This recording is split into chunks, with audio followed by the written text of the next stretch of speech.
میکنه، به ضد مؤمنین کار میکنه. شدین؟ الله اینی منافقینه که قلبا کافر صفاتش بیان میکند و 15 صفاتشان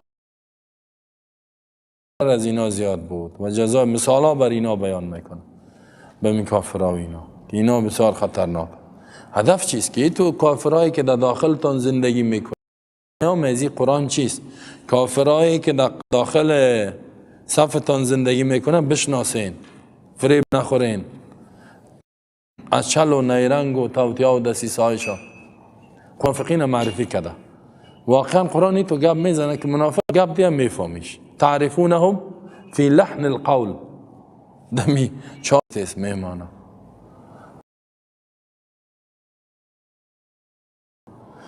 از این گپاش فهمیده میشه که از قلب نمیبرایه، خب فقط به زبان است. قرآن میگه که انهم خشب مسنده، که استاد گپ حقی تاثیر نمیکنه.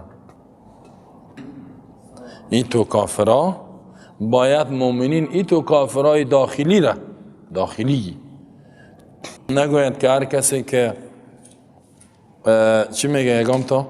هر کسی که الله اکبر گفت ما میگیم جل جلاله.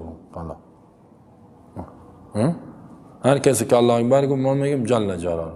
هر کسی که اسلام گفت ما پشتش میدویم. نه، ما باید بشناسیم این واقعا اسلام میخواه نمیخواه. این چه قسم آدم است؟ الحمدلله منافقه که کتش بشینی گپ دی من خودم در می درجه هستم، کتش بشینی که ایمانش در کجاست، در کدام درجه داره نداره میفهم. حالا چند دونه سوالش کنم میفهم چه قسم آدم. و کسای منافقین وسط دنیا، منافقین وسط دنیا به خاطر دنیا در اینجا 6 تا عالم مفتی هستن، منافق هستن، ایمان ندارن، مفتی است. الله نجات بده. خب این دوم قسم است. این هر دو قسم منافق ایمان قلم به زبان ولی منافق در وجودش هست، اعمال نفاق داره، اعمال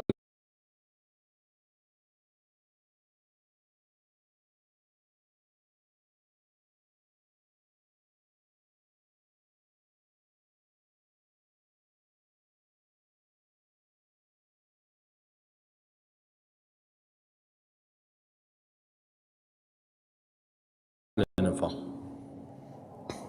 این را باز کافر گفته نمیشه ولی خطرناک است.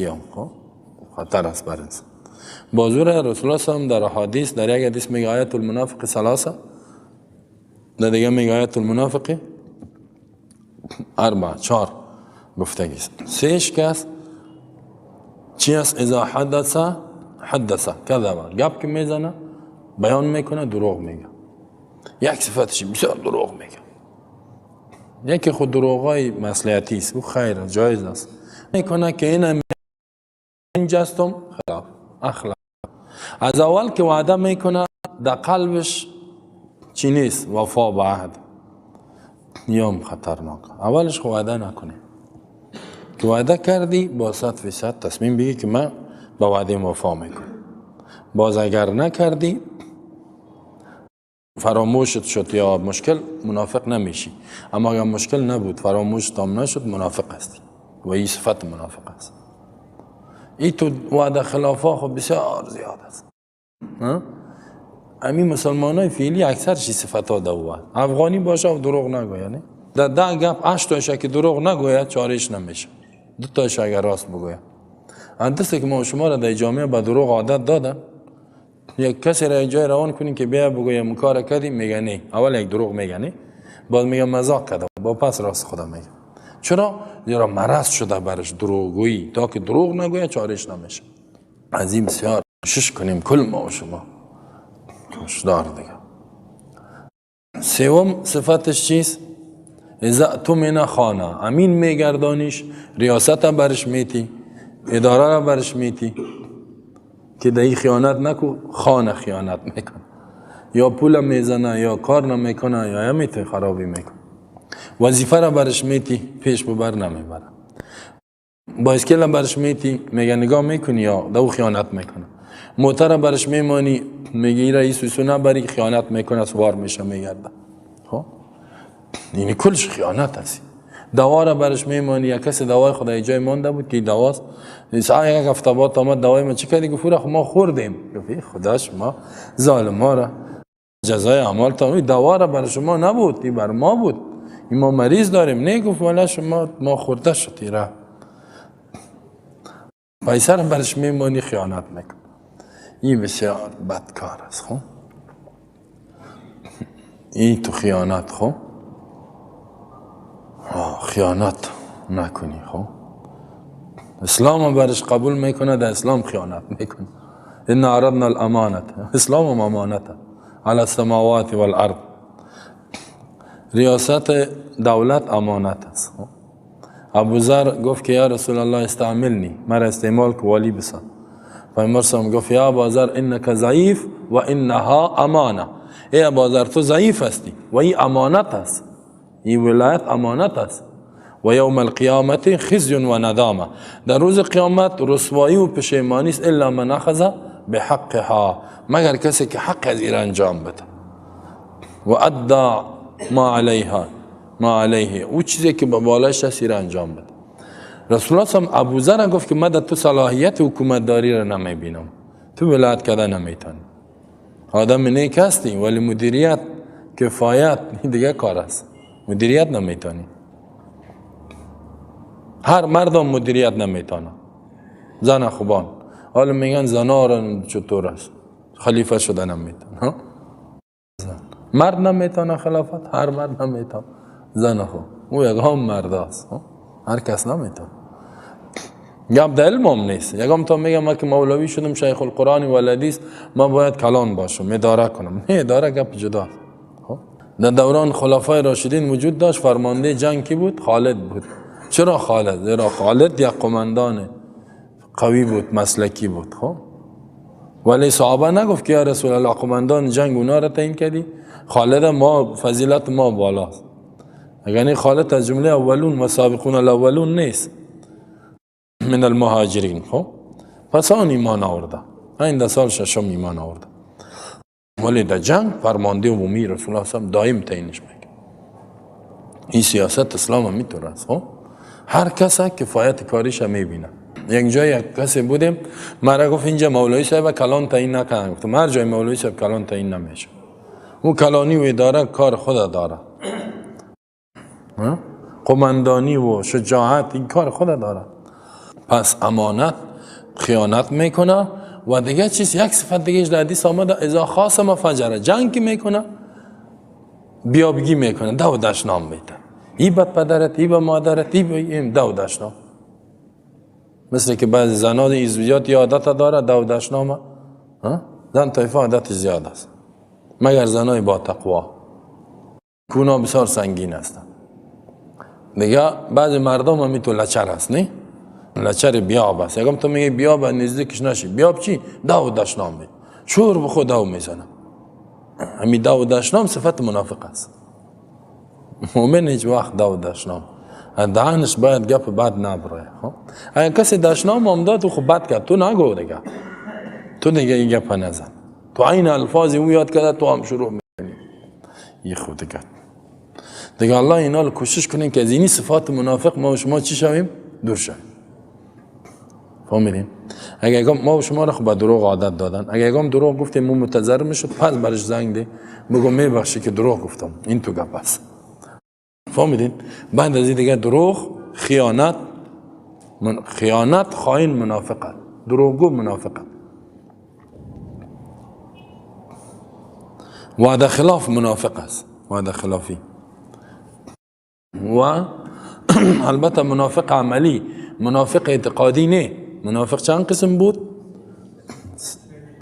بعد از نظر قرآن سه اصلش دو قسم است، اعتقادی، در اعتقادی دو قسم است، عملی. ما شما باید از هر دو نفاق دور شویم، اینی بسیار مهم. کاش که این جماعت خوب شوه، همه قیم این جماعت هم خوب شوه، دیگران جور میشن. نگوین همین خانم ها میان، این ما شما نه، همین جماعت. و من الناس این منافقین است که کافر هستند. و من الناس اینا در کجا بودن؟ این منافقین در مدینه. خب مدینه را شما میفهمین. یهود هم بود در بینشان، مشرکین هم. بعضش مشرک بودن سابقشان، یهود در بینشان منافق بود هر دو. و میفهمین که در مدینه چند گروه یهود زندگی میکرد؟ 3 گروه کلان: بنو نذیر، بنو قریظه، بنو قینقاع. 3 گروه کلان یهود بود. یهود خو میشناسین.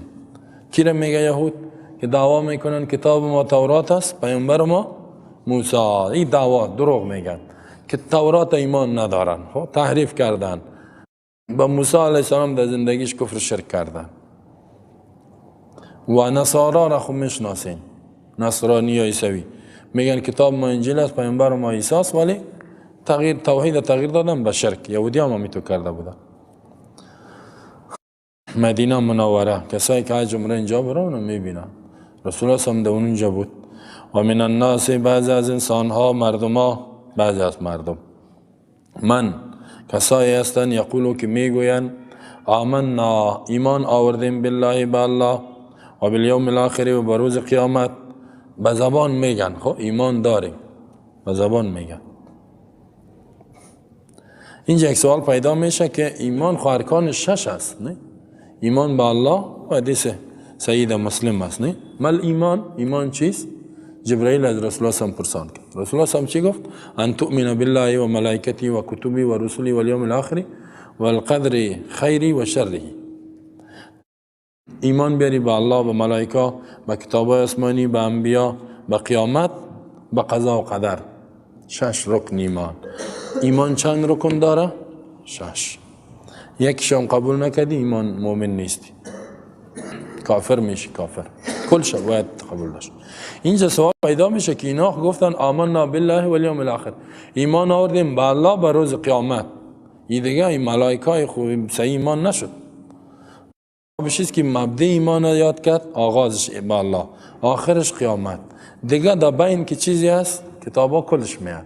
با اختصارا یا هدفش میستن. در بسیار جاها اختصار میکنه قرآن، مختصر کرده کیست. ایمان آورده ما ایمان میگن کی را میگن؟ و اذا لقوا الذين امنوا قالوا آمنا. با مؤمنین که روبرو میشدن ما ایمان داریم. قربان قرآن شام، قربان پیامبر شام. بسیار دوست داریم پیامبرم، بسیار مؤمنین هستیم ما. ایتو میگفت پیشروی مسلمان ها.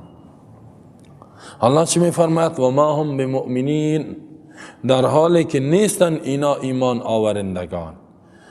ایمان به الله ندارن، به وحدانیتش، ایمان به قیامت ندارن، ایمان به پیامبر ندارن، ایمان به قرآن ندارن، به کتاب الله، ایمان به قضا و قدر ندارن، ایمان به ملائکه ندارن. خود چه قسم مؤمن نیستن؟ قلبا ایمان ندارن. از این فهمیده میشه که یک کسی به زبان ایمان اظهار کنه قلبا نداشته باشه، اون مؤمن نیست. اون مؤمن نیست. ولی با این کار خدا اینا هدفشان چی بود؟ چرا گپ میگفت؟ در اینجا چند صفت منافق یاد شد؟ دادانه. به زبان میگه ایمان دارم، قلبا ایمان ندارم. بسیاری منافقای دیگه هم که هست مسلمانو، به زبان یک گپ میگه، در قلبش او گپ نیست. به زبان میگه، در قلبش نیست. مردم فریب میده. اینجا سوال پیدا میشه چرا به زبان میگن قلبا ندارن؟ چرا؟ الله میفرماید یخادعون الله. این دلیلش. والذین آمنوا وما یخدعون الا انفسهم وما یشعرون. فریب میدن اینا الله را به گمانشان. والذین آمنوا، مؤمنین فریب میتن. خب حقیقتا فریب میتن یا نه؟ الله میگه نه، حقیقتا نمیتن. وما یخدعون، فریب نمیتن اینا الا انفسهم، مگر نفسانشان. خدا فریب میتن، خدا فریب میتن. وما یشعرون، شعور ندارن، علم ندارن، نمیفهمن که ما خدا فریب میتن. در اینجا دو صفت دیگه منافق، یک فریبکار است، دیگه علم شعور نداره، یک جاهل بدبخت است. خب یخادعون، خدا چی را میگه؟ خدا پنهان کردن میگه. خدا ای را میگه که در ظاهر یک گپ میگی، در ظاهر هدفت آنچه که میگی در قلب تو نمی باشه. فهمیدی؟ در ظاهر یک موضوع یک گپ میگی و او ظاهری الفاظت یک هدف میرسانه، اما او هدف در قلب تو نیست. تو هدف نمیخوای، تو میخوای دیگه چیزا. مثلا اینا که میفتن ما ایمان داریم، نه در ظاهر هدفشان این نبود که ایمان خدا را اظهار کنند که ما مسلمانم. هدفشان چی بود؟ فریب دادن. خدا میره میگه هدفشان فریب دادن بود. فریب میدهن اینا الله را. اینجا سوال پیدا میشه کسی خود الله را فریب دادن نمیتونه. اینجا مفسرین میگن به زعمهم، به گمان خودشان، یا که رسول الله را فریب میده. الله را خود نمیتونه رسول الله. رسول الله صلی الله علیه و فریب دادن میتونستند. رسول الله هم خود ظاهر میدید، از قلب خبر نبود. رسول الله صلی الله علیه و منافقین فریب داده میتونستند. الله در قرآن میگه و من اهل المدینه مردوا علی النفاق، سوره توبه. بعضی از اهل مدینه است مردو ثابت هستند در نفاق خدا. لا تعلمهم، تو اینا را نمیشناسی، علم نداری. نحن نعلمهم، الله میگه ما میشناسیم. پیامبرم بحث نمیشناخت. یگام تاش که بسیار چالاکی و چاپلوسی میکرد، قرآن گفته بود صفاتشان گفت باز میشناختشان. امیال هم هستن خب زیاده بسیار دمی اطراف ما هم که میرم از ریشم میگنن میگه چی یک ریش مبارکه داری؟ ماچ میکنه ریش ما، در حالی که سخت دشمن ریش است. یقین که از ریشم میگیرم بسیار میگه دوست داریم. من میفهمم که ایمان نداره. از همون کمونستای قسم خورده است. شش جدی نه که روس، همون کمونستایی که امروز هفته در شش جدی روسا را آورده خاک فروخته، از همون جمله است. از همون کمونستایی که او را میگفتن نه با پیش به طرف کمونیسم. خب از همون کمونستای قسم خورده، لنینیسم و مارکسیسم و اینگه پاره میگفتن. زنده باد انقلاب شکست ناپذیر 7 ثور. این از این جمله. خب زنده باد دوستی خدشه ناپذیر افغان شوروی. دانش از نمک پر میشد. خب افغان شوروی استان شوسکن افغانستان هیچ. افغان شوروی دوستی خدشه ناپذیر. خدشه چیه؟ خطام کسی دی دوستی کش کده نمیتونه که خرابش کنه. یعنی روسا تا ابد اینجا هستن تا قیامت. خبر نه که الله تو ذات اینجا است که در ظرف 10 سال بینیایشان در خاک مالی یا چند تم افغانای مجاهد خیستن. چنان گریز کرد روس هر قدر گفتن استاد شو گم رفت. این از این جمله مردم عالی هستن. متاسفانه بعضیش استاد هم پروفسور هم هست. خب پروفسور باز مرا که میبیند ریشو میگیره بسیار دوست داره. خب خیر ببین ما میگم لطفتان است ما را دوست داریم. باز یکم دفعه که باز در درس میاد در تخته میبینم بسم الله نوشته پاکش میکنم. باز میگه به نام ملت افغان. تو میگه به نام ملت افغان. حالا تو ایمان که داری بسم الله رو چرا پاک کردی؟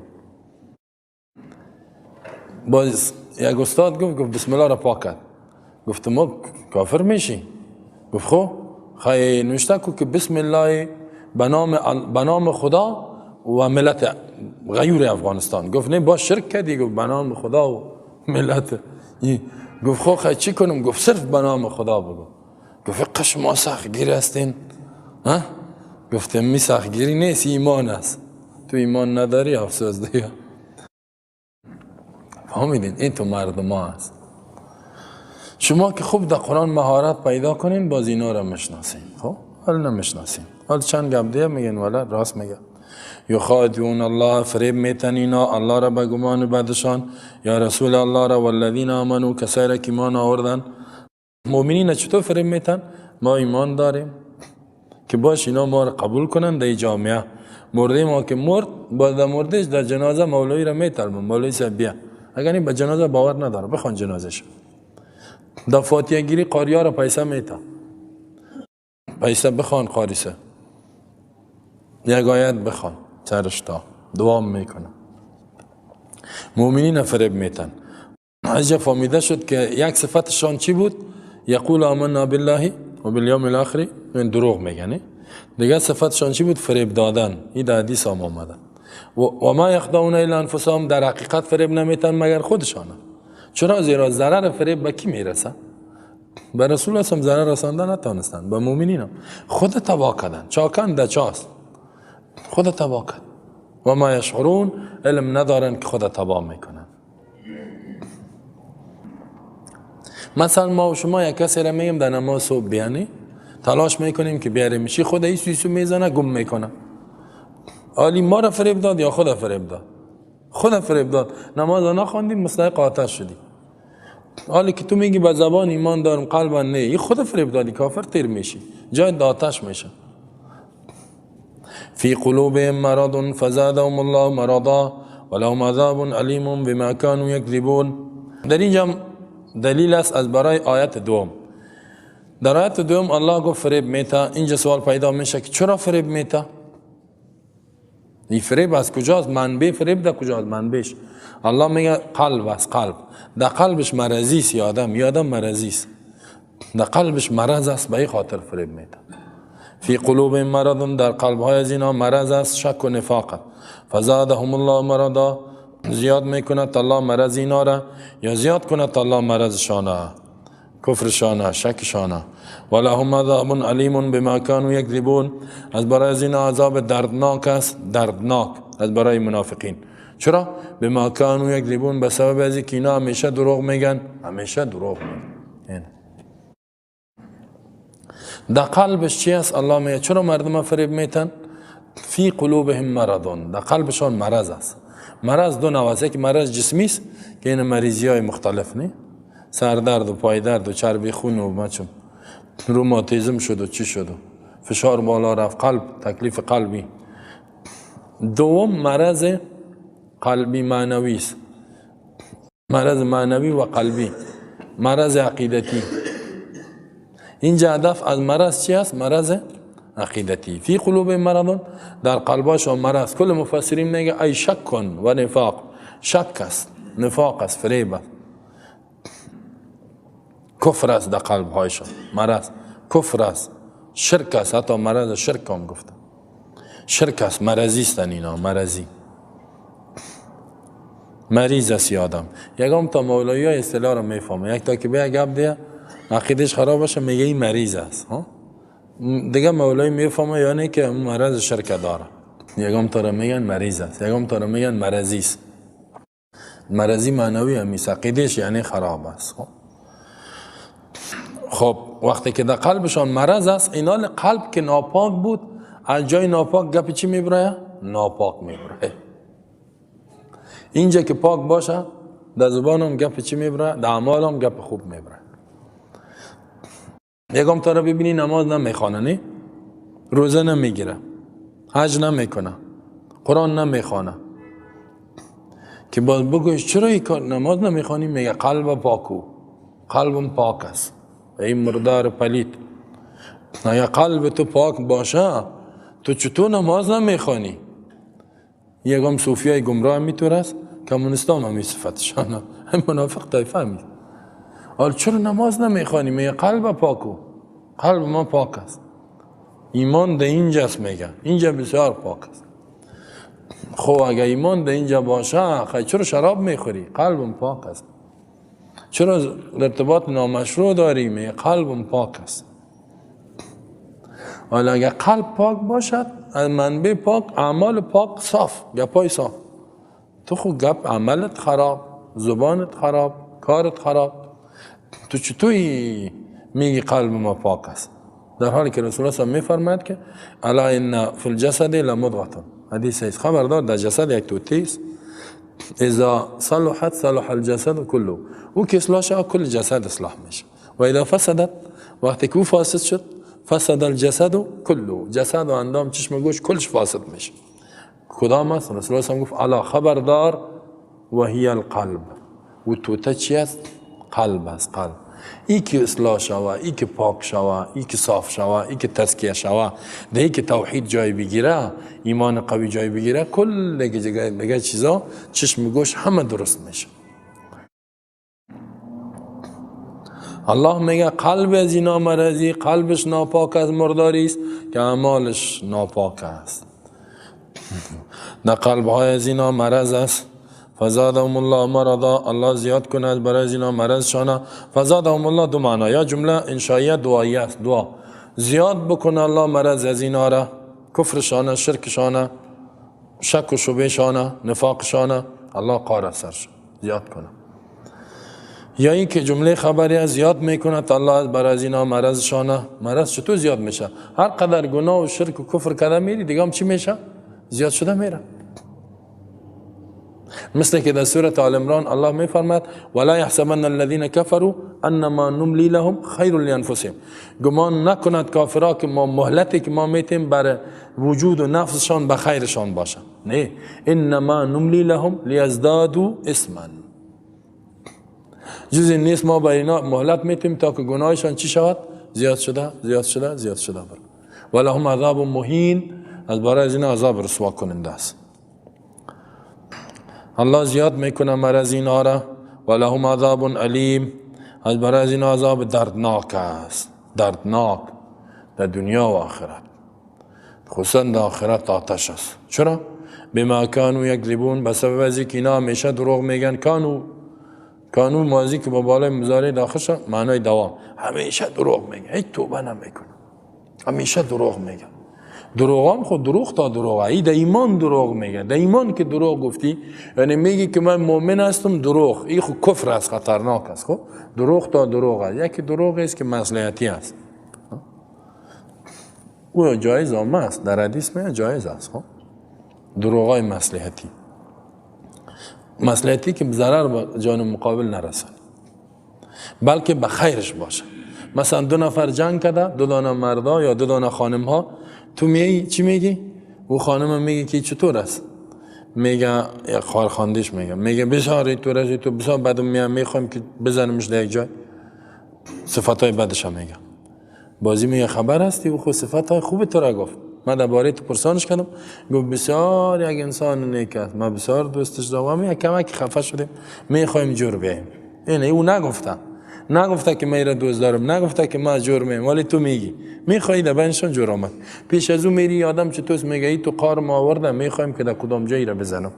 یکم گپای بعدم پشت من گفته، تو میگی نه صفت تکرد. من رفتم گفتی تو بسیار دوستش دارم، میخوایم که تش گپ دیم، یک کمک خفه شده.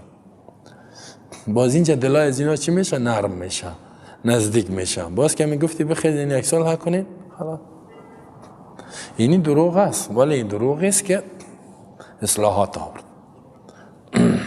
یا برای خانم یکم دفعه راست بگوی قار میشه و جگرخون میشه، یکم دروغ میگی که باز جگرخون نشه. خانم میگه برای خانم دروغ بگو که خوشحال باشه. به میز خانم یا کسی ازدواج کرده با خانم خودش، خب با خانم خودش یکم دروغ بگویه. از یکم مثالا داره، نمیگم مثالاش براتون نمیگم، فهمیدین؟ بسیار مثالا داره. اگر بگویی حقیقت بگویی از اون کار مانید میشه. نه خانم یکم زنا زور هستن، سر شوهر خدا زور هستن، گپ خراب میکنه. پس تو چی میگی؟ دروغ میگی دیگه. دروغ میگی که باشه می خوشحال باشه و هیچ خبر نیست، خوشحالش میکنی. یا مست یا جایز است. اینال ای دروغ چی که میگی که اشهد ان لا اله الا الله، شاهدی میتونم که غیر از الله دیگه معبود نیست، محمد رسول الله، ولی حقیقت در قلبت نباشه، ای دروغ کفر است یا نه؟ ای خطرناک. ای که میگی ایمان دارم نداری، ای بسیار خطرناک. ای که میگی که به اسلام کار میکنم و باز اسلام ریشهش میکشی، ای کفر است. ای تو منافقین باز کافر میشه. ای دروغا، یا می تو دروغای خطرناک میگفتن. خب دروغ در ایمان، دروغ در عقیده، ای خطرناک است. و اذا قیل لهم لا تفسدوا في الارض قالوا انما نحن مصلحون.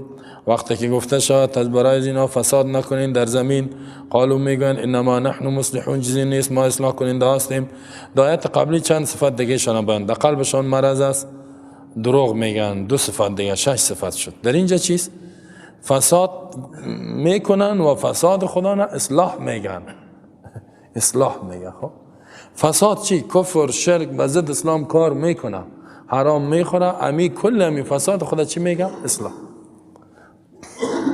امی تو منافقین زیاد است.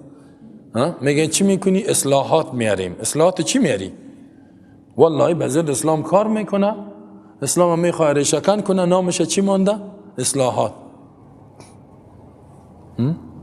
نامش اصلاحات ماند. اصلاحات چی اصلاحات میاری؟ تو خرابی کرده رایستی.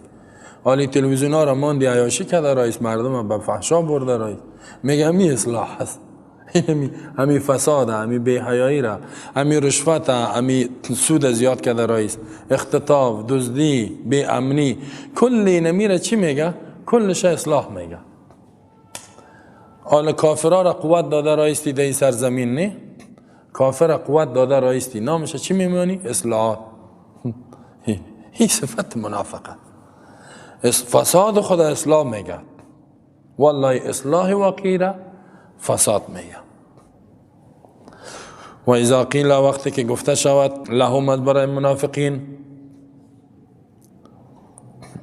کی بگوید برشان؟ گفته شود پیامبر بگوید، صحابه بگوید، مؤمنین، دعوتگرا، آدمای نیک، علمای برحق. چی بگوید؟ لا تفسدوا فی الارض، فساد نکنین در زمین. فساد چی است؟ کافر یا دوستی میکنن زیاد. کتی کافرها یک جای به ضد ما توطیه گپ میزنین، چرا تو فساد کفر میکنین؟ این در اصل فساد عقیده کفری است. در آیات قرآن میاد فساد نکنین در زمین، برای کفر و شرک شایع نکنین در بین مردم. چی میگن؟ قالو، میگوین اینا، انما نحن مصلحون. انما کلمه حسره، جز این نیست، ما کار ما فقط چیز؟ اصلاح. ما نحن، ما هیچ کاری نمیکنیم الا اصلاح، مگر اصلاح. یعنی کار ما فقط اصلاح. سعی کنین اینجا اصلاح را در وجود خود منحصر کردن.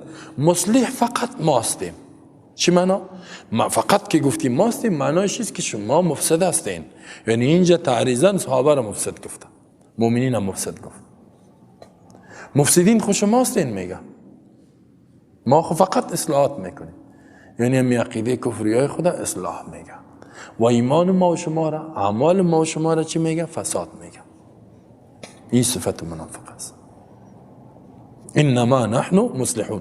اصلاح را اگر ما بگم که اصلاحات تا در این جامعه فقط من میارم، از چی فهمیدم میشه؟ که دیگرها اصلاحات نمیاره. مگر نه که گفتیم ما هم یکی از مصلحین هستم، یکی از مصلحین، ها؟ از این فهمیدم میشه که دیگرها هم مصلحین است. اگر نه که گفتم فقط و فقط مصلح ما هستم، اگر ای تو بگم فقط و فقط عالم ما هستم در این منطقه، از چی فهمیدم میشه؟ که دیگه مولوی صاحب هیچ عالم نیست. این هم کلمه حصر بیان کرد. خب پس اینجا دو صفت از اینا فساد میکنه، فساد خود اصلاح میگه. در مسلمان هم می تو زیاد داریم. خب فساد خود چی میگه؟ اصلاح. مثلا چی میگه؟ این ریش است. مولوی صاحب امیریش تا اصلاح نمیکنی. اصلاح این خود فساد است. نه اصلاح چی معنی؟ کمش کنی ذره. کم کردن خود فساد است.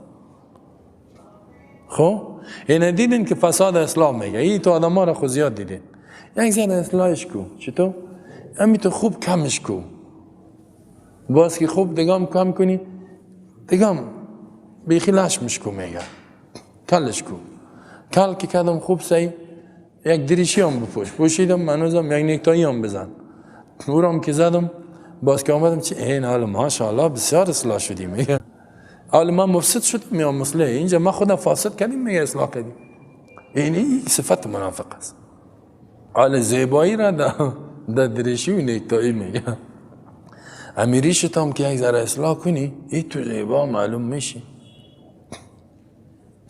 اینو میتون. این لنگی و این عبا و قبا و این ریشه بد میبره. این منافق است. خب وای با او دخترایی که بعضی دخترها داریم که ریشدار ازدواج نمیکنن. وای وای وای میگه ریشت اصلاح کو، باز با امرای تاروسی میکنم. این هم فی قلوب مرضون، مرضیست، مرضی ها را ازدواج نکنین. خب آدم مومن چطور زن بگوید؟ زن باید کسی که ریشش کل است. رسول الله صلی الله وفر الله ریش بانین، خالف الیهود، با یهود مخالفت کنین. خالف المشرکین، با مشرکین مخالفت کنین. خالف المجوس، با آتش پرستا مخالفت کنین. چیز؟ وفر الله وعف الله، ریش اعلا کنین. وقت شوارب بروتا را خوب کم کنین. بعضی ها داریم بروتا را خوب زیاد مانده، ریش خوب لشمش کرده، سر چپا کرده. باز چی میگه؟ این اصلاحات آوردم میگه.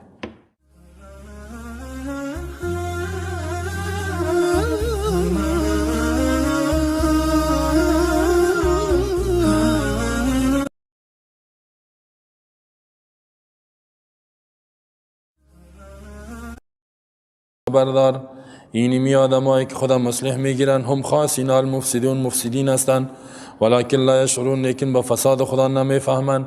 این تو جاهل هستن با می فساد خود نمیفهمن. الله اینجا انتقام از صحابه گرفت. خب اونا گفتن انما نحن مصلحون، فساد اصلاح گفت. الله چی میفرماد؟ خبردار، تاکید کرد. یک ان دیگه، هم دیگه، هم المفسدون، 4-5 تاکید است. خبردار بدون شک خاص فساد کا خاص بیدین همی هستند ولیکن به فساد خدا نمیفهمه. تو جاهل است که فساد چی میگه؟ اصلاح میگه. فساد اصلاح میگه. این تو جاهل آدم که گناه خدا خوب بگویه این اصلاح میشه. آن کس که نداند که نداند. نمیفهمم که من نمیفهمم. در جهل مرکب عبدالده، در جهل مرکب جاهل مرکبه. به نافهمی خدام نمیفهمه. آن کس که بداند که نداند جوخر خیش میگه به منزل رساند. او کسی بفهمه که من نمیفهمم باز خودم میتونه ایجاره بفهمانه. ولی اگر یک کسی نمیفهمه در نافهمی خدا میگه ما فهمیده استم، این خطرناک. و اذا قیل لهم آمنوا كما آمن الناس قالوا نؤمن كما آمن السفهاء الا انهم هم السفهاء ولكن لا يعلمون. وقتی که گفته شد از برای اینا ایمان بیارین مثل که ایمان آورده الناس انسانای کامل مردمان، قالوا میگن انؤمن كما آمن السفهاء، آیا ما ایمان بیاریم مثل که بی عقلا و جاهلا ایمان آوردن؟ همین قسم این خو ایمانی جهالت است. حالا خبردار الله میفرماید انهم هم السفهاء، بدون شک خاص اینا بی عقلا و جاهلا هستند ولکن لا یعلمون، لیکن بی عقلی خدا نام نمیفهمن. بی عقل است، جاهل اید نمیفهمن، پیش خودش بسیار فهمیده معلوم میشه. این منافق طایفه متاسفانه کمی تو مردم هست. حال دیگه صفات منافقین بیان میکنه. او چی است؟ آدمای کامله، آدمایی که عقل صاف روشن داره فهمیده است، او را جاهل و بی عقل میگن، او را ضعیف الرأی میگن. خب منافق. آدمای نیکه آدم بد میگن. آدمایی که جاهل است و بی عقل است مثل خودشان او را انسانای خوب میگن. اینمی علامت است. نه آدمای بعد امیال چی گفته میشه؟ بسیار چقدر تعریفش میشه. جلالت ماب صاحب فلانی خان. این قصفتش میشه. این قفا میده است که میخیزه ناره تکبیر الله چک چک است چک. بازو میخیزه چند تا گپای چتی چتی میگه. نه اگر یک آدم دیگه خوب آدم بخیزه گپ دیه نورا میگن چی میگه؟ نافهم است. هیچ اوضاع سیاسی را درک نمیکنه. نه تو میگه نمیگه اوضاع و حالات ای درک کرده نمیتونه. میگه سر خر خود سوار است. گپای سابقه را میگه. آره گپای جدید، فکر نوین، افغانستان نوین، اسلام نوین، اسلام نو، فکر نو، افغانستان نو، کل گپا نو باشه. گپای نو میگه نمیزنه، گپای کونه را میزنه. گپای صحیح را که بگوی کونه میگن. صحابه سعی کنین اذا قیل لهم آمنو، گفته شد بر از اینا دعوت داده ایمان بیارین، واقع میگفتن که ما ایمان داریم ولی چه قسم ایمان؟ کما آمن الناس، مثل که صحابه ایمان آورد. ایمانتان باید ناس چی؟ انسانای کامل صحابه. ایمانتان باید مثل ایمان صحابه باشد. حالی هم بسیاری ها میگم من ایمان دارم. ایمان دار یا ایمانت مثل ایمان پیامبر است؟ مثل ایمان صحابه است؟ اوش مهم نیست به ما. اینطور میگم او ایمان باید نداری، او که مهم نیست. چی معیار ایمان؟ از این آیت چی فهمیده میشه؟ صحابه ایمانش معیار است از برای کی؟ دیگران. بعدا در صورت الله میفرماید فان آمنوا بمثل ما آمنتم به فقد اهتدوا، اگر این کافرها بیدینا ایمان آوردن به مثل ایمان شما بدون شک اینا به هدایت شدن. و در سورت نساء الله میفرماید و من یشاقق الرسول من بعد ما تبین له الهدى و یتبع غیر سبیل المؤمنین نوله ما تولا و نصله جهنم و ساعت مصیرا. مؤمنین کی از در رأس اول صحابه، از راه و عقیده و منهج صحابه اوسو شدی کجا میری؟ نوله ما تولا و مرای بعد میره و نصله جهنم، جایش آتش است و ساعت مصیرا. از راه پیامبر و ما یشاقق الرسول من بعد ما از راه پیامبر و صحابه اوسو شدی جای در کجاست؟ آتش است. از این فهمید صحابه ایمانش معیار است، ولی دشمنان صحابه وای به دشمنای صحابه یا منافق هستند. دشمنان صحابه کیست؟ نسبت صفاحت و بیعقلی را کی به طرف صحابه کرد؟ منافقین. قال و نؤمن کما آمن السفهاء. حالی هم کسایی که صحابه را بیعقل و جاهل میگه اونا کیستن؟ منافق است، ایمان نداره، ناق دعوای ایمان میکنه. خب پس اگر ما و شما میخواهیم از این آیت پیامش چیست؟ ایمان ما صحیح شود، باید مثل ایمان رسول الله صلی الله علیه و صحابه باشه. والله اگه ایمانت میطور نبود، عقیدت، فکرت، عملت، باز مؤمن نیستی. خب خصوصا عقیده و فکر. حالی اگه تا میگم من هم دموکرات هستم، من کمونیسم هستم، هم مسلمان هستم، واه واه، هم هر کار هستی تو، هم ایستی و هم مستی و هم مستی و هم مسلمان هستی. نیستی یکیش هست، یا ایستی یا اوستی، یا مسلمان هستی یا دموکرات هستی، کمونیست و سیکولر هستی. بعضی هم میگه سیکولاریسم دینی میخوایم. واه واه عجیب چیست، دین دادم بهش بسته کن. سیکولاریسم دینی مثل که اگه هندو بگه هندویسم دینی میخوایم. نه آره هندو هم دین اسلام هم در هندو میره. این تو گپای میزنن، این تو افکاری از در دنیا. فتنه ها بسیار زیاد است، بیدار شویم. تا که نفهمی فتنه ها را خدا نجات داده نمیتونه. خب علم بکار است، اول فتنه را بشناس تا که خدا نجات بدی. و اذا قیل وقتی که گفته شود لهم برای منافقین دعوت داده شود، قیل دعوت داده شود، از این فهمیده میشه که باید ما دعوت بتیم دیگه. آمینو کما آمن الناس، ایمان بیارین مثل ایمان مردمان کامل صحابه. قالو میگن این منافقین انؤمنو، همزه استفهام انکاری سوال، آیا ایمان بیاریم کما آمن السفهاء، مثل که بیعقلا و جاهلا ایمان آورد؟ همین قسم نه، قبول ندارم. این گپ در بین صحابه گفته نمیتونستن. خب صحابه را اگر بیعقلی میگفت خود سرچپش میکردن. خب در بین خودی گپ میگفتن. اینجا مسلمان ها که میگفتش ایمان بیاریم مثل ایمان از اینا، خو میره و در بین خود میگفت مثل ایمانی بیعقلا ایمان بیاریم، این چی ایمانه؟ در بین خود میگفتن.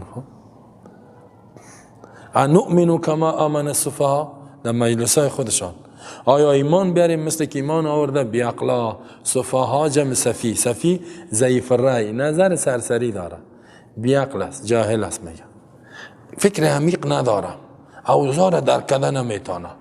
حالا سیاسیون کلش میتونه میگه نه، کسایی که بگن مثل قرآن مثل رسول الله صلی الله علیه و حرکت کنین، میگه این اوضاع درک کردن نتونست، بیعقل است، جاهل است، میتونه میگه نه. ما شما را میتونه میگه، در حالی که الله میفرماد الا خبردار انهم هم السفهاء، خاص اینا السفهاء بیعقلا، جاهلا، ضعیف رأی و نظر هستند، ولکن لا یعلمون، لیکن به می جهالت و بیعقلی خود نمیفهمه، در نظرش بسیار فهمیده معلوم میشه. این مردم ها، امیتو مردم ها در می جامعه ما بسیار زیاد است. خب در هر بخش ببینین دیگه، جایش رو براتون نمیگم، در جای هست از این گروه مردم. کمی آدمای کسی که عقیده صحابه را داره، رسول الله صلی الله علیه و یارو چی میگن؟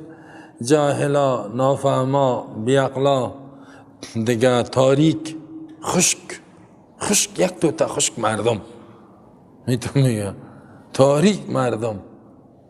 خدا چی میگن؟ روشن فکران عزیز، از روشن فکر ما فلانی خان تقاضا می، خودش روشن فکر.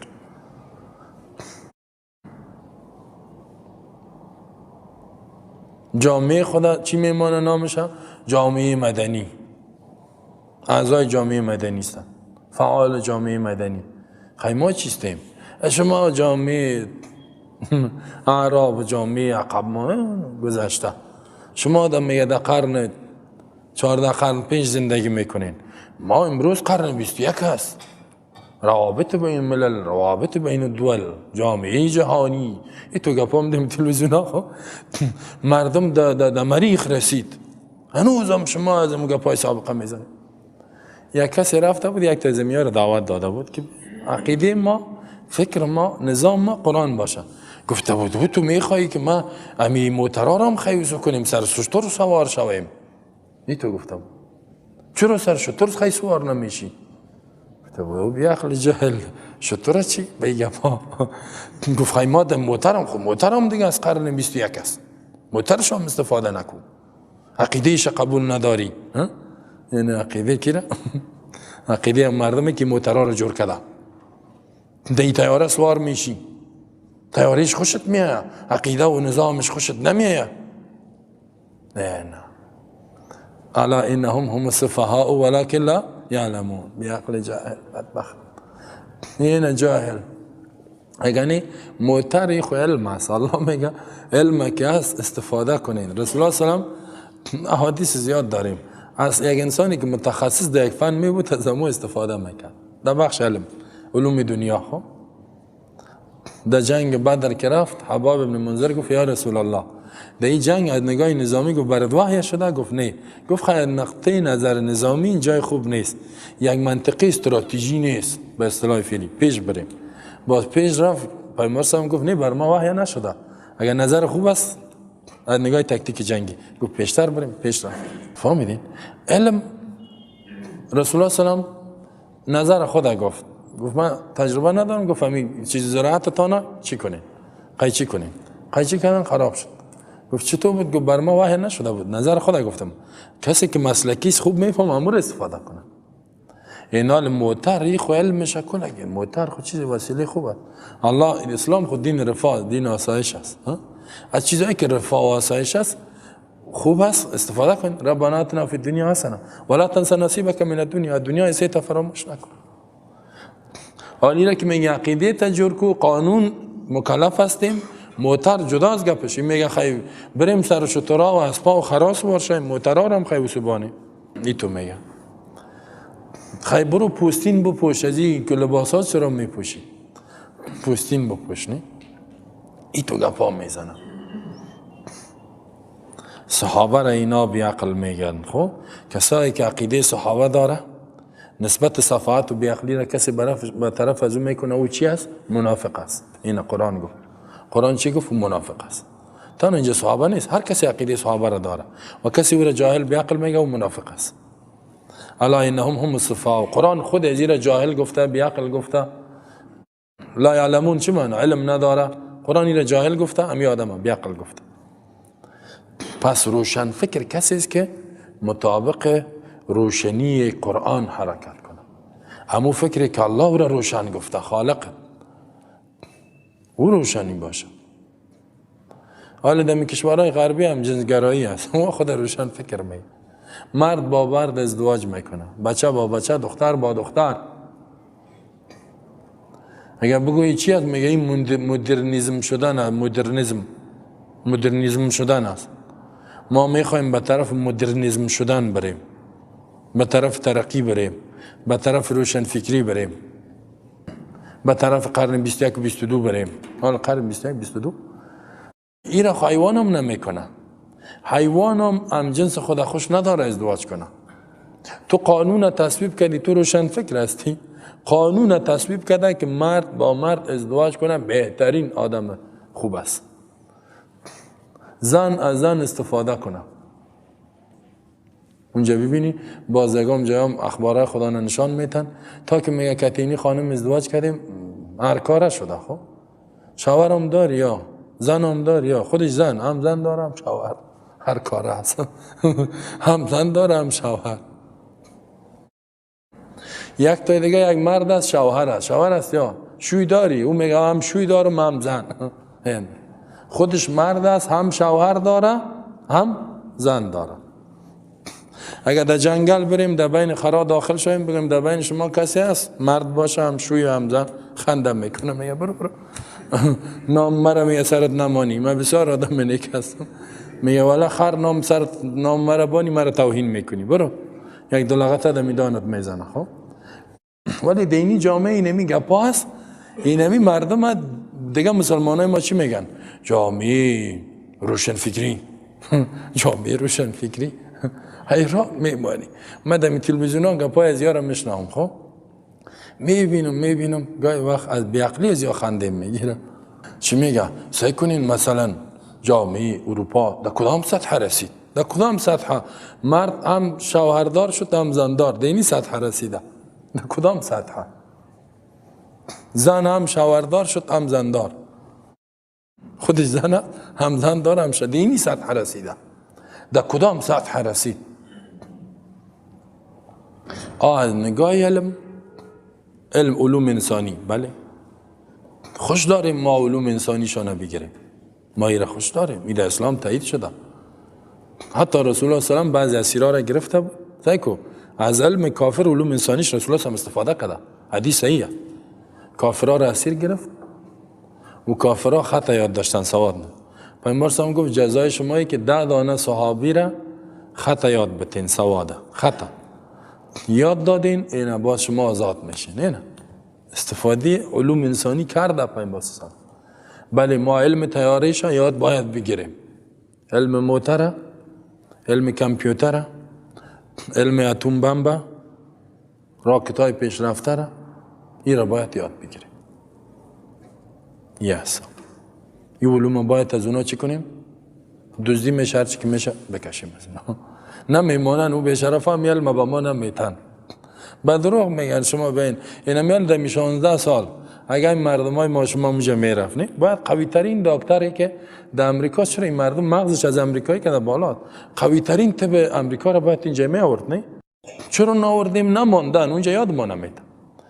یک کسی در پانتون افغان امریکا کامپیوتر میخوان، خب گفتم من کامپیوتر ماشاءالله، گفتم کامپیوتر امریکا را تو یاد کردی؟ امریکا دیگه بسیار فهمیده است در کامپیوتر. گفت نه، گفت با ما یاد نمیتن. همینطور گفت میگه شما افغانیستین آخر نمره، همین جهان اسلام کل شیعه تقسیم کردن، خودشان جهان اول و دیگرها جهان دوم، چند تا کافر دیگه. این مسلمان ها رو در جهان سه میگن. نه اگه شما شنیده باشین میگن کشورهای جهان سه، کشورهای فقیر، کشورهای محتاج، کشورهای جهان سه. حالا در یک سمت که 3 نفر باشه، اما 3 نمرهش آخر نمره است دیگه. نه بازی گفت که بر ما اگر کامپیوتر در امریکا 20 پروگرام است که خواندی تکمیل میشه، به ما 3 تا یاد میته، میگه این 3 تا به شما 20 است، بس شد دیگه، برین دیگه. کل یاد نمیته، میگه شما با ما اندازه تان علم یاد میگیرین، نمیمانه که ما رشد کنیم. اگر نه یقین کنین امی مستری های افغانستان نه داریم، یک مستری خوب باشه، یک 20,000 شراون میکرد در ژاپن، همیجا ما علم میامد، همیجا خودش موتور جور میکرد، پرزار میوردیم، ما خودمون باید موتور جور میکردیم. طیاره، تکنیک طیاره خو 1-2 هزار نفر داره، میرفت همیجا ما طیاره باید جور میکردیم. والله در 16 سال خوب میتونستیم طیاره جور کنیم، موتور جور کنیم، کامپیوتر جور کنیم، موبایل جور کنیم. چرا نکردیم؟ نمیمانه. طیاره خودشان نمیمانه تا پیلوتیش یاد بگیره. پیلوت طیاره بزرگ نشو میگه. همین طیاره اگه کای پایین باشه میگه شما. ما میگه طیاره ما هم از خودشان باز میگردن. حال ما را چی؟ اگه چی میفهمن که اگه اینا طیاره را یاد گرفت، محترم علوم ما را یاد گرفت، با نیازمند به ما نمیشن، نه محتاج نمیشن، مجبور ما را جواب میدن. برین میگن نه برین. حال ما چطور اینجا باشیم بیا که میا محتاج باشه همین مردم. علم طب امیالی ما در کشورهای خارجی میریم، نه 46 کشور کفری اینجا آمد، نام ما در آسمان. ولی امریکا میگه در خاکتان است، نوش جانتان. اروپا در خاکتان است، ولی در کشور کفری ما شما تابال یک شفاخانه جور نکردیم که پاکستان اینجا بیا، ایران اینجا بیا. حالا طب اروپا اینجا باید میبا، اما در طب نکردیم ما، در طب بخش طب. در انجینری، اینا میان در انجینری شرکت های ترکی و ایناست، نه در سرکای ما شما را جور میکنن. از چی فهمیده میشه که والله اینا ترقی ما و شما را والله نمیخوان، ترقی ما و شما را، پیشرفت ما و شما را، آرامش ما و شما را، وحدت ما و شما را، یک پارچگی ما و شما را والله که نمیخوان. یا بسیار در قلبایشان کی نداره. قرآن میگه ودوا ما عنتم، آرزو دارن که ما در مشقت باشیم.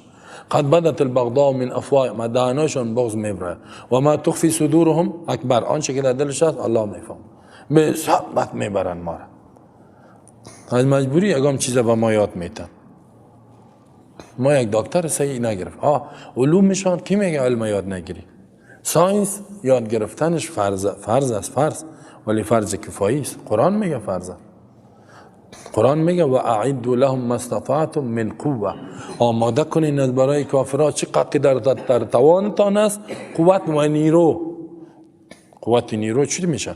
امیال راکت های از قاره پیما از اون امریکا میزنه، این امیال بخواد هم فرق ما میزنه. این از امریکا قاره پیما چند قاره تیر میشه. ما هم باید داشته باشیم. از میجا فایرش کنیم راست در کجا؟ در قصر سفید. ما باید، ولی ما و شما رو نمیمانه. خودشان قاره پیما داره، حتی ضدشان جور کرد. اگر ما از اینجا بزنیم دعوا خونسش میشه. اولش خود تا اونجا نمیره. نه طیاره ما کجا میره؟ 5 کیلومتر دعوا، طیاره از اینا 30 کیلومتر بالا پرواز میکنه. خب بالا که باشی زیر خودت میری، به ما که قرار سرش انداخته برو. ما باید جور کنیم. الله میگه جور کنین، امر کرده. علم و ساینس فرض است. خب اینا ما از اون ملای چی نیستیم کنه فکر نه. ما ساینسدان هستیم، ما فهمیده هستیم. این گپا را میفهمیم. ما خود ما نمیفهمیم، قرآن به ما یاد داده. ملای سابقه بیچاره قرآن رو نمیفهمید. اگر این کل چیز در قرآن است، قرآن نمیفهمید. سابق که مولوی را میگفتیم مولوی صاحب مکتب برم، نه وای مکتب نرم، نه خط یاد بگیرم، نه گمش کن. چی میخوانمی؟ جغرافیا. وی کمونیست شده بیچاره، جغرافیا میخوان. دیگه کیمیا، او بچه کیمیا چی بلاست که میخوانی؟ یک تاش میگفت یک وقت من مکتبم خواندیم، خب تا صنف 11 را خواندیم. در 12 بودم که مجاهدین رسید به خیر، زدنک شروع شد، باید مجبور شدیم فرار کردیم رفتیم. خب در اونم وقت یک مولوی مرا گفت چی میخوانی یا بچه؟ من گفتم کیمیا و فیزیک. گفت کیمیا چی بلاست؟ گفتم امی علوم اینی چیزا جور میشه. ای گفت علوم کافر است. علم کافر یاد نگیری. گفت کافرت میکنه. گفتم نه او کفر گپا نیست، اون که از گفتم او علم است. علم در فیزیک و جغرافیا کفر نیست. کفر چی میکنه دو؟ فیزیک، جغرافیا، کیمیا، مثلثات، هندسه، این علوم است، علوم انسانی است. این با کفر اسلام ارتباط نداره. کامپیوتر امیال در بعض جای کامپیوتر بانی گپ دی مولوی میگه این مولوی کافر شده. چرا؟ کامپیوتر آورده بود. میگه اگر نه کامپیوتر خو یعنی آین است، نه ولی کافر مسلمان نیست. کامپیوتر نه کافر نه مسلمان. اگر استفاده خوب کردی اسلامی میشه، اگر خراب کردی. یک مولوی دینم یک مسجد امام بود. خب این کابل دور بان، او بیچاره کامپیوتر داشت پت می آورد کار میکرد، اما یعنی در کامپیوتر حال بسیار علم است. با یک مقتدیش خبر شده بود، نامش مولای کامپیوتری مانده بود که مولای کامپیوتری است. با چی میگم؟ مولوی صاحب خبر شدیم میگن کدام کامپیوتر رو میگردانی. گفت که نه کی میگه من کامپیوتر ندارم. اینجا دروغ گفت ولی دروغ مصلحتی بود. خب گفت کی میگه کامپیوتر؟ خب اگر گیرت کردیم مولوی صاحب با دیگه پایت در این مسجد نمانی. علم آدم است. بازی بیچاره کامپیوتر پوت می آورد اونجا. اگر این میال در کامپیوتر ما یک 30-40 هزار کتاب است. 30-40 هزار هم زیاد. اگر اون کتابا رو ما در 5 قدری مسجد پر کنم جای نمیشم، تو سر به سرش کنم.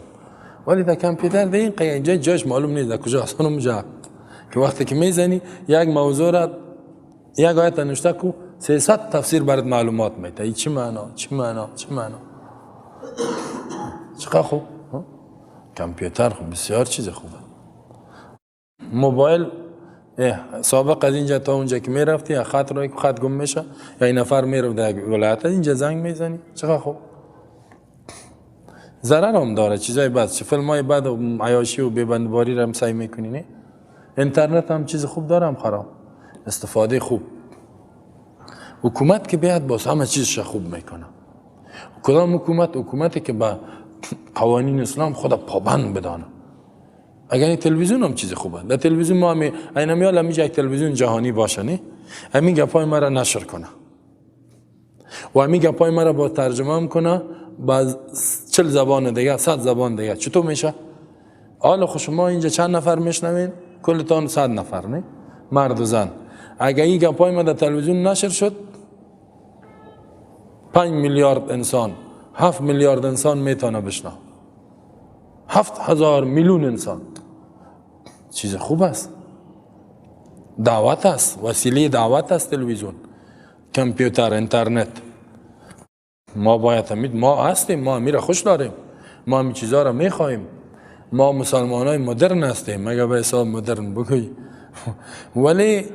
ولی عقیده کفره، نظام کفره، قوانین کفره، فرهنگش که مرد هم شوهر داشته باشه هم زن، این چیزها را تو این ایوان هم نمیخواه، ما هم نمیخواهیم. خودش هم زن باشه هم شوهر، این را خوبی خیلی در فرهنگ جنگل هم نیست، این را نمیخواهیم. یکم تا یا تبلیغات میکنن این مولوی ها جغرافیا و هندسه و کامپیوتر کار ندارن. چطور نداریم؟ دروغ نگو، بیاقل ما خودم کامپیوتر دارم. الا انهم هم السفهاء ولكن لا يعلمون. خبرداری منافقین بیاقلا و جاهل هستند لیکن نمیفهم از این صفات خود، از بیاقلی خود خبر نیست. و اذا لقوا الذين امنوا قالوا آمنا و اذا خلوا الى شياطينهم قالوا انا معكم انما نحن مستهزئون. وقتی که روبرو میشن با کسایی که ایمان آوردگی هستند، کی روبرو میشن؟ منافقین. چی میگن؟ قالوا آمنا، میگن ما ایمان داریم. مسلمان‌ها را که میبینن. و اذا خلوا الی شیاطینهم، و اذا خلوا وقتی که میروند الی شیاطینهم، به شیطانایشان. شیطانا رهبرا و کلانا، بزرگایی که شیطان است، شیطان گشتن. چی میگن؟ قالوا، میگن انا معکم، ما به همراه شما هستیم، عقیده ما، فکر ما هم به همراه شما. باز اونا پرسانش میکرد خیلی اونجا چرا گفتین که ما ایمان آوردیم؟ در بین مسلمان ها چرا گفتی که ما ایمان آوردیم جهاد کردیم؟ مجاهد خوشدار و مؤمنه، چرا گفتی؟ انما نحن مستهزئون، جزی نیست ما استهزا میکردیم، مسخره میکردیم سر از اونا. اینجا صفت منافق چیست؟ که در پیش روی مؤمن میاد ایمان دارم، که شیطان کافر که میره میگه که تو هستم، و باز که ایمانه که گفته آورده میره مسخره میدانه، استهزا کردم، ریشخند میزنم سری مردم. این دیگه صفت منافقینه. وقتی که روبرو میشن با مؤمنین چی میگن؟ ما ایمان آورده ایم. ما مولوی صاحب بسیار علم دوست دارم، علما در افغانستان نقش تعیین کننده را داره. این تو گپ میزنه پشت سر که رفت میگم این ملاها را دلم میخواه که زیر زمین تیرشان کنم، افسوس که زورم نمیرسه. یک استفاده میکنیم از اینا. بخی مولوی صاحب یک فتوا بدید، اون مولوی هم دیگه میخیزه، چنان فتواهای میتن بان میگه یکم فتوا بتن، به می فتوا خوب هستن مولوی صاحبا. این مؤمنین که میبینن ایمان آوردیم، قرآن خوش داریم، پیامبر خوش داریم، علما را خوش داریم، مجاهد هستیم، ما هم جهاد کردیم، ما هم هجرت کردیم. یکم تش که میجه جنگ شده رفته در اروپا. خب خدا چی میگه؟ مهاجر پس که میاد تا میشه خاک افغانستان در کله خود کش میکنه، این دو آوری یا ماچش میکنه. خب کجا بودی؟ 30 سال در دیار هجرت بودیم. خب 30 سال خب چی کار کردی در اونجا؟ چی آوردی؟ دست آورده چیز؟ یک ذره از این البومای نو آوردیم. البوم چیست؟ خواندن ها، همین چیزا، کلیپای خواندن، میمانه که خواندن است و رقص است. او همی بود 30 سال دست. چی کردی در اینجا؟ هجرت کرده بودیم ما، دستی کافرها رفتیم. خب حالی چی آوردی؟ اینی خواندن و رقص برتان آوردیم. باز میپرته خواندنایشا، با در تلویزیون هم میارش لی زمزمک و زمزمای خودم میکنه و خواندنایشا میپرته. نامشان مانده هجرت، نامشان مانده جهاد کردم، هجرت کردم. اینی کارشان است. اینجا که میان باز بر ما اینی سوغات ها را میارن. خب با مؤمنین که روبرو میشن ما ایمان داریم، میداریم، مداریم. و اذا خلوا الی شیاطینهم، وقتی که میروند به شیطانا، اونا سوال میکرد خیلی بین مسلمان ها چرا گفته که ما مؤمن هستیم، ما مجاهد هستیم، تو جهاد خوش داریم، چرا گپ ازری؟ باز اینا میگه انما نحن مستهزئون، جز این نیست، انما کلمه ما هیچ کاری نمیکنیم مگر استهزاء. اونجا هدف ما استهزاء بود، مسخره بود، فریبشان میدیم. شما دو خفه نشین. بازو میگه خب ما یک ذره تشویشی شدیم، تو گفتی که ای تو میخوایم اسلام میخوایم، ما گفتیم نه که تو شده باشی. گفت نه ما مسخره میکنیم، ما استهزاء میکنیم. اینی منافق است. خب از این نوع منافقین در هر سرزمین فریمان وجود داره، یک تانی فریمان است. الله یستهزئ بهم و یمدهم فی طغیانهم یعمهون، الله استهزاء میکند به اینها و یمدهم و زیاد میکند از برای اینا فی طغیانهم در سرکشیشان، یعمهون در حالی که سرگردان و پریشان میگردند. در اینجا الله حال جزایشان بیان میکنه، میگه اینا سر مؤمنین استهزاء میکنه. الله یستهزئ بهم، الله سر از اینا استهزاء و مسخره میکنه در روز قیامت. در دنیا هم، در دنیا چطور یار مهلت میته، یا فکر میکنن که ما با این چیزا فایده میکنیم، خبر نیست که ریشهشان کنده شده رئیس به طرف آتش روان است، خبر نیست که به مرگ نزدیک شده روان است، به طرف آتش میره.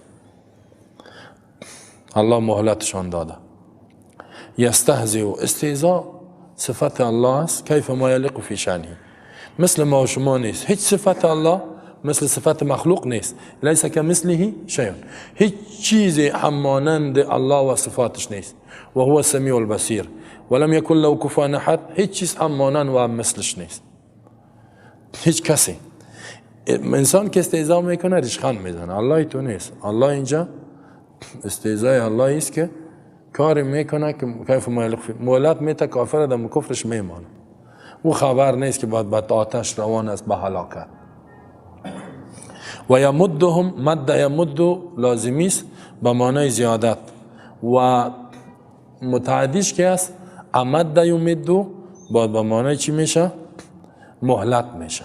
اینجا به معنای یمد زیاد میکند الله متعال هم امی کافرارا فی طغیانهم، در طغیان و سرکشیشان. یعنی کافر منافق که طاغی است، طاغی از حدودی که الله خالقش برش تعیین کرده از او تیر شده، از او حد پای خود او سمانده. کافر الله طاغی میگه. یعمهون، در حالی که سرگردان و پریشان میگردن. سرگردان و پریشان میگردن. سرگردان و پریشان چی؟ و یا ای تو بدبختای هستن، نه صحیح کافر هستن نه صحیح مسلمان، دم بین هست، بین بین. کافر هم میبینه که توست، مسلمان هم میبینه به امرای تو هستم، جهت نداره. این میست پریشانی هست. اگر مسلمانان پیروز شد پریشان میشه، اگر کافران شد میگه باز چطور میشه؟ نشوه که باز میام سر ما قارشا بگه یک روز دیده بودم که تو مسلمانان میگشتی میکشمت، میترسه.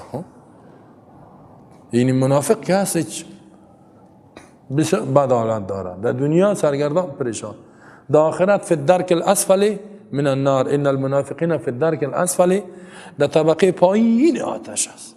الله نجا آتش کوتا قلفی است، کوتا قلفی آتش است. الله نجات. اینجا کوتا قلفی آتش نیست، اینجا کوتا قلفی آتش است. الله در قرآن میگه یقرنون فی مکان ضیق، بسیار تنگ، کوتا قلفی آتش.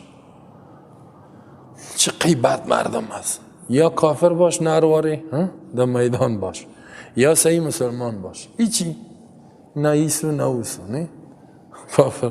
الله در قرآن میگه نه ان المنافقین یخادعون الله وهو خادعهم و اذا قاموا الى الصلاة قاموا كسالى يراؤون الناس ولا يذكرون الا قليلا مذبذبین بین ذلك لا الى هؤلاء ولا الى هؤلاء، مذبذبین متردد بین ذلك، نه این طرف نه اون طرف. کافران میگه بیاین در صف ما خود ظاهر کنین، نه ما را غرض نگی. مسلمانان میگه بیایسو، نه ما را غرض نگی. هم ایسو میزنه هموز اینا لگه یا هم پیروش هم میترسه من نکشه، اگه هم پیروش هم میترسه. آدم نرواره، یا کافر باش میری داتش، نه یا صحیح مسلمان باش مطابق قرآن باش. ایچی هست. الله ما شما را از این نجات بده، از کفر هم الله نجات بده. خب کفر هم مسابت چیز هست. الله نجات. رسول الله صلی الله علیه و آله من یعوذ بک من الکفر والفقر. از کفر و فقر پناه می، از فقر پناه. فقر و کفر یکی کده در پالوی هم دیگر. خب از هر دوش پناه میخوایم. و النفاق، از نفاق پناه میخوایم. اولئک الذین اشتروا الضلالة بالهدى فما ربحت تجارتهم وما كانوا مهتدین. اولئک اینمی کسایی که موصوف به می 15 صفات است یا 13 شد. الذین کسایی هستند اشتروا الضلالة که انتخاب کردن گرفتن الضلالة گمراهی را بالهدى در بدل هدایت. هدایت ماندن، قرآن ماندن، کفر و ضلالت گرفتن. فما ربحت تجارتهم فایده نکرد تجارت از اینا کاروبارشان و ما کانوا مهتدین نشدن راه یابندگان هدایت نشدن. این سعی کنین الله یمی کار از اینا را تشبیه میده. خب یا چی کردن؟ یک تجارت کردن، یک تجارت است. خب این ابن الوقت میگه این مردم ها را به اصطلاح ما شما هر کی که آمد که تمو هستم هدفش است که قدرت بگیره، یک ریاست، یک مدیریت، دو فکرش دمشکم بشه خلاص. این مردم ها پشت ماش میگرده، پشتش کم دیگه کار نداره. خب همین ماش و پیسه ما باشه دیگه دلش که کی میمره و کی بندی میشه و کی در کجا میره و جاسوسی یک مسلمان به یک کافر میکنه، میگه خدا کنه که در عمق بندی خانه بره و از اولادش جدا شود، مقصد ماش ما بیایه. خب یا ابن الوقت هستن. یا چی میکنن در بین کافرها که میرفتن انا معکم چی بود؟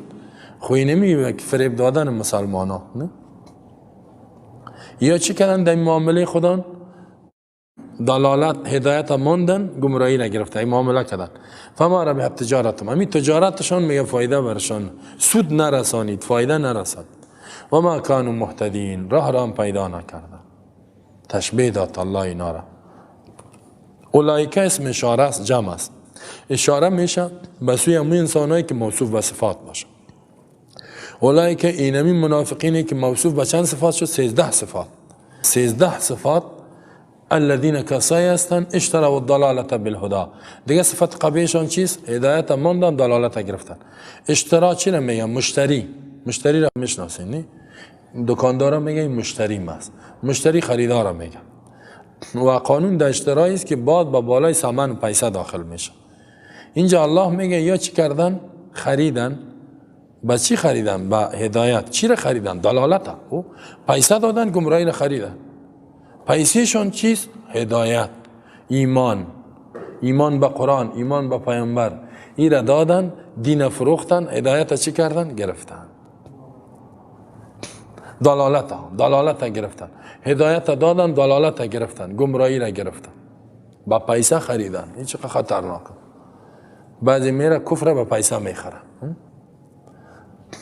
کفر پیسهش چی میته؟ ایمان. او کافر میگه خب من چند روپا میتم؟ چند روپا پیسه میتی؟ چی کنم؟ مثلا برد یک موتر میتم، یک ریاست میتم. خب پیسهش چی میتی؟ از مسلمان میخواد تو با من یک چیز بده. چی بتم برد؟ پیسه بتم؟ نه میگه ایمان تا بده. ایمان تا بده، ناموس تا بده، وجدان تا بده، خاک تا بده.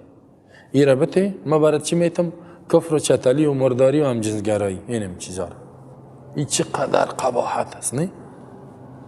کفر برد میتا، دلالت برد میتا و اینا آزادی های که ایوان نداره نه؟ این را برد میتا و از تو چی را میگیره؟ هدایت ایمان میگیره. این خطرناک شد. ولای که اینمی کسا انتخاب کردن به اینجا اشترا به معنی استبدال تبدیل کردن، گمراهی را گرفتن، هدایت دادن. اینجا سوال پیدا میشه که یا هدایت نداشتن ایمان. سوال جوابش است که هدایت فطری، فطرتا هر کس ایمان داره. پس آن عوامل خارجی انسان گمراه میکنه. خب فطرت الله التي فطر الناس عليها كل مولود يولد على الفطره. رسول الله میگه هر کس به ایمان تولد میشه. اگر ما یک جوان اینجا تولد شد سرش کار نکنیم این مؤمن است، این گمراه نمیشه. عوامل خارجی خرابش میکنه.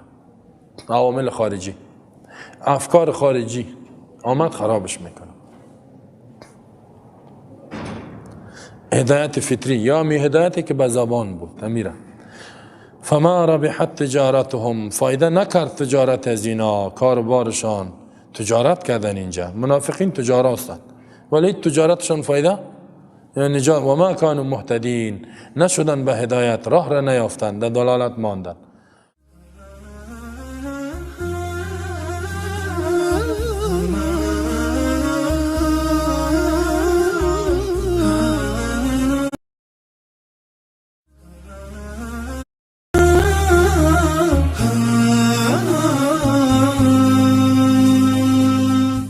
مثلهم كمثل الذي استوقد نارا فلما أضاءت ما حوله ذهب الله بنورهم وتركهم في ظلمات لا يبصرون. مثلهم صفت حالت از منافقین كمثل الذي مثل صفت آن شخصایی است استوقد نارا که روشن کرد آتش را فلما اضاءت ما حوله هر وقتی که روشن کرد آتش چهار اطرافش را ذهب الله بنورهم برد الله نور از اینا را روشنیشان و ترکهم فی ظلمات ترک کرد الله اینا را فی ظلمات باقی ماند در تاریکی لا یبصرون که هیچ جایی را نمی بینن. اینجا الله مثالشان بیان میکنه. در قرآن مثال آمده. خب مثال به خاطر وضاحت یک موضوع یک هدف میخوای واضح بسازی مثال میدی. این خوبه. این نشانه بلاغت است. خب بلاغت یک کلام همیست که مثال بگوید. مفسرین میگه 44 مثال در قرآن است. مثالا و الله در قرآن میگه که مثالا آوردنش بسیار حکمت ها داره. مثلا در سوره حشر الله میفرماد لو انزلنا هذا القرآن على جبل لرأيته خاشعا متصدعا من خشية الله وتلك الامثال نضربها للناس لعلهم يتفكرون. این مثالا را بیان میکنیم که فکر کنن انسان. و ما یعقلها الا العالمون. این مثال ها رو درک نمیکند کسی مگر کسایی که عالم باشه. بعض مثال ها را زیرا در این مشابهت است، یعنی تشبیهات است، بلاغت است، بیان و بدیع است. علم بدیع و علم بیان است. علم بلاغت است. علم بلاغت تشبیهات است. الله تشبیه میده یک کس بعد یک کس. فهم ازی در علم میخواهد. خب فکر کنید، سرش فکر کنید. إن الله لا يستحيي أن يضرب مثلا ما بعوضة فما فوقها فأما الذين آمنوا فيعلمون أنه الحق من ربهم وأما الذين كفروا فيقولون ماذا أراد الله بهذا مثلا. الله مثالا را بیان میکنه. مثال به خاطر وضاحت ممثل له. بسیار خوبه. یکم دفعه مثلا ما اگه تو بر شما گفتم برم مثالا را نگم نمیفهمین. نه این مثالا را که گفتم موضوع واضح میشه یا نمیشه. اینا شما میبینین. نه مثالا چیست که عملا برات نشان میتیم این گپا اینجا است. مثال بسیار. پس مثال به معنای صفت هم میاد، به معنای حالت هم میاد. با در مثال چیست؟ سه چیز. یک مشابهه، دو مشابه به، سوم وجه شبه، دلیل مشابهت. مثلا یک نفر میگه که اینی نام یک نفر میگیره که مثلا اکرام میگیم کل اسدی. اکرام مثل شیر است. این خو چی شد؟ اکرام مشابه شد، تشبیه داده شد. شیر مشابه به چی تشبیه داده شد؟ به شیر. او مشابه بی اسد شیر میگه. وجه شو به چیز دوانشان شجاعت است. یعنی اکرام مثل شیر واره شجاعت داره، هیچ نمیترسه. اینال باز قانون در مشابه است که مشابه ضعیف است، وجه شو بدهی در مشابه قوی است. شجاعت در شیر قوی است، در این هم یک ذره است، در این انسان هم است. توجه شده؟ پس اینجا الله تشبیه میته منافقین را. مشابه چیست؟ منافقین یا کافرها. مشابه به چیست؟ یک کسایی که در یک جای هستند و آتش روشن میکنن. الله میگه منافقا زمانی که ایمان خدا به زبان اظهار کردن مثل اونمون کسایی شد که در یک دشت هستند آتش روشن میکنن. یا هم که به زبان گفتن آمنا بالله آتش رو ایمان نه، چون که اینا ایمانشان حقیقی نیست الله ایرا نار میگه آتش میسوزانه، یعنی به زبان گفتن. فلما اضاءت ما حوله، هر وقتی که آتش یک جای روشنی میکنی اطراف خدا روشن میکنه. یا هم که گفتن آمنا بالله و ما ایمان آوردیم بالله و روز قیامت، چی کردن؟ اطراف خدا را روشن کردن. روشن چی؟ فواید از جامعه اسلامی مزایایش گرفتن. یا کسی که ایمان خدا اظهار کنه از ذره فایده میگیره. مثلا چی تو فایده میگیره؟ فایده ای میگیره که اگر جهاد شد غنیمت تقسیم شد برای زیام میاره. زکات شد من فقیر هستم بده و میام از زکات استفاده میکنم، از غنیمت استفاده میکنه، از مال بیت المال جایزه است به مسلمان ها داده میشه بده به فلانی ها. یا یک نمره زمین در منطقه میتیم کسایی که آدم های نیک است یا قربان اسلام شام قربان ایمان شام بده به یک نمره زمین. اینی چیزا هدفشان نمیست. خب دیگه خب وقتی که ایمان خدا ظاهر کرد من مسلمان هستم میستم در خانه یک تا خواستگاری میره. چطور آمدی؟ آمدیم که کت خواهم دختر شما عروسی کنم. ای بسیار آدم نیک است. همین تو دیگه ششته مرا مینایسی غلامتان قبول کنیم. امیال رفتیم در مدرسه ثبت نام کردیم خوب یاد میگیرم. خب مقصد میخوانی. خب نماز صبح تهجد میخوانم. خب بده دختره بهم. دختره بهم بده ما میگیم ایمان داشته باشه. اینه هدفش از این میگه پا دیگه چی میگه؟ ما مجاهد هستم جهاد کردیم. خب بده وزارت برش بده وزیر صاحب برو جهاد کرده از مجاهد دفاع میکنه. یکم دفعه مجاهدم که باشد یکی دعوای جهاد یاره کنه جهادم نکرده باشه میگه خیر طرفدار مجاهد خواست بده یک وزارت برش. نه نمیال دمی 50-50 که ببینین نه بسیار کسا گرفتن 50-50 نه 50 بعین 50 بغین داده شد. نه اینا امی 50-50 دهی 50 که به مجاهد داده شد کلش مجاهد نبود. یکم تاش گفت صاحب ما مخلصین مجاهدین هستیم. بده برای میام یک ریاست بده یک معینیت بده یک چی بده یک وزارت بده. یعنی این میا که هستن این مردم چی کردن؟ همی که گفتن ایمان جهادی اینجا چهار اطراف خدا رو روشن کردن از مزایای جامعه اسلامی چی کردن؟ استفاده کردن. متوجه شدین یا نشدین؟ فکرتان در کدام جای دیگه نره. ها یکم دفعه من یک گپ باید بسیار مثالای چی نرین حال تصویر عین بیارین و غین بیارین و نکنین این کارا رو. همینجا فکرتان بگیرین یکم مثالا رو براتون میگم. فهمیدین؟ این یکم مثال ها هست.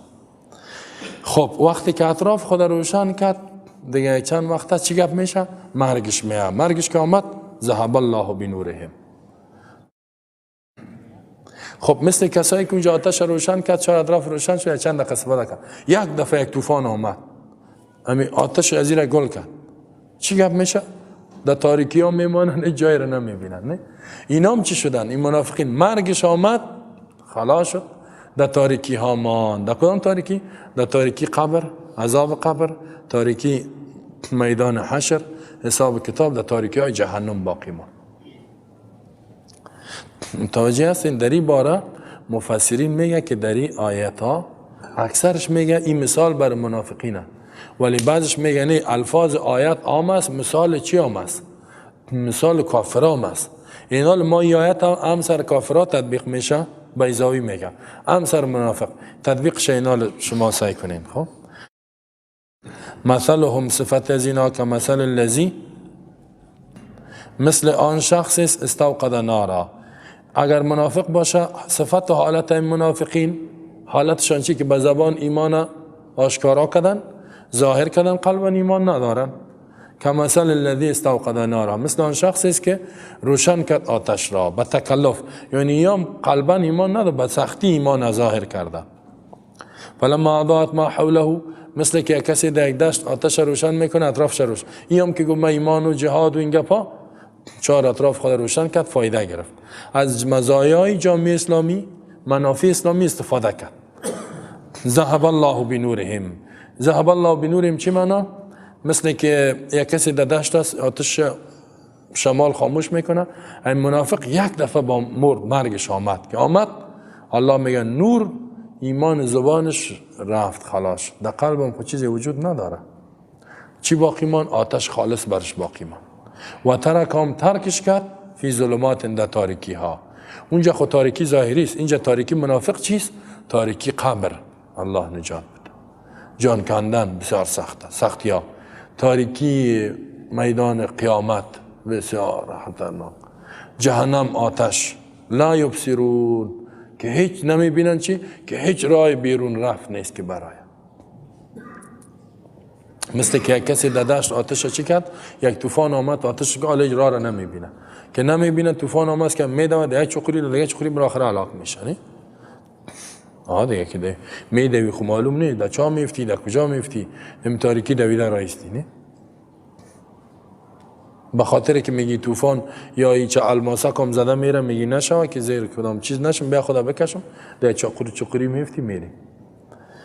این صفت منافقین. اگر ولی محققین استاد ما میگفت که مثل که از عام الفاظ فهمیده میشه که صفت کافرها میشه، به خاطر که الله در جد نوع کافر بیان کرد، ان الذين كفروا سواء عليهم انذرتهم، بعد از گفت من الناس ما یقولوا، هم از بر کفار قبلا مثال بیان شده، گروه کافرها و هم منافقین.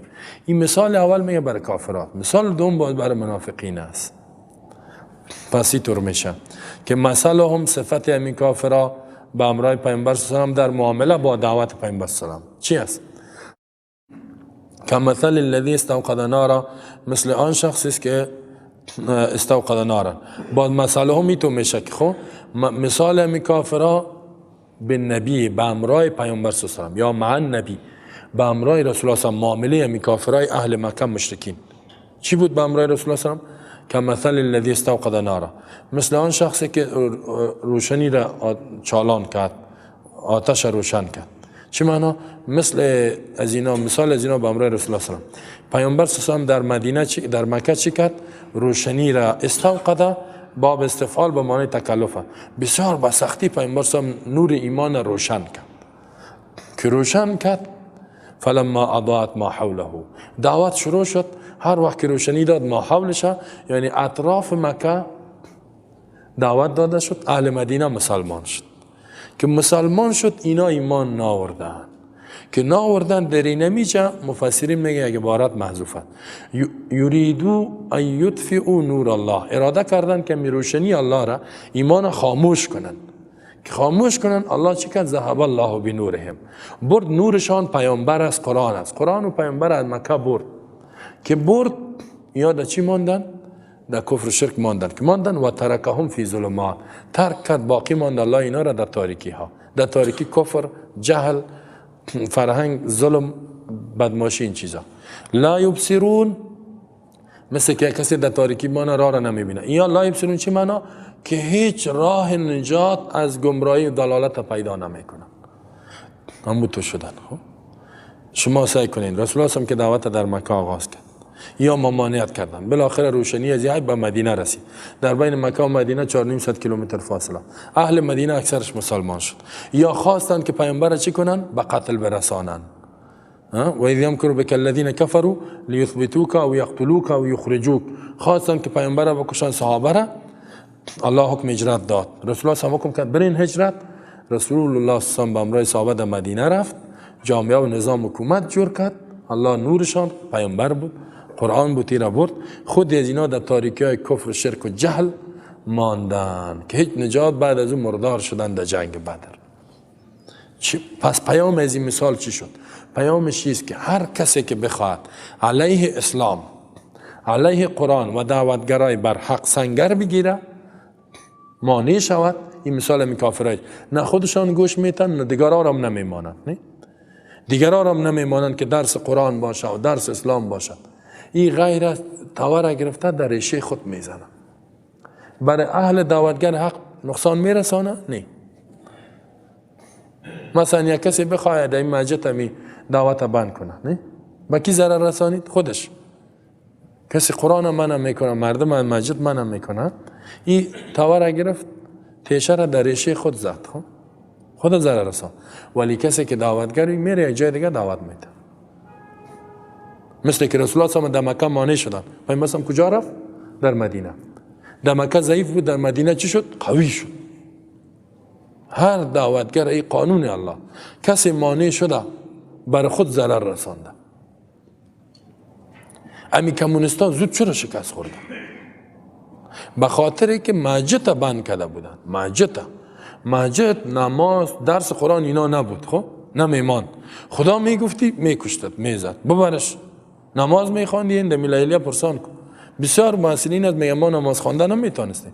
این نماینده سابقی که در دوران نجیب بود پیش ما آمده، دوران ببرک کارمل، گفت والله گفت ما نماز میخوام دروازه را قلف میکردیم، قلف هم کردن نمیتونم، پیش میکردیم دم بغل دروازه تیز که تق تق میشم چت سلام دور میدادم گیرم نکنه در نماز.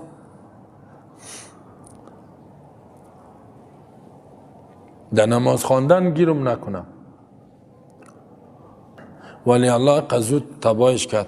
چه بازی مردم افغانستان مسلمانم چه سختی کنی امان قدر قوی میشه. حالا خود دعوت است، سختی که کردی نظامی میشه کلگی، نظامی که شد ریشت کشیده میشه. حالا این قانون الله. رسول الله صلی در مکه چی بود کارش؟ ملکی بود، نه دعوتی بود، مسالمت آمیز بود، به صورت صلح آمیز بود. هر وقتی که دعوت شبان کرد چی شد در مدینه؟ نظامی شد، با قوت آمد مکه را بدون جنگ فتح کرد یا نه؟ هیچ کسی با اهل قرآن ضرر رسانده نمیتونه، به شرطی که همون کسایی که اهل قرآن هستن ثبات داشته باشن، ثبات و استقامت. اینطوری که یک سیلی زدی شاگرد شوه پس بروسو یک سیلی زدیش میره دیگه. حالا چه گپ شد مولوی صاحب گپ نمیزنی قرآن نه گمش که شعله تا بخو پرده تا بکن. والا ما یک چند تا گپ زدیم بسیار تهدید شدیم گمش کو به این مردم خدمت نکنه باز ببینی که دیگه وضعش خراب است ای تو نکنه. رسول الله صلی الله علیه و آله بسیار شکنجه داد. اولین کسی که در راه اسلام شهید شد زن بود، سمیه را شهید کردن. اولین کسی اسلام قبول کرده بی خدیجه زن بود، ولی تسلیم نشدن. الله پیروزی را برش داد. پس در اینجا الله چه یک مثال بیان کرد، میگه مانی قرآن نشین، مانی راه حق نشوین. بیا در کجای قرآن خرابی است بگو که اینی گپش خراب. پس اگر شدین ریشه خودم میکشین، قبول کنین، ایمان بیارین. نمیاری بان که درس قرآن و حدیث دعوت و اسلام این چیزا باشه و این بخیرت است. اگر قبول نمیکنی باز الله جایت در کجا به زودترین وقت میبره، باز عمرت کوتاه میشه. باز ابو جهل چی شد که رسول الله از قرآن منع؟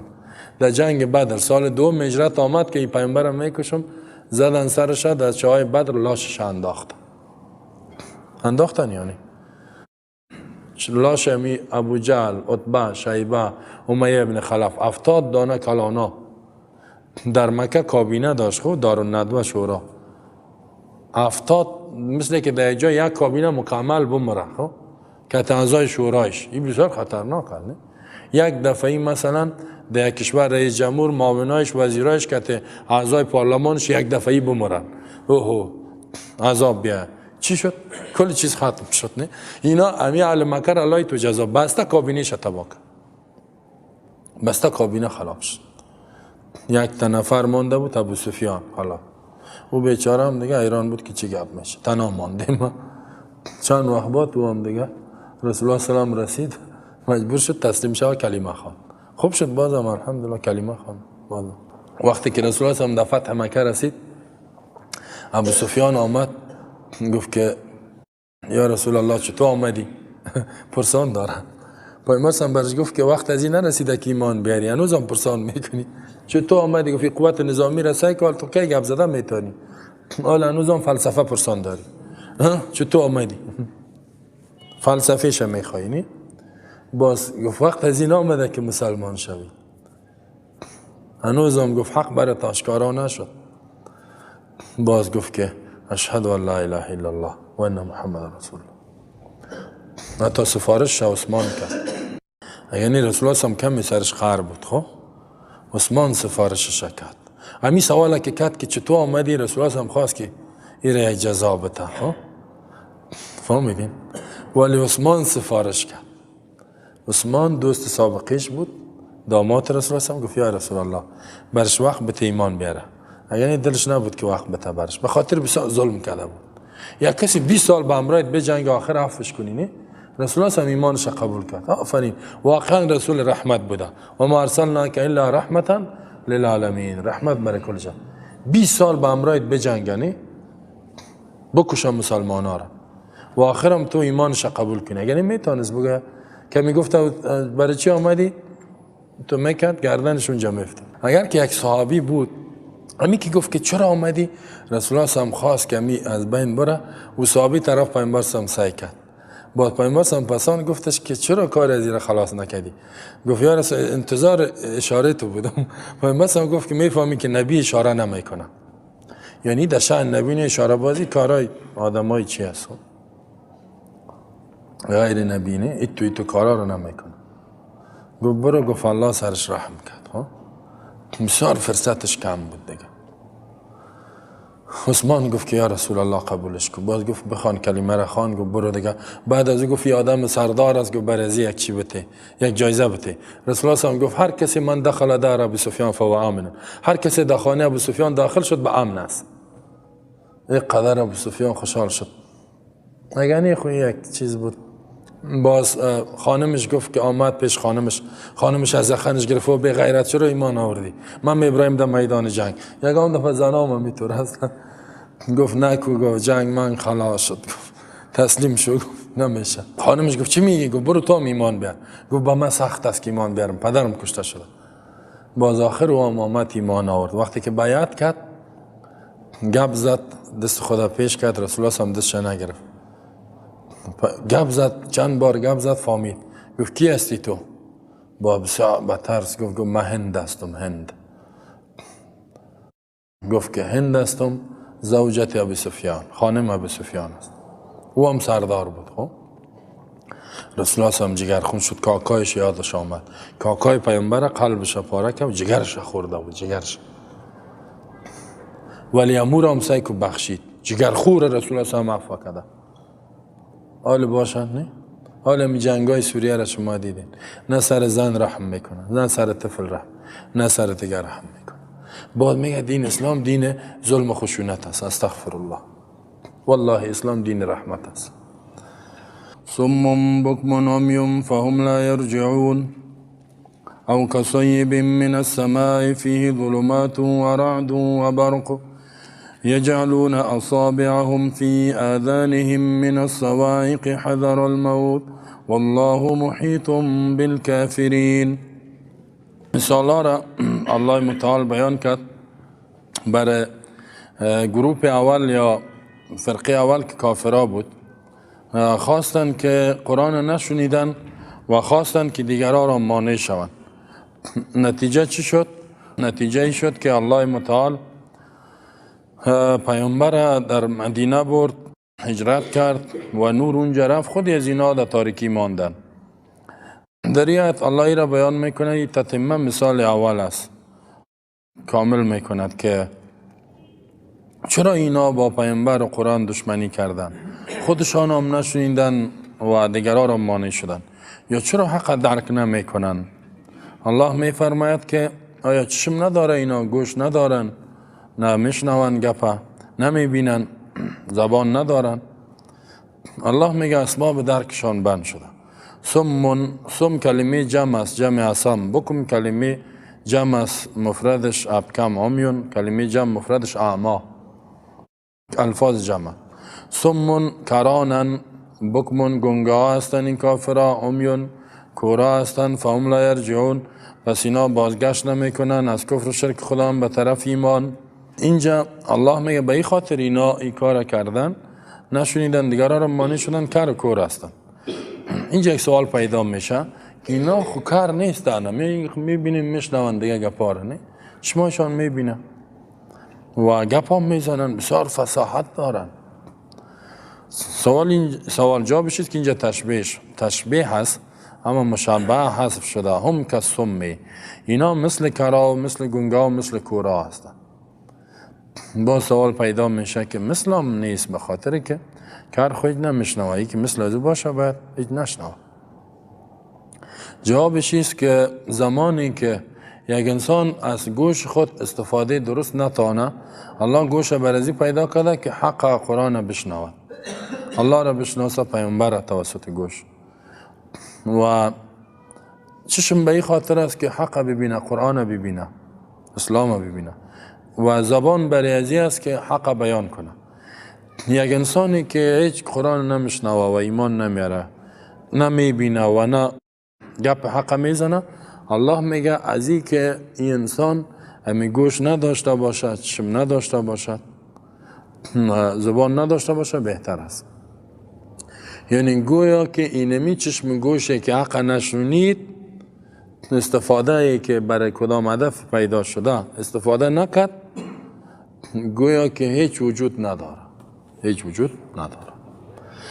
اینمی علم کافرها گوش دارن، چشم دارن، زبان دارن، ولی استفاده درست نمیتونن، گویا که هیچ ندارن. الله میگه این گوش نیست، او گوشه که حق نشونید او کر است، باطل شنید، گناه را شنید، موسیقی و غیره، قرآن نشنید او کر است.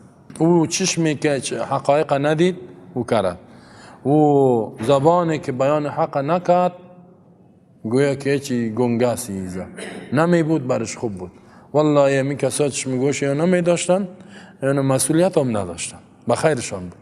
حالی که دارن حق نشنیدن، قرآن نمیشنون، فکر نمی کنن، بیان نمی کنن، گویا که هیچ ندارن.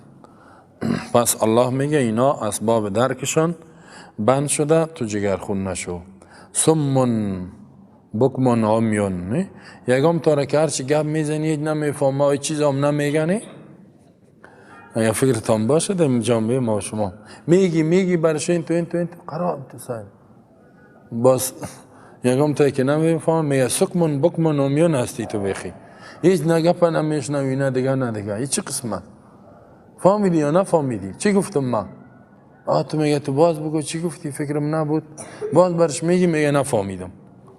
اینه همین کافر ها اینطوره، هرچی برش بگو هیچ نمیفهمه. قرآن هم برش بته بگو مطالعه کو هیچ نمیکنه. سمون اینا کرها هستن، مثل کرها، مثل گنگا، مثل کورا، فهم لا یرجعون، بازگشت نمیکنن اینا از کفر خدا. یعنی مثل که کسی کار باشه چیز نمیفهمه، یا هم میطور است. پس همو ختم الله علی قلوبهم. او کصیب من السماء فی ظلمات و رعد و برق یجعلون اصابعهم فی آذانهم من الصواعق حذر الموت والله محیط بالکافرین. این مثال دیگه است. او مثلهم، یا مثال از اینا مثل آن شخصی است که صیبن که در زیر یک باران زیاد است، من السماء که باران از طرف آسمان میاد، فیه در باران ظلمات تاریکی ها است، و رعد آواز الماسک است، و برق خود الماسک روشنی است. یجعلون اصابعهم فی آذانهم من الصواعق حذر الموت، میمانند اینها اصابعهم سران انگشتای خودان را، فی آذانهم در گوشای خودان، من الصواعق از جهت آواز الماسک، حذر الموت از جهت ترس مرگ. والله محیط بالکافرین، الله احاطه کننده است به کافرها. هیچ کافر از علم و قدرت الله بیرون نیست، در تحت علم و قدرت الله است. اینجا یک مثال او برای چی است؟ بعد میگه او برای شک است، بعد میگه برای تنویع است، بعد میگه برای تخییر، اختیار داری. الله میگه این مثال بیان میکنی یا این مثال، برای تخییر اختیار داری. به این کافرها اون مثال بیان میکنی یا این مثال بیان میکنی. اما اصلش است که او برای تنویع است. این نوع دوم مثاله. مثال اولی از برای نوع اول کافرها که ضدی و عنادی بودن. اینی مثال دومی مثال او کافرهایی است که منافق است، یعنی اظهار ایمان میکنه به خاطر منافع دنیا، به خاطر که دنیا را به دست بیاره. اظهار ایمان و در جماعت مسلمان ها زندگی میکنه، میگه من مؤمن هستم، یگام نماز میارم میخوانه و یگام جنازه را به خاطر که منفعت به دست بیاره. این مثالی کافره و اینا منافق هستند. قبلا خواندیم. کسیبن اول معنای ظاهریش است که مثل یک انسانی که چی است؟ صاحب سیب در یک دشت روان است. یک انسان ماه بهار آمد، در ماه بهار که است باران و ابر بسیار شدید، ابر تاریک میشه، باران که میاد بسیار به سرعت میاد. سیب امو بارانی را میگه که بسیار زیاد باشه و فریمان و بتیزی بیاد. همین باران بهار است. نه باران زمستان شما ببینین آهسته آهسته میاد، نرم دوامدار، نه یک هفته باران بهار چنان تیز میاد یک دقیقه که این جویا و سیلاب یا میگه و 2 روز باشه کل جا زیر او میشه، 1 روز باشه 5 ساعت باشه او میگیره منطقه را، یک ساعت یکم دفعه تیز می باشه، یک ساعت باشه. ما در عربستان سعودی بازی باران ها بسیار چی هست اونجا دیدم یک تاریکی شد میتو. ما گفتم چی قیامت واره، تاریک ابر آمد. تو یک باران شد که در ظرف 2 دقیقه چقدر دکان ها را برد. 2 دقیقه این تو یک باران. اگر او باران 3 ساعت 4 ساعت باشه خب بخی.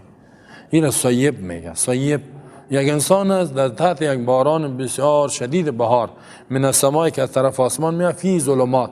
در این باران چیز تاریکی است. یک تاریکی شب باشه، تاریکی های ابر باشه و تاریکی باران. باران خودش یک تاریکی داره نه شب که باشه.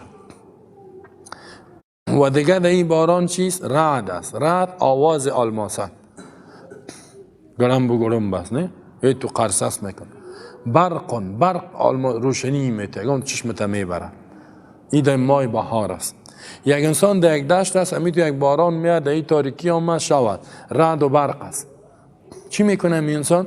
یجعلون، یک انسان چند تا هستن میگردانن انگشتای خود در گوش. از دستی که آواز تیز است دلش میشه که کل انگشتا را در گوش خود داخل کنه که آواز نشنوه، گوشش نترخانه.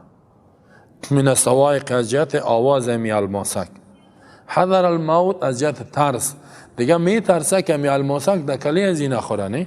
یکم دفعه می الماسک ها را ببینین میگه زد اونجا را تباه کرد نه. یک خانه را در داد چند تا را کشت. همیشه اعلان میشه. در باران های تیز الماسک می یک جا را میزنه. والله محیط بالکافرین. الله تشبیه داده این منافقین به اینمی تو آدم و این تو آدمی که در زیر تو بارانت گوشا مانده چی میکنه؟ یکاد البرق یخطف ابصارهم كلما اضاء لهم مشوا فيه و اذا اظلم عليهم قاموا ولو شاء الله لذهب بسمعهم و ابصارهم ان الله على كل شيء قدیر. قریب است که اینمی برق امی روشنی الماسک در بهار، در باران بهار یخطف اختطاف کنه ببره ابصارهم قوی بینایی از اینا را. یکم دفعه راستی همی تو تیز می باشه که قوی چشمه بسیار سعی کن چشمت هم میبره قریب. کلما اضاء لهم مشوا فیه. اینمی آدمی که در دشت است باران همی تو تیز است میاد رعد و برق است چی میکند؟ هر وقت که روشنی شود یعنی تاریکی است نه در تاریکی جای نمیری خراششتی روشنی شد مشوا فیه میره و دمی روشنی تا جای خدا بکشه به خاطر که از این باران تیز خدا خلاص کنه. هر وقت و اذا اظلم علیهم وقتی که تاریک شد با بالش روشنی قامو استاد میشن باز حرکت نمیکنن. ولو شاء الله لذهب بسمع. اگر الله میخواست میبرد قوه شنوایی بینایی از جرا بخی چشم گوششان میگرفت کورشان میکرد کارشان میکرد. ان الله على كل شيء قدیر. بدون شک الله بر چیز قدرتمند است، قدرت داره که هر کاری را بکنه. خب این یارا الله منافقین به اینی تو مردم تشبیه داد که در بهار هستن باران تیز میاد در این تو حالت یا چی میکنن اگر روشنی شد میرن نشد قرار در جای خدا. این تو تشبیه داد. اینال تطبیقی مثال چطور میشه؟ منافقینی که ایمان خدا را ظاهر کردن در تحت چتر جامعه و حکومت اسلامی. مثال از یا چی است؟ مثال از اینا به امرای مؤمنین و قرآن و پیامبر مثل اون شخصی است که در زیر باران است. اینا چی کردن؟ در جامعه اسلامی که زندگی کرد وحی از آسمان میاد. الله وحی را تشبیه داده به صیب. فرمان الله میاد. من السماء باران از طرف آسمان میاد، وحی هم قرآن هم از طرف آسمان میاد. یعنی وقت با وقت اینا میبینن آیتا نازل میشه. خوب حتی حقایق عقیده و زندگیشان رو بیان میکنن. باز فیه در باران چیز تاریکی ها. در وحی آسمانی ظلمات چی معنا؟ ظلمات اینجا دو معنا داره. یکی تکالیف اسلام است، تکلیف ها، مکلفیت، نماز، روزه، زکات، جهاد، دعوت. در جهاد خصوصا تکلیف است. مثل که باران میاد تاریکی است انسان میترسه. همین تو جهاد است نه؟ صبح و خیستن است، دعوت دادن است، در این تکلیف است. ترس از دشمن است. دیگه ای که ظلمات چی معنا؟ آیات قرآن که میاد اعمال کفر، شرک و نفاق این را بیان میکنه. اعمال کفر، شرک و نفاق رد میکنه. اینا میبینن که اینی الله میگه یک ظلمت است، دیگه ظلمتی دیگه این شرک کفری نفاق این عقیده. و رعد چیست؟ تخویفات میگه، ترساندن، زواجر. در قرآن تخویفات است، الله می ترساند مثل رعد وار انسانه. خب انسان که از آتش جهنم خدا نگاه کو، اگر این عمل خراب کردی هلاک میشی مثل فلانه قوم فلانه. زجر می تکینی کار نکو، نتیجه این عمل در دنیا هم جزا داره، در آخرت هم جزا داره. برق دیگه آیات های قرآن دیگه چی است؟ برق است. برق چیست؟ دلایلش روشنی میته مثل الماسک. بسیار دلایل قوی داره مثل برق که روشنی میته. یعنی چی معنا؟ وقتی قرآن دلایل خود بیان میکنه تاریکی ها را محو میکنه، به شرط کسی قبول کنه. یجعلون اصابعهم فی آذانهم، یا کسی که در دشت است، ای تو یک باران باشه دست در گوش میمانه، یا چی میکنن؟ قرآن که نازل میشه در این اعمال است، ظلمات، اعمال جهاد و این گپا است دیگه، کفر شرک اینا رد میشه، رعد زواجر تخویفات است، برق بشارت و دلایل است. اینا چی میکنن؟ ایوازی قرآن بشنوانی منافقین از مجلس قرآن میگریزن، اگر که آمدن هم یجعلون اصابعهم فی آذانهم، دست در گوش میمان. این قدری منافقین که باشه می حق نشنو. یا کسی که در دشت از دست در گوش میمانه، من الصواعق، از جهت ترس آواز الماسک. این چی میکنه؟ از جهت ترس شنیدن آواز قرآن، دعوت قرآن، دست در گوش مانده. حذر الموت، از جهت ترس. منافق از شنیدن قرآن می ترسه مثل مرگ، مثل که بکشیش آسانت، میگه قرآن در گوشم رفت مرگ واری است که سر ما تاثیر نکنه مسلمان نشم. ایمان مثل مرگ میدانه، اسلام قرآن. سبحان الله، این تو کافر است. این تو آدم ها را ما شما هست زیاد است. قرآن بیان کردن مثل که مرگ است. همیال بعضی منافقین است. خب اینمی قرآن که ما بیان میکنیم این مردگی واره، تو میگه مردم وای تو شدم وای تو شدم، جگر خو اون هستمید خودش نمیشنوه که برش اول میگه که این تو گپا میگن، این تو بس استاد گوش این گپای ملا را به من نگو، اعصابم خراب شد. برش که بگوین که دی منجتا این تو قرآن بیان میشه، این تو وضعش خراب میشه، ولی چیزی از دستش نمیاد. اونا هم قرآن خود جامعه مدینه خود حکومت پیش مسلمان ها بود، خوب قوی بیان میشه. اینا دیگه تو در جگر خونی بودن، هر روز انتظار میکشیدن که چطور شاید که مسلمان ها گم شود، چطور شاید که مسلمان ها شکست بخوره. منافق طایفه قرآن شنیدنش هم مثل مرگ میدانه. اوهو، این تو آدمی که آواز قرآن در گوشش مرگ باشه او میشنوه قرآن؟ نه، میگریزه، او هیچ قابل هدایت نیست. الله باز چی میگه؟ والله محیط بالکافرین، الله به تو کافرها احاطه میکنه، از علم و قدرتش بیرون نیست. میگه پیش ما مرگت میه یا مردار میشی یا جای داتش هست، فرار کردن نمیتونی. این منافق.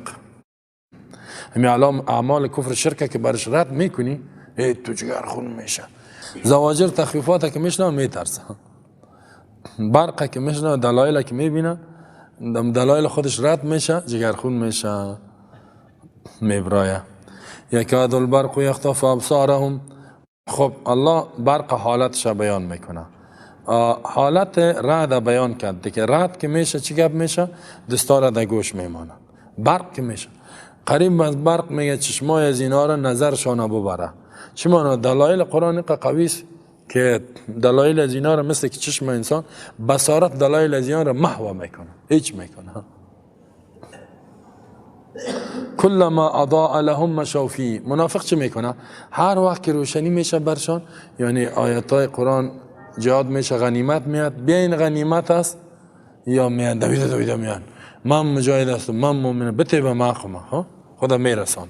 و دیگه ای که کلما اضاء لهم مشوا فیه، وقتی که میگی مال فقیر زکات است میدوه، زمین است توزیع میدوه، ریاست اینا میتیم دویده میاد، ما مسلمان هستیم به ما بتین یک چیز قدرت. و اذا اظلم علیهم، وقتی که تاریک میشه ایتون بریم به طرف جهاد بیاین، اوهو ببین که گم شد در غارای مش داخل میشن. قامو توقف میکنن، چی گپ پس موج صدا آمد؟ میگه والا دشمن حمله کرده در جهاد میریم. خب تا جای دوید استاد میشه، شما برین من میایم. پس دور میخوره، شما برین من میایم. هیچ چی گپ است در این مسجد؟ والا یک مصیبت پیدا شد، مردم جمع شده میرن یا این نفر نجات بتن. خب چی کار میکنن؟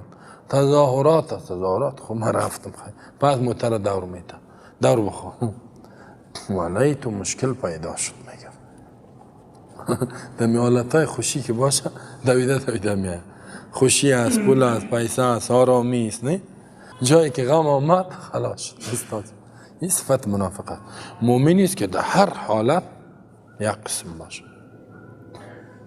غنیمت گفت نمیده، میگه حق ما باشه میتن جدا میکن. مصیبت بود میده، میگه چرا؟ صحابه هم تو بودن. خب کوشش کنیم ما شما این صفت نفاق در غم یک مسلمان نمیشی شریک، در خوشیش میایی، بسیار خطرناک است. ولو شاء الله لذهب بسمعهم و ابصارهم. الله میگه اگر الله اراده میکرد میبرد قوه شنوایی بیناییشان. چی منو؟ اگر الله میگه قهار اگر بخواد امی گوش از اینا را بیخی کرشان میکنه، کورشان میکنه. چی به درد میخوره این گوش قرآن نشنو، چشمی که نبینه قرآن. ان الله علی کل شیء قدیر. بدون شک الله به هر چیز قدرت داره. پس شما تطبیق مثال فهمیدین نه؟ چی بود؟ همه قدر بس از دیگه. گفتنی ای ذره تیز برو دیگه، بسیار گپ نمیزنیم. روشنش. یا ایها الناس اعبدوا ربکم الذی خلقکم والذین من قبلکم لعلکم تتقون. این آیت 20 از اینجا شروع شد. اینجا باب دوم است. او باب اول بود. در روز چی را بیان کرد؟ متقیا، کسایی که از قرآن استفاده کرد. کسایی که به ضد قرآن کافرها صفاتش چیست؟ منافقین صفاتشان 15 صفات شد. به امرای مثال ها بیان کرد. حال الله اینجا دعوت به مقصد قرآن. ذالک الکتاب، قرآن نازل شده. برای چی آمده؟ اعبدو. هدف از آمدن قرآن چیست؟ عبادت، اطاعت، که احکام و دستورات قرآن باید عملی شود.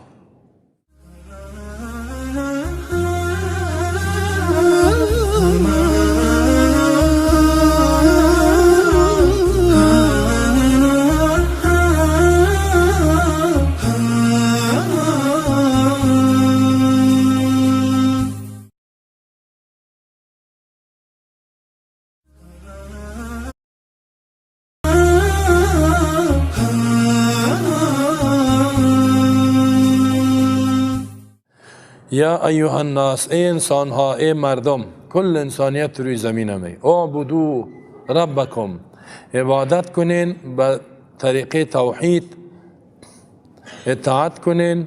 ربکم، ربتانا عبادت کنین. رب کی است؟ الذی خلقکم، آن ذاتی که خلقت شما را نیستی به هستی آورد، آفرید، وجود داد براتان.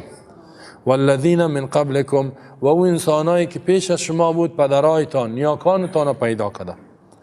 لعلکم تتقون، چرا عبادت کنین؟ تا اینکه شما متقی شوین، تا اینکه شما از کفر و شرک دور شوین، از نافرمانی و گناه وقایه شوین. دیگر رب کی است؟ الذی جعل لكم الارض فراشا والسماء بناء وأنزل من السماء ماء فأخرج به من الثمرات رزقا لكم فلا تجعلوا لله أندادا وأنتم تعلمون. الذي ذات اسرابتان جعل لكم الارض فراشا، که جور کرده است برای شما زمین را، فراشا فرش و هموار، بستر آرام، اسباب آرام. و سما بنان، آسمان بر شما سقف جور کرده. و انزل من السماء ماء، پایین میکند از طرف آسمان آب را، آب بارانه. فاخرج به من الثمرات، بیرون میکند به می آب باران، من الثمرات، از انواع میوه و نباتات و غلباب، رزقا لکم، خوراک منفعت است برای شما. فلا تجعلوا لله اندادا، نگردانین از برای الله شریکا، شریک جور نکنین در عبادت و الوهیت و فرمانروایی و قانون گذاری. و انتم تعلمون، در حالی که شما میفهمین که الله شریک نداره. چرا این کار میکنه؟ این در اینجا الله آیت 20 مقصد قرآن بیان میکنه که عبادت است. رب تفصیلی بیان میکنه. در آیت 20 اثبات رسالت و قرآن است. در 24 کسایی که از قرآن پیامبر منکر هستند. در آیت 25 بشارت است برای کسایی که چنگ به قرآن میزنن و مثال بیان میکنه. در آیت 26 فاسقین صفاتش بیان میکنه. در آیت 28 نعمت وجود بیان میکنه که الله براتان داده. در 29 تمام نعمت های دنیا را براتان داده. در 30 باز ای را بیان میکند که قوت روی زمین بر شما داد، نظام خلافت براتان داده. یا ایها الناس، یا حرف نداست، ایوام بر تنبیه است، ندا هم بر تنبیه است. بسیار چندین تاکیدات است از نگاه گرامر. یا ایها الناس، ای خبردار، ای مردم، ای مردم، تمام انسان های روی زمین، چه عرب است، چه آسیایی است، قاره آسیا، افریقایی از غربی است، امریکایی است، قاره امریکا، قاره استرالیا است، قاره افریقا است، هر جایی که هر انسان است، کلش الله. یا ایها الناس در قرآن بیش از 40 مرتبه یا ایها الناس گفته شده. اشاره به سوی عزیز که قرآن برای کل دنیا، این پیامبر جهانی است. پیامبر عرب، پیامبر عجم، پیامبر مکه، پیامبر حجاز نه، برای کل دنیا. قرآن هم برای کل دنیا آمده. یا جمعی است. یا ایها الناس. دیگه دلایل هم بسیار زیاد است، بعد جایش میگه.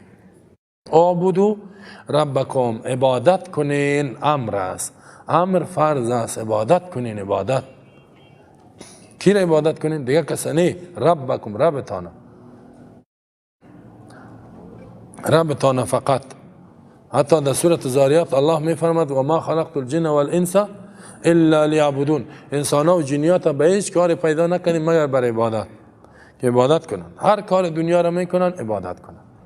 عبادت معنایش چی است؟ اطاعت و فرمانبرداری از دستور الله، که در این اطاعت نهایت عاجزی و نهایت محبت باشه و نهایت امید باشه.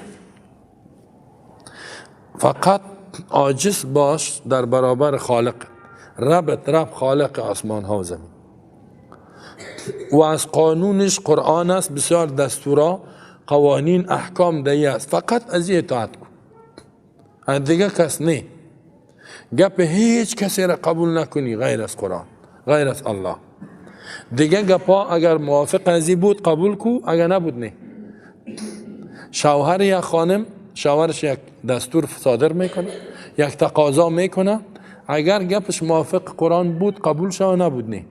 پدر و مادر حق داره، اگر گپش موافق قرآن بود قبول میشه، نبود رد میشه. جنرال صاحب، وزیر صاحب، رئیس جمهور صاحب و غیره، گپش موافق قرآن بود قبول شو، اگر نبود اوسو شو.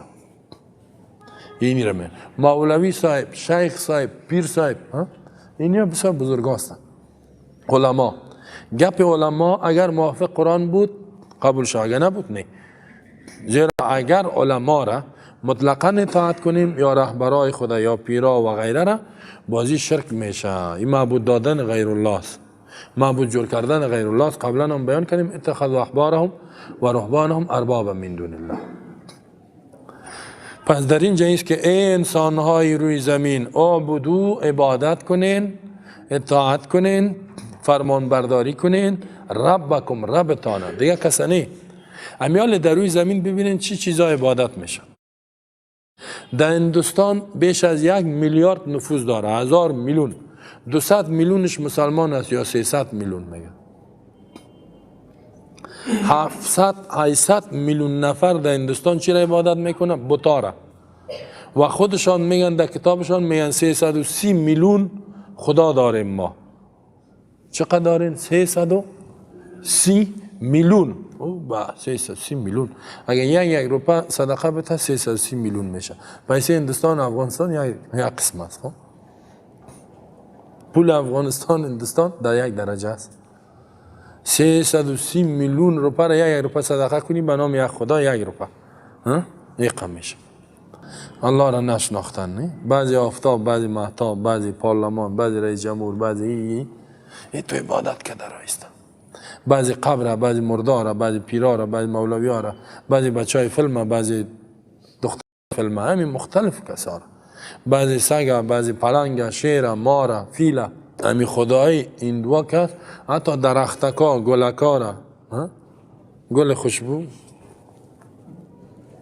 ای اله بتی این چی جاهل مشرک یک گلک نه گل چیست عبادتش گل برای عزیز که تو استفاده کنی در خدمت تو است تو گل عبادت میکنی گل عبادت میکنه یک بوت جور کده نامزن مانده ای مادر بتی چشماش 4 دست و 4 پای برای جور کم تو خطرناک جورش کده او را میگه مادرم بتی به من یک تا دیگر را جور کردن او را نامش پدر مانده ما را خطرناک هم تو کشیده این میگه این هم خطرناک این تو چیزایی را عبادت میکنن سنگ عبادت میکنن موش عبادت میکنن پشک خدا جور کردن شما ندیدین و نبرین ببینین ایران میمانه اینجا الله میگه ای انسان ها اعبدو عبادت کنین اطاعت کنین نهایت عاجزی کنین در برابر ربتان عبادت من حیث معبود کسی است که الله است عبادت چی را میگه حاجت مشکلاتتان از رب بخواین رکوع بر رب کنین سجده بر رب کنین نظر بر ربتان بکنین ذکر رب بکنین فرمان بردار رب باشین عظمت و بزرگی رب در قلبتان باشه خوف توکل اعتمادتان بر رب باشد عبادت معنا داره در قرآن میاد خب رب معنایش اینه یک معنایش رب چی معنا الذی خلقکم من ذاتی که آفرید شما را حال وجود برتان کی داد الله داد هیچ کس گفته نمیتونه که من انسان پیدا کردیم تا بال گفته نه هیچ کس گفته نمیتونه زمین و آسمان ما آفریدیم یک نفر ما شما تا بال ندیدیم بگه کور ما پیدا کردیم گفته یک ذات ادعا کرده که ما همه چیز پیدا کردیم که الله هست یک ذات فقط الله میگه که ما آسمان پیدا کردیم زمین پیدا کردیم شما را پدرایتان این دیگه هیچ کس تا بال ادعا نکرده و نمیتونم بکنه مردم میگه دیوانه است کور تو پیدا کردی یا این کو خو از 1,000,000 سال پیش بود تو خو نو پیدا شدی خب از رسوا میشه میره اگر بگویه که این انسان ما پیدا کردیم باز برش گفته میشه خیلی بیاد اینی خانم ازدواج نکرده ده اینی کسی را پیدا کن بی باز نمیتونه کسی ادعام نمیکنه به خاطر که رسوا میشه تا بالی هم نکرده کمونیست که کمونیست بود از الله منکر بود ولی ازی نگفتن که یار ما پیدا میکنیم و چی میگفتن انسان ها تصادفی پیدا میشه تصادفی چی خودش سر به خود پیدا میشه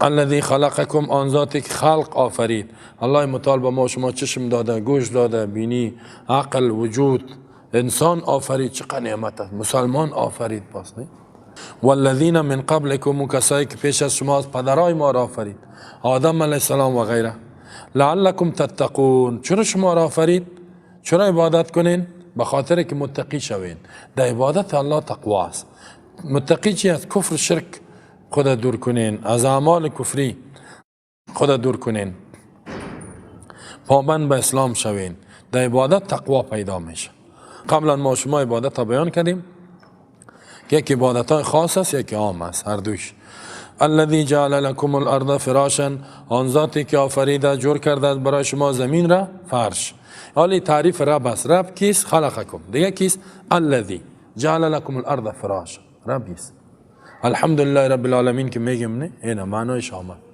رب العالمین کی است زمین بر شما فرشی که نه بسیار سخت است که چیزی کش نشه آهن واری نه بسیار نرم است پای تبانی گرگ بری نه همین تو جورش کرده الله متعال نرم ملایم غرق هم نمیشه هر چی سبز هم میشه دمیروی زمین ریگزار اینجا برو خاک خواب شو میتو آرام سر ریگ خواب شو آرام خوابت میبره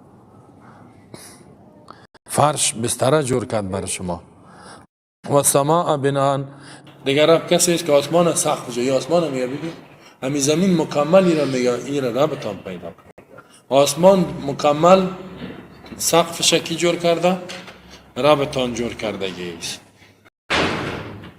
پس وقتی که عزیز فهمیده میشه آسمان از کیست از الله بارانا رو الله میاره میوارم الله زمین از کی است الله چشم گوش وجود برات کی داده الله پس قانونم باید در روی زمین در زندگیت از کی تطبیق شود از الله شود ولی مردم چقدر ظلم کرده.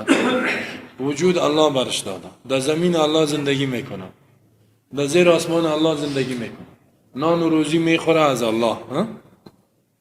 اطاعت و بندگی را کی میکنه؟ دیگه که زنده باد فلانی خان میگه. بازمو و نمو چیز یادم میاد، نه مثال که میگه دوډای زما خوری تاو ده صلاح نه دوډای زما خوری تاو ده صلاح. یک آدم بود، یک سگ نگاه کرده بود، نان میدادش، بعد میرفت و خانه دیگه میجفید. خب یک روز آمد استاد بستش کرد، خوب زدش. خب سگا گفت دوډای زما خوری تاو ده صلاح. گفت نان ما میتم اونجا میری چیخ میزنی، اینجا را نگاه کو. الله متعال نان رزق با ما میته، ایوازی که بگم الله را میخوایم، رسول الله، قرآن اسلام میخوایم، میریم تاو دیگر را میکنیم. دموکراسی، ما در افغانستان دموکراسی واقعی میخوایم، چیخ میزنه. دموکراسی چیست؟ ان الدین عند الله الاسلام، دین پیش الله اسلام است. بعد میگه دوستی که فلانی میکنیم، سعی کن همو فلانی نان میتید، رزق میتید، وجود برات داده. چه قمی ظلم است، نه؟ چه ناسپاسی است. الله ای تو ظالما را با جزایش آتش جور کرده. نان هم میخوری و هم میخوری و الله وقت میتید بازی را میکشه، پس از جانت میکشه کلشه، دا آتش میبرید. خب نان خورده رایستی از الله، حتی چشمی که الله داده را میبینی، زبان لذت میگیری، معده را الله برات داده، گرده و قلب الله داده، میری تابعداری دیگه را میکنی، اطاعت از دیگه میکنی. و انزل من السماء ماء، پایین میکنه از طرف آسمان آب باران را. رب کسی است که از طرف آسمان آب، من السماء یعنی از طرف آسمان، زیرا در دیگه جای میگه من السحاب و انزلنا من المعصرات. سعی کنین اگر آب باران نباشه تماما چیز ختم است. نه آب بحر پیدا میکنی، نه دریا را، نه چشمه را، نه نهر را. همین باران است که هر چیز است. باران که نبود آب گم شد، دیگه چیزی کشت میشه؟ زراعت و میوه و سیب و انار و برنج و چیزا پیدا میشه؟ نه. پس الله در قرآن میگه که و رزقکم فی السماء، رزقتان در آسمان است. و ما من دابت الا علی الله رزق، رزقش با بالای الله است، هیچ روح نیست. رازق حقیقی الله. وقتی که رازق الله است، ما و شما امیالی کافرها میگن میریم، ما میگیم نرو که اگر بری باید ما گشنه میشیم. نرین. اون میگه من میرم، ما نمیمانیمش. عقیده ما و شما، عقیده مردم افغانستان خراب است. خب میگه که خارجی ها برای میفهمی چی حال میشه، کلگی میموره. تو میگه الله امورم رزق میته، ما رام افسوس دیگه. فاخرج به من الثمرات، بیرون میکنه. ضمیر اخرجه هو راجع به سوی الله. کی بیرون میکنه؟ هو امی الله، امی ربتان. بهی به می آب باران، با واسطه از این من الثمرات، از انواع میوه ها، نباتات، غلباب گندم، جو جواری، لوبیا، نخود، برنج، نسک و ماش، این گپا امثال هست. دیگه ثمرات چی میگه؟ سیب و انار و کیله و این میوه های مختلف توسط آب باران. کی بیرون میکنه؟ الله. دانه را ما و شما میپرتیم، انتظار هستیم چی میشه؟ الله بالاش میکنه. اگر الله نخواد و نه هیچ نمیشه، یا یک مرض میاد خرابش میکنه. بسیاری ها میگن انگورا را کش کردیم، باران آمد زد خرابش کرد. این الله خود میکنه. هیچ کس ادعا نکرده که ما همی نباتات بیرون میکنم. اگر بدل ما می بود، پس ما یک سیر برنج مینداختیم، میگفتیم یک لک سیر با ما برای یک سیر یک لک سیر بیرون میکنیم، ولی نمیتونیم.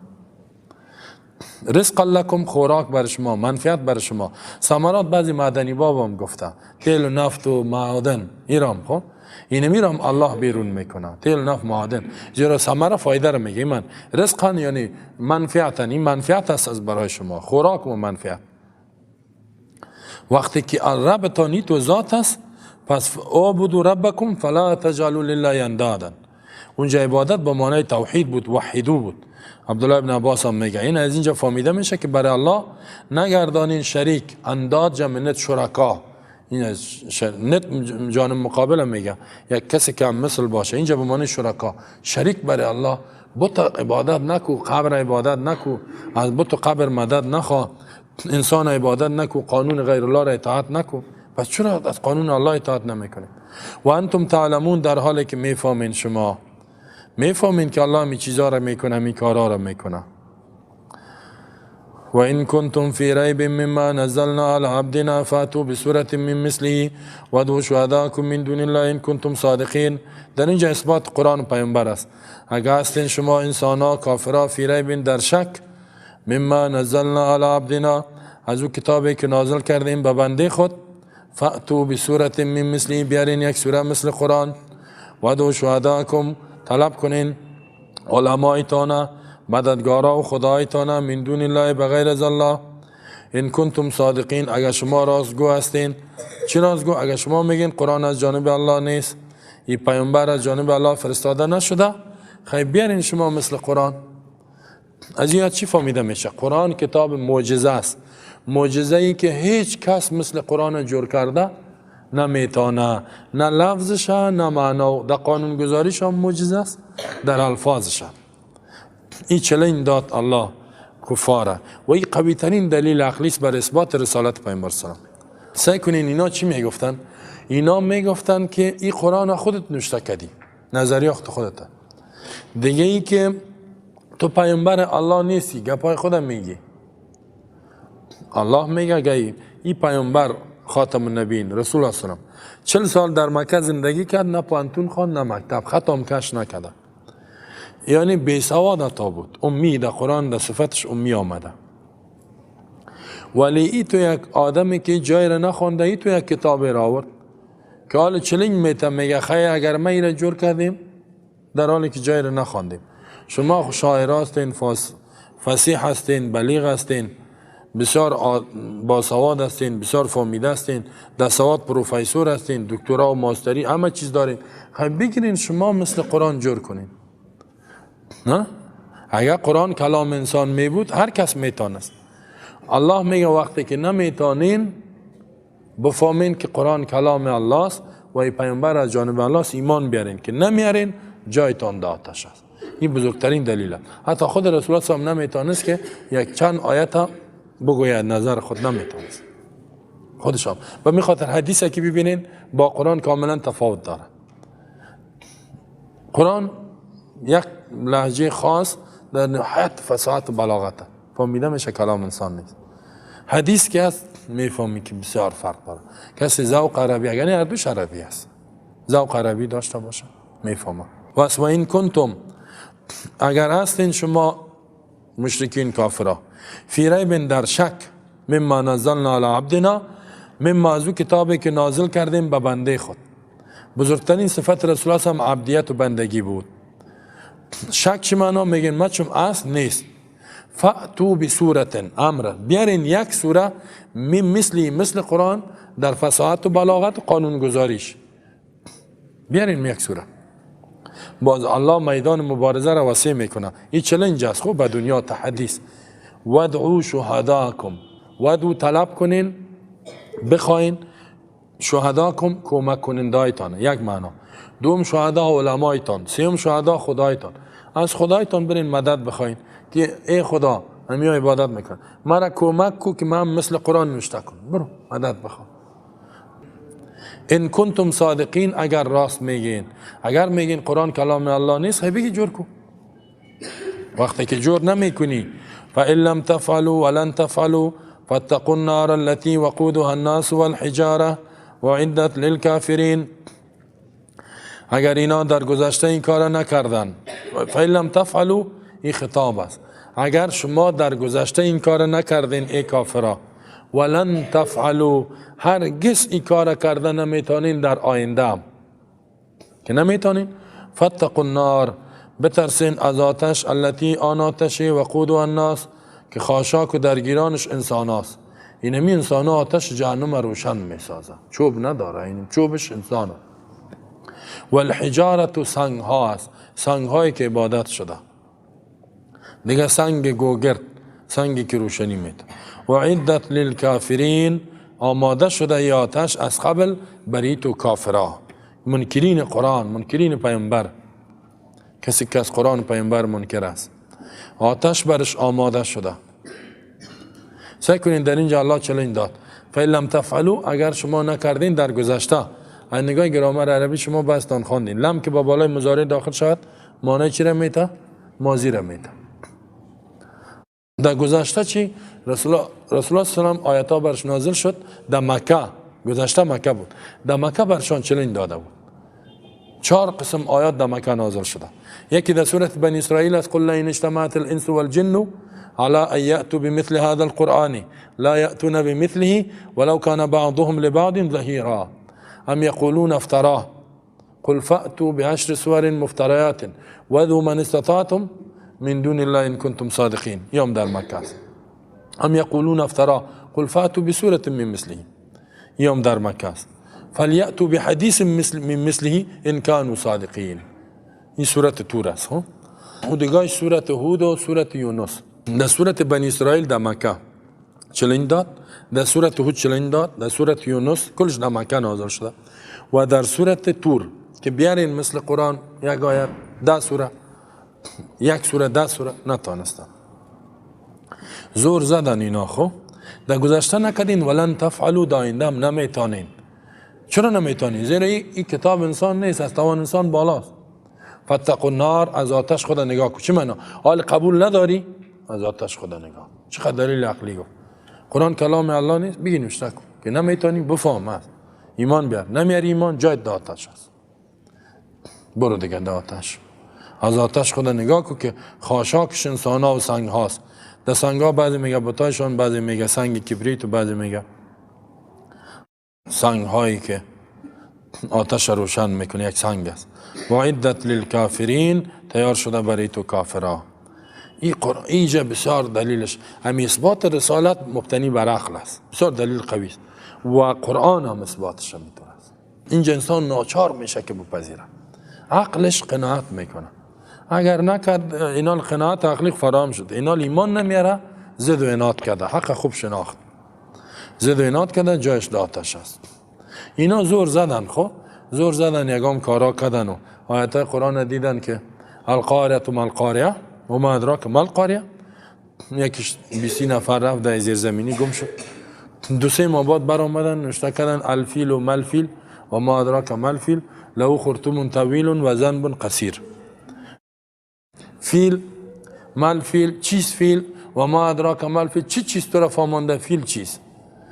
خود چی گپ است؟ یک گپ کلان کرد. له خرطوم طویل، خرطوم دراز دارد، دنبک کوتاه، ذنب قصیر. مردم گفت کی چی گفتی؟ در دارالندوا آمدن خواندن.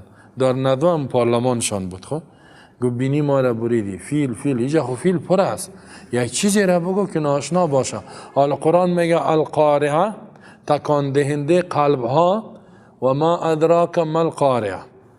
ما القارعه چیز تکان دهنده قلب ها، و ما ادراک چه چیز تو را فهمانده که قلب تکان میده؟ قلب کل انسانیت چی است؟ یوم روزی است یکون الناس کالفراش المبثوث، انسان ها مثل پرنده های پراگنده، پروانه ها و شبپرک های پراگنده میشن. و تکون الجبال کالعهن المنفوش، کوه ها مثل پخته های زده شده به طرف آسمان میره. اینی را بگو که هیچ کسی گپ نشنیده. رفتیم میگی فیل چیز، فیل چیز، فیل خب پر است اونجا. باز آخرم گفتی خرطوم دراز، کدام چیز نمونه.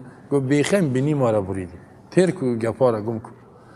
گفت دیگه ما زور نداشتیم، کل زور ما همی بود که فیل صفت کنیم.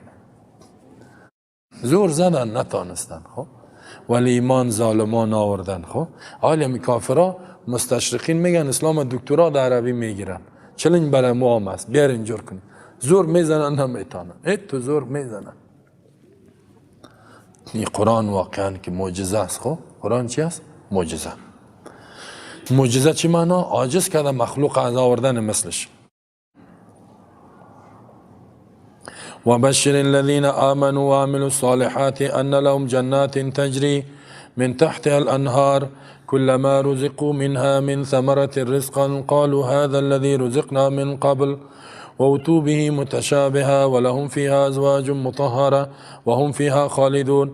بشارت بده کسایی را که ایمان آوردن ای پیامبر و عمل صالحات و عمل کردن صالح و نیک مطابق ایمان و وحی، ان لهم جنات بدون شک برای مؤمنین که عمل صالح میکنن جنات باغها است نعمت است تجری روان می باشد من تحتها از زیر درختای ازی الانهار نهرها و جویها کلما رزقوا منها من ثمرت الرزق هر وقت که داده می شود بینا منها زمین جنت ها من ثمرت از میوه رزقا خوراک قالوا میگوین هذا الذي رزقنا من قبل هذا ایمو میوه است رزقنا که به ما داده شده بود من قبل و پیش و اتو به متشابه داده می شود بینا متشابه رنگشان یکی است مزه فرق میکنه ولهم فيها ازواج مطهره از برای زینا در جنت ها باغها ازواج خانم ها است مطهره پاک کرده شده و هم فیها خالدون و اینا در جنت ها خالدون همیشه میمانند هیچ کس بیرونشان نمیکنه.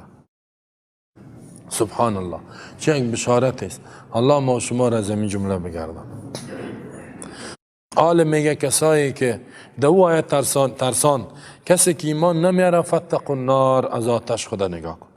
حال میگه کسایی که ایمان آوردن قرآن قبول کردن و یاد گرفتن عمل کردن ایمان دارم به کتاب های آسمانی قرآن علمش یاد کرد عمل کرد زیرا عمل بدون علم نمیشه.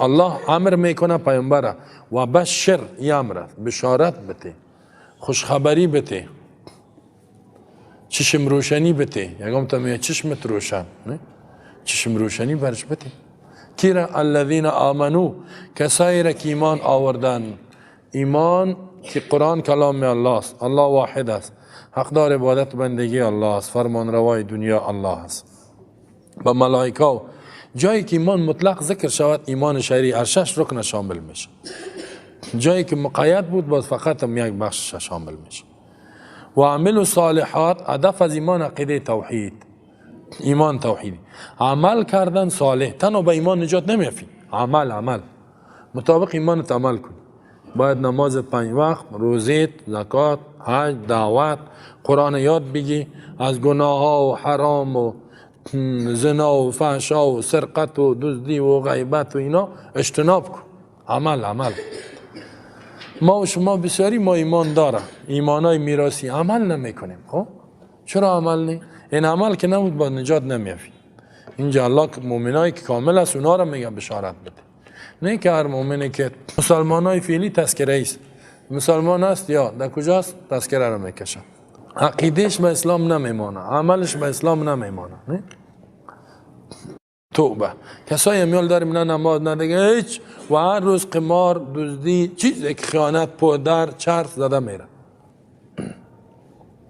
لندغر دم کوچا میگردن نه میبینی ولگردا گاهی سیگرت دایجش میاره تو گاهی تو میکنه گاهی تو قرار هیچ و ویروسای جامعه هستن اینا خب دانای سرطان هستن اینا که بمرن ایمان هم نداره الله را میشناسی قربان خود بگو تعریفش کن 5 دقیقه درباره الله گپ دی نمیفهم والله بفهمم چی است یک تا از این جایلا را پرسان کردم که الله چه قسم ذات است گفت قربان شام ریش مبارک داره ریش سفید دقیقه میتونم خدا رو میگه قربان خدا شام ریش مبارک داره قرار میگرده میجا با یک آساچو به خدا میگه در موجه مانده در بیت الله مردم میره حج میکنه گفتم مسلمان هستی الحمدلله ایمان ما به هیچ کس برابر نمیکنه والله ایمانی که تو داری ابو جهل است تو کده فهمیده بود ابو جهل که مشرک جاهل کلان مکه بود دشمن سرسخت رسول الله صلی الله علیه و آله بود عمرو ابن هشام نامش بود رسول الله صلی الله علیه و آله نامش ابو جهل بود او گفتم الله را میشناخت ابو جهل که میگفتی من رب السماوات میگفت الله رب آسمان ها و زمین کیست میگفت الله الله میگفت کسی است که در اینجا نیست اینجا نیست وجود نه در آسمان هاست مثل مخلوق نیست تو میگی ریش مبارک داره سفید میگرده اینی تو مردم از این مردم پر هستم تو الله را نمیشناسن بشارت بده کسایی را که ایمان دارن و عمل صالح میکنن عمل صالح ایره میگه که 2 شرط داره اخلاص باشه مطابق وحی مطابق قرآن و حدیث پیامبر صلی کل اعمال ما را باید ما شما یک دفعه بررسیش کنیم که مطابق حدیث هست یا نه ان لهم جنات، بدون شک که از برای از اینا بدون شک جنت هاست. کسی که ایمان عمل صالح با می عقیده دنیا بره جنات، یک باغنه بسیار باغا، جنات جمع جنت، تجری که روان است. اگر تنها باغ باشه آب در بینش نباشد چندان مزه نمیته. باغی که 24 ساعت در زیرش نهرها تجری روان است، من تحت یا زیر درختها و قصراش نهر. 4 نهر است الله در سورت محمد میگه. انهار من لبن، لبن هم یک دانه، چندین نهر شیر روانه. شیر اینجا ما شما یک شیر صاف پیدا کرده نمیتونیم. گوی میگه او پرش کرده و هرچی پرش کرده گوسفند بز خیلی جاف نمیشه. نهرش همی تو روانه شیر. خودت هم نمیگیری، خدمتگارا است اونجا که میگی شیر چند تا پیش میکنه. او میگه از مرا بگی، او میگه از مرا بگی. و در اینجا اگر شیر بخوری معدت هضمش نمیکنه، مریض میشی، با تشناب میدوینی. اونجا هر قدر که میخوری هضم است و تشناب هم نمیری. سبحان الله، چه نعمتی است. دیگه چیست؟ انهار من عسل، یک نه چندین نهر جوی عسل روانه. عسل ما شما خود جوی عسل هیچ ندیدیم تا بال، نه در دنیا هیچ نیست. عسل جویش روان باشه همی تو این خوید نیست. اینجا عسل است که تو بوره گد کدگیست یا زنبورایش بوره میخورانه و چیز از اون بوره است بگنی، از این نباتات و چیزا نیست. باز میگن که مچم عسل چی میگن که به ضد شکر و اینا و بسیار قیمتی است. او را دوا گفته میگیرن. بیر ها، عسل بیر. اونجا چند نهر روانه و انهار دیگه آب، چندین نهر آب هست. و دیگه چیز انهار شراب، شرابی که بوی یا نداره که میخوری یک لذت برات میده، یک نشه لذت دهنده. و این نهرها را میفهمین. رسول الله میگه، قرآن میگه یفجرون تفجیر، هر جایی که میری نهر از پشتت میه، نهر عسل شیر پشتت میه که میگه از این وقت خدمتگارا برات میتن. بگی الله برسانه ما شما را. وای با او کسایی که از اینجا محروم شد، الله از جنت محروم شدی جای داتش است. خب ولی این نعمت برای کی است؟ آمنو و عملوا صالحات. کل ما رزقوا منها من ثمرة الرزق، هر وقتی که برای از اینا از میوه های خوراک داده میشه یا که میخورن قال میگن هذا الذي رزقنا من قبل، این همون میوه نبود که پیش از ما داده شده بود. و اتو به متشابه، هم رنگ داده میشه. میگه در دنیا یعنی من قبل و در دنیا، یا من قبل و پیشتر هم مزه میدادی. هر میوه را که یک بار میته و دیگه مزه داره. خب مثلا اینجا انار است یک قسم است، نه این یک انار که داد یک مزه، دیگه که میته دیگه مزه، دیگه که میته مزهش مختلف، وقت با وقت مزهش تغییر میخوره دیگه. خب وقتی که میوه و یار خوردی و عسل و شیر زدی یک ذره انسان چی میشه؟ شوق ازدواج پیدا میشه، نه شوق قوی میشه. نه خب خانم‌ها شوهر دارن؟ بله شوهر هست، شوهرهایی که ماشاءالله شوهرها خانم دارن. اوه خانمایی هست که در چشم دیده نشده.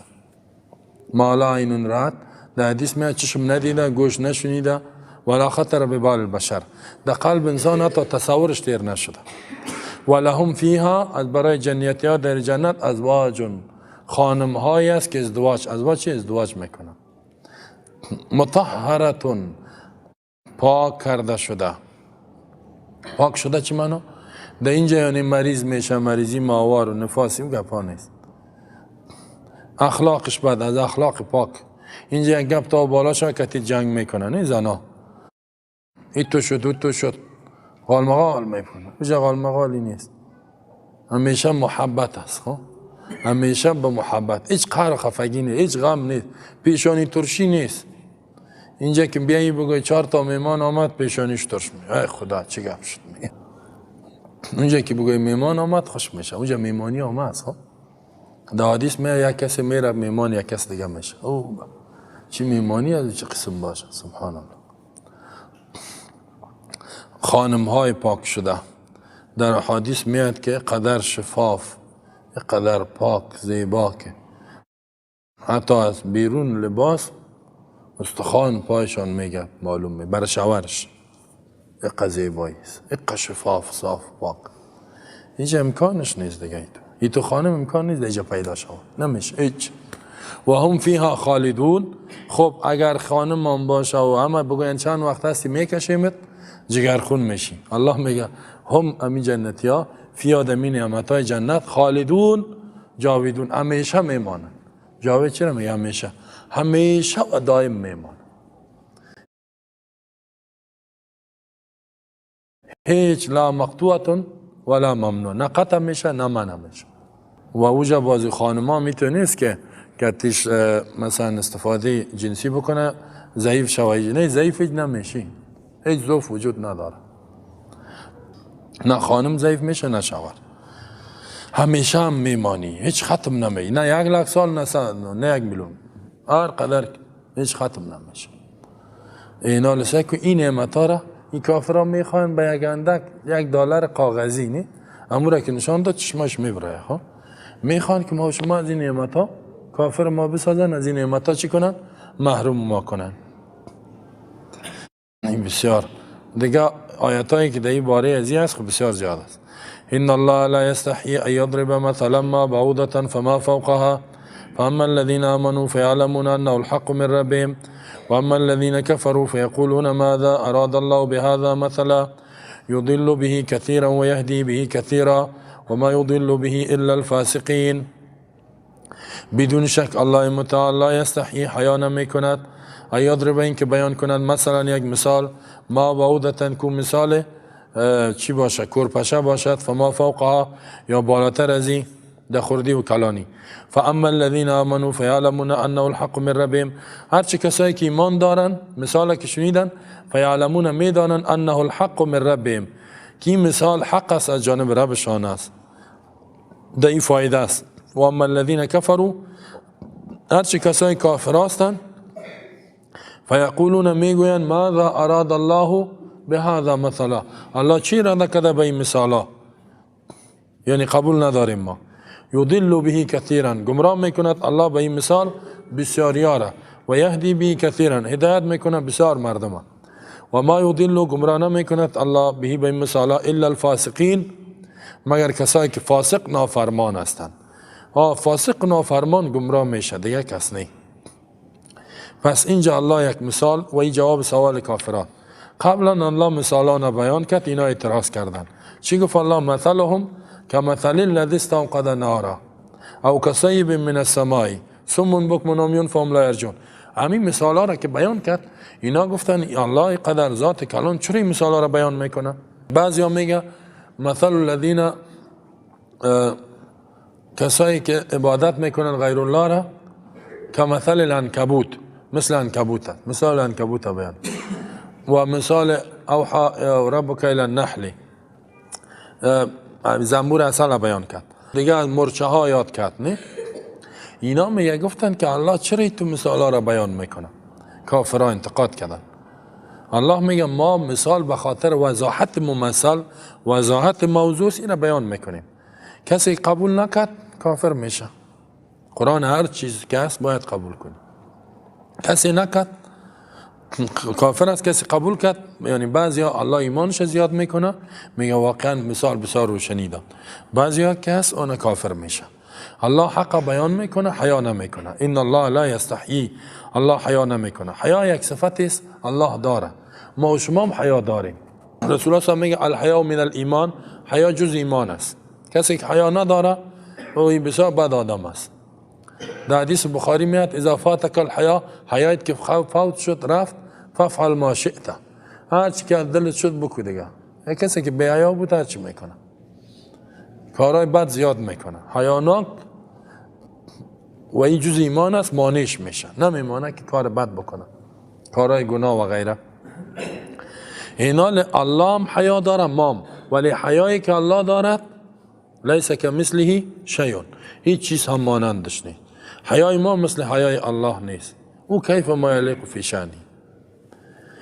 در حدیث میاد ان الله حی کریم، الله حیاناک است، عزتمند است.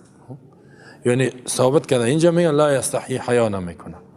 ان یضرب مثلا، این که بیان کند یک مثال را، یا ان یجعل شیئا مثالا لشیء آخر، یک چیز مثال از برای دیگه چیز بگرداند. او مثال چی باشد؟ ضرب اینجا به معنای زدن نیست، ضرب به چندین معنی اینجا به معنای بیان است. ان یبینه ما بعودتن، بعوده است یکی ذباب است. خب ان الذين تدعون من دون الله لا يخلق ذبابا، سورت حج میاد. یکی ذباب است یکی بعوضه. ذباب مگس هم میگه، یعنی مگس هایی که دمی تابستان پیدا میشه، نه هرچی میزنی میکشی دیگه پیدا میشه. یکم تا میگه مگس واری 4 گردم میگردینی هرچی کش پشش کو پس پیدا میشه. یکی بعوضه چی را میگه؟ کورپشه. تیاره واری کتاب میشه سرت، نه دمی تابستان اینا بسیار خطرناک. یکم دفعه کورپشه در ولایت ها هست که کمپل و یا سر کمپل میگزید، این تو گزیدن میکنه خوابت نمیبره. خب کورپشه اینجا بعوضه کورپشه را میگه. خب ماشی، یکی مچیست مچ، یکی ماشی ماشی میگن مچ ماشی. در پاکستان بر ما میگفت که ما بعودتن مثال دیو ماشی مچ، شاید شما هم میتو بگوین. پشتوی پاکستان کورپشه را ماشی میگفت. این کورپشه فما فوقها، یا بالاتر ازی، بالاتر ازی مثل زنبور و عنکبوت دکلانی، یا ازی که خرد باشد مثل مثقال ذره، بسیار چیزای اوری و یارا بیان میکنه الله، خرد و کلان باشد. الله یک چیز مثال برای یک چیز بیان میکنه. فاما الذين آمنوا فیعلمون انه الحق من ربهم، کسایی که ایمان آوردن میفهمند که حق هست از جانب ربشان بیان شده، در این فایده است، مثال است. و اما الذين كفروا، کسای کافر است، فیقولون، یا انتقاد میکنن، اعتراض میکنن، ماذا اراد الله بهذا مثلا، الله چی اراده کرده به این مثال، یعنی ما قبول نداریم این مثال. ای تو میگه چی گپای کوچک است در قرآن گفته شده. حالی هم بعضی بیدینا میتور است. یضل به کثیرا، نتیجه چی میشه؟ گمراه میکند الله با این مثالا کثیرا بسیاری را. گمراه چطور میکنه؟ وقتی که انکار کرد کفر مرتکب شد، الله ایرا گمراه میکنه، جزای کفرش است. و یهدی، هدایت میکنه به این مثال بسیاری مردم، کسای قبول کرد هدایتشان زیاد میشه. و ما یضل به، گمراه نمیکند الله به این مثال الا الفاسقین، مگر فاسقا. فاسق دو نوع است، یکی فسق در عمل است که او کافر نیست. مثلا یکم تو میگن سابقا می مذهبی ها زیاد تا می ریشکل ها را میفتن این فاسق است، ریشکل. یکی فسق در عقیده است، فسق در عقیده هیچ چیز قبول نداری، او باز کافر است. اینجا به معنای کافر است. الله گمراه نمیکنه مگر کافرها را. پس از این فهمیده میشه که دلالت به دست الله است، هدایت هم به دست الله است. ولی هدایت که میکنه انسان یک عمل کسب میکنه، باز الله او را قوی میسازه، زیاد میکنه هدایتش. گمراهی را انسان کسب میکند، باز الله خلقش میکنه. الذين ينقضون عهد الله من بعد ميثاقه ويقطعون ما امر الله به ان يوصل ويفسدون في الارض اولئك هم الخاسرون. فاسقین کیستند؟ الذين کسایستند ینقضون که مشکنانند عهد الله، عهد و پیمان الله را که اینا کردند من بعد میثاقی، بعد از اینکه محکم شد پیمان، و یقطعون قطع میکنن میبرن ما امر الله به ان یوصل، آنچه که الله امر کرده که وصل شود یا چی میکنن؟ قطعش میکنن. و یفسدون فی الارض، فساد میکنن در روی زمین، در منطقه فساد میکنن. اولئک هم الخاسرون، اینمی کسا تاوانیا هلاک شوندگان در آخرت. الله فاسقان را سه صفتش بیان میکنه. فاسقی که کافر است، خب همین سه صفت داره. الذين ينقضون، نقض شکستاندن میگه، یکی در پیاله استعمال میشه، دیگه یک پیمان هم که چیز کنی، چیزای معنوی دوام استعمال میشه، غیر محسوس. عهد الله، عهد و پیمانی که مردم کرد با الله من بعد میثاقی، بعد از اینکه محکم عهد کردن. او چی است؟ هر کسی که قرآن برش رسید و اسلام برش رسید و این قبولش نکرد، این عهد خود شکستاندگی است. زیرا کل انسان ها را الله در عالم ذر که پیدا کرد، بعد میگه عالم ارواح، در سورة اعراف میاد کل گیرا و اذا خذ ربک من بنی آدم من ظهورهم ذریتهم و اشهدهم علی انفسهم قال الست بربکم، گفت که نیستم مرا به شما، خالق شما، معبود شما نیستم. یکم تا میگه روز الست بربکم، نه نیستم معبود شما و خدای شما، قالوا بلا، کلی گفتن هستی. در اونجا تعهد کردن. در دنیا که آمدن ینقضون عهد الله، نقص کرد. کافر هم نقص میکند. یا بعضی مسلمان هاست تعهد میکنه که ما پابند به اسلام هستم، به قرآن، با نقضش میکنه، این بسیار مرتد میشه، بیدین میشه بعد از اینکه محکم کرده. عهد الله چیست؟ کتاب الله، دستورش، فرمان، کلش امر و نهی الله، این را نقص میکنه. امر عقیدتی باشد یا نهی عقیدتی، شرک نکنین، کفر نکنین، میکنه. توحید ایمان بیارین، نمیاره. نماز بخوانین، روزه بگیرین، دعوت بتین، زنا و فحشا و آدم نکشین، میکشه بنا. و یقطعون ما امر الله به یوصل. دیگه صفتشان نیست، میبره چیزی را که الله امر کرده وصل شوه. نماز میگه بخوان، نمیخوانه. صله رحمی بکو، به امرای خویشاوندای نیکی بکو، قطع میکنه. بسیار هم قطع صله رحمی هم گناه داره. خب ایمان یا وصل شدن است. هر انسان فطرتا مؤمن پیدا میشه، حال وصل چیست که ایمان قبول کنه میکنه، خویشاوندی را قطع میکنه. به خاطر بعضی گپا، یک گپا یادی، من در خانه تا آمدم دخترت ندادی، این چی گپ شد؟ نه در سالهای سال کتید گپ نمیزنم. جهاله. یک نفر از نزدیکای ما، بسیار نزدیکی، گفته میریم در خانه مامای ما برات خواستگاری میکنیم. متوجه هستی؟ چی میگه؟ نه خانه ماما نرو. چرا نرم؟ گومش که اگه دختر خدا نداد باید مجبور ماما را بکشم. میگه حالا چرا مجبور بکشی؟ نه من بی غیرت باز نیستم، نه که ماما که نتا و باز من زنده بانمش بگرده. در اسلام عمر رضی عنه از رسول الله دختر تقاضا کرد، گفت فاطمه را بده، نداد. هیچ در اطاعتش تغییر نامد که بگویه برو پیامبر من از تو اطاعت نمیکنم، چرا دخترت ندادی؟ این گپ نبود. خب یا میگه عروسی کردی مرا خبر نکردی. جابر رضی الله عنه عروسی کرد، پیامبر هم خبر نبود، دید که یک ذره تو عطر زده و تر تازه است. گفت ای جابر نه که عروسی کردی؟ گفت بله یا رسول الله. گفت بیواره گرفتی یا دختره؟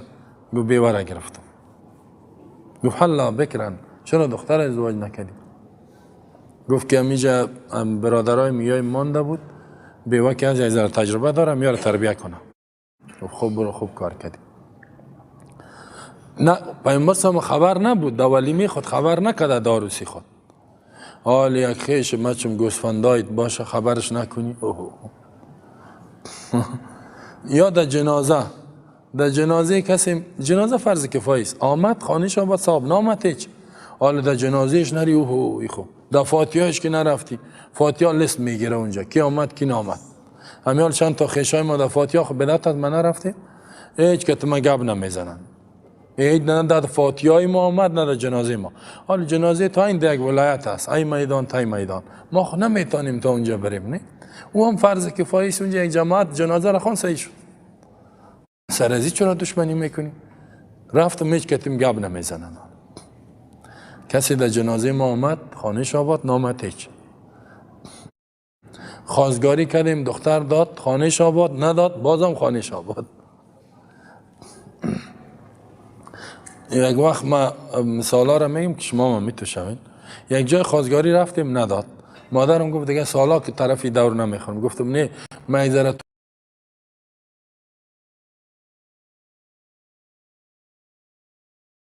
توفه گرفتم میرم خانهشان. گفت چرا؟ گفتم دختر خدا نداده، همین جایزه‌ش میتم. گفت بیخی اعصابت خرابه. گفتم نه، رسول الله صلی الله علیه و میگه که این خود ظلم نکرده، حتی اگر بد کرد میگه و احسن الی من اساء الیک، کسی که بد میکنه تو با امروش نیکی کو. اینا میگه اخلاق اسلام. ما شما دینی تو گپاوش کرده باشین. ان الله یحب معالی الاخلاق و یکره سفاسفه. اخلاق بسیار بلند الله دوست داره. این چیزای سفاسف، چیزای بد، کم بد اخلاقی، دینی گپ خفه شدم، دی خفه شدم، دی رنجیدم، این خوش نداره. دنده گپ میرنجه ولی خفه از فلانی، شور بخو قار میکنه. هیچ کارای اشتکانه نکنین. خب این کارای اشتکانه است. اینجا خبرم نکردی، اونجا نکردی، تو نکردی، او تو نکردی، دیگه گپ دشمنی میکنه. و یقطعون ما امر الله به ایوصل، وصل صله رحمی وصل شود. البته در صورتی که عقیدهش خراب شد، دعوتش دادی نشد، باز جداست. الحب لله والبغض محبتت به خاطر الله، اگر ترکشان میکنی به خاطر الله باشه. و یفسدون فی الارض، فساد میکنه در زمین. فساد کفر میکنه، به کفر دعوت میته. زنا میکنه، فحشا میکنه، به فحشا دعوت میته. اولئک هم الخاسرون، اینا خاسره و هلاک شونده هستند.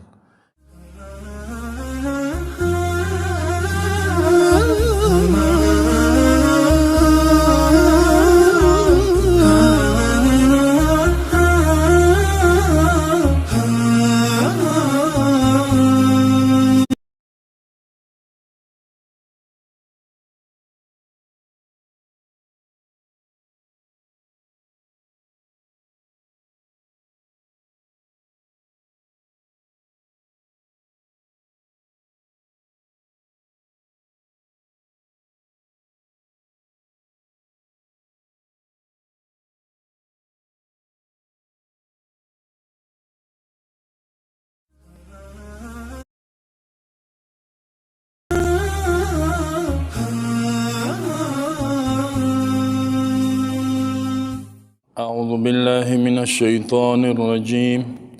بسم الله الرحمن الرحيم. كيف تكفرون بالله وكنتم أمواتا فأحياكم ثم يميتكم ثم يحييكم ثم إليه ترجعون. آیت 28 سورة بقره.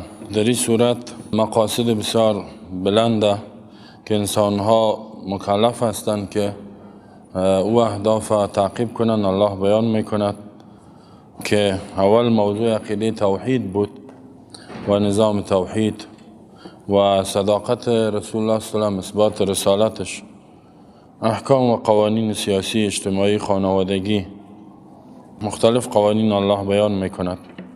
و حکم سیوم جهاد فی سبیل الله، به خاطر حاکمیت دین الله کسایی که با شما می جنگن و تجاوز میکنن بجنگین. و انفاق فی سبیل الله، در راه الله به خاطر ترقی و ثبات امنیت حکومت و مردم باید انفاق شود، مال مصرف شود. در آیات قبلی الله متعال ایره بیان کرد که قرآن کتاب الله است، در این شک شبه نیست و معجزه است. پیامبر خاتم النبیین از جانب الله روان شده. نشانه حقانیت خاتم النبیین ای است که قرآن را آورده که معجزه است. قرآن اگر شما میگین قرآن کلام الله نیست، مثل شبیه‌این. وقتی که نمیتونین، از این فهمیده میشه که از توان انسان بالاست. وقتی که یک انسانی او را بر شما بیان کرده، از این فهمیده میشه که او انسان عادی نیست، رسول است، نبی است. اگر نه شما انسان هستین، خیلی بیارین مثل قرآن. و قرآن در بسیار ابعادش معجزه بود، در فصاحت و بلاغت الفاظش، اخبار تاریخی که از گذشته گپ میزنه، اخبار غیبی، ایجاز اخبار غیبی از آینده گپ میزنه. انشالله باز میاد ما را بیان میکنیم. این تاریخیش همین که حال از آدم علیه السلام گپ میزنه که آدم علیه السلام الله آفرید. و ایجاز تشریعی تقنینی قوانینش معجزه است در همه ابعاد زندگی انسان. حتی ایجاز ساینسیش که حال علما بیان دارن که کائنات آفرینشش، ایجاد هستی، وحدت هستی، کائنات چطور خلق شده، مختلف. بس قرآن معجزه است، کسی مثلش آورده نمیتونه.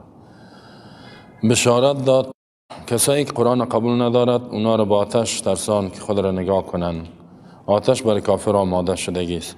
بشارت داد بر مؤمنین کسایی که ایمان میارن جنت ها و نعمت هاست، به شرطی که عمل صالح داشته باشند، مطابق ایمان عمل کنند. تنها عقیده سبب نجات نمیشه. باز الله حکمت بیان مثال ها را بیان کرد. الله مثال بیان میکنه. چرا؟ به اینی حکمت، به اینی خاطر، به اینی خاطر. فاسقین صفاتش را بیان کرد که ینقضون عهد الله، عهد الله را میشکنانند، پیمانی که کردن با امرای الله. عهدش چی بود؟ امر و نهی الله. الله چیزی که امر کرده او را عملی، چیزی که نهی کرده اجتناب کن. ولی فاسق منافق کسی است که عهد الله را میشکنانه. و یقطعون ما امر الله به یوصل، چیزی که الله امر به وصل کرده او را میبرد، صله رحمی و غیره، فساد میکنه در روی زمین. اینا منافقین است. در صفات مؤمنین در سورة رعد میاد که یوفون بعهد الله من بعد میثاقی، وفا میکنن و یصلون ما امر الله به یوصل، وصل میکنن آنچه که الله امر کرده وصل شد و فساد در روی زمین نمیکنن. و مخالف ازی در سورة چیز آمدگی سورة رعد، مثلا شما سورة رعد سپاره چند سعی کنین، 13 آیت 19 و 20. در آیت 20 الله می فرماید افمن یعلم انما انزل الیک من ربک الحق کمن هو اعمی انما یتذکر اولو الالباب.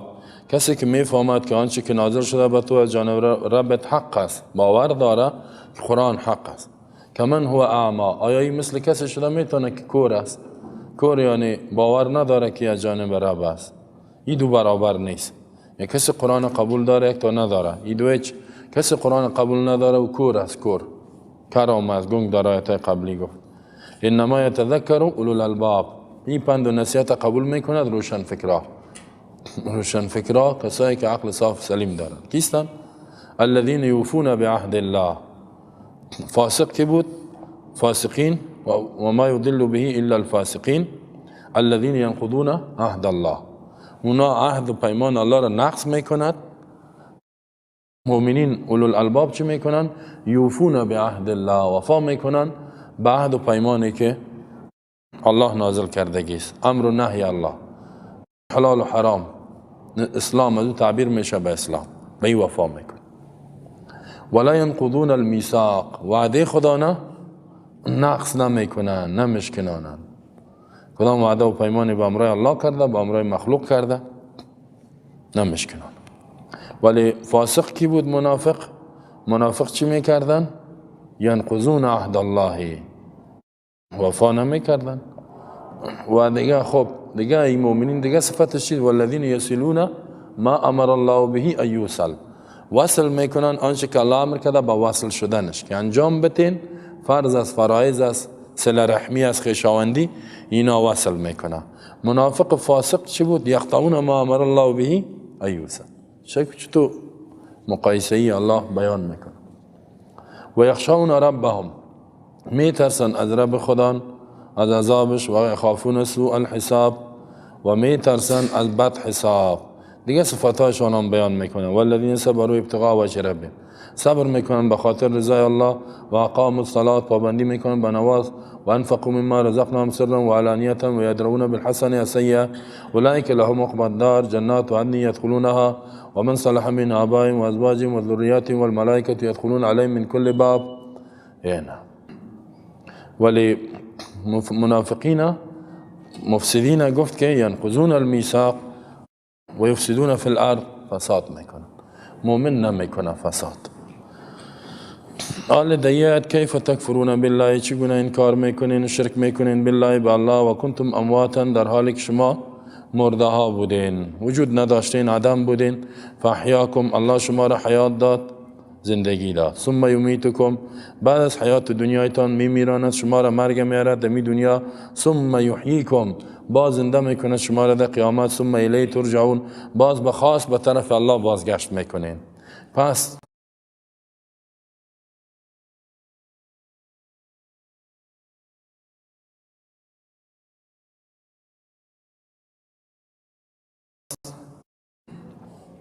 میرین به طرف الله. بعد از اینکه زنده شدین به طرف الله در میدان حساب میرین، استاد میشین پیش الله. الله به امرایتان حساب میکن. پس در اینجا الله نعمت بیان میکند، نعمت وجود، نعمت حیات، نعمت حیات بر بیان میکند که چه قسم شما شرک میکنین به او ذاتی که هیچ وجود نداشتین. الله شما را پیدا کرد. واقعا ما شما 60 سال پیش، 70 سال پیش هیچ کدام ما نبودیم. 80 سال پیش هیچ کس نبوده در این جمع، نه؟ پیدا شده. چه قسم از این توضیحات میگه شما؟ از این توضیحات انکار میکنین و یا شرک میکنین، شریک میکنین به امرای توضیحات در عبادت و اطاعت دیگه کساره، در حالی که نبودین. الله حیات داد، وجود داد براتان. یعنی نکنین. کیف تکفرون، چی دلیل است؟ چی عذر دارین شما؟ هیچ کدام دلیلی ندارین. تعجب است به شما انسان ها. الله میگه کفر میکنین از این تو ذات که وجود و حیات برات داد، وجود نداشتی. در سورة الدهر الله میفرماید که هل اتى على الانسان حين من الدهر لم يكن شيئا مذكورا. بدون شک قد اتى، هل بمعنی قد، بدون شک آمده بود علی الانسانی، به کل انسانیت، حین من الدهر، یک زمانه، یک وقت از زمانه، لم یکن، نبود انسان، شیئا، یک چیزی که مذکورا یادش میشه، کسی یادش کنه، هیچ وجود نداشت. باز الله آدم پیدا کرد، انا خلقنا الانسان من نطفه امشاج، ما انسان آفریدیم از نطفه که خلق میشه با مرد و زن، نه به تلیه امتحان میکنیم. فجعلناه سمیعا بصیرا، ما برازی گوش دادیم شنوایی و قوه چشم دادیم بینایی. ما و شما چقدر ناسپاس هستیم، هیچ وجود نداشتیم، با نطفه بودیم، باز خون بسته در رحم مادر شدیم، بعد از اون توتی گوش شدیم. امی اولت هم باید یاد کنی. خب بعد از اون چیم؟ خستخوان، باز استخوانا، باز الله وجود داد در رحم مادر. 4 ماه بعد الله روح انداخت در داخل رحم مادر که اونجا اکسیژن داخل کردن مشکل است. الله رزق و نان همه چیز داد، تو را حیات داد. 5 ماه دیگه اونجا بودی، 6 ماه دیگه باز الله بیرونت که طفل هستی.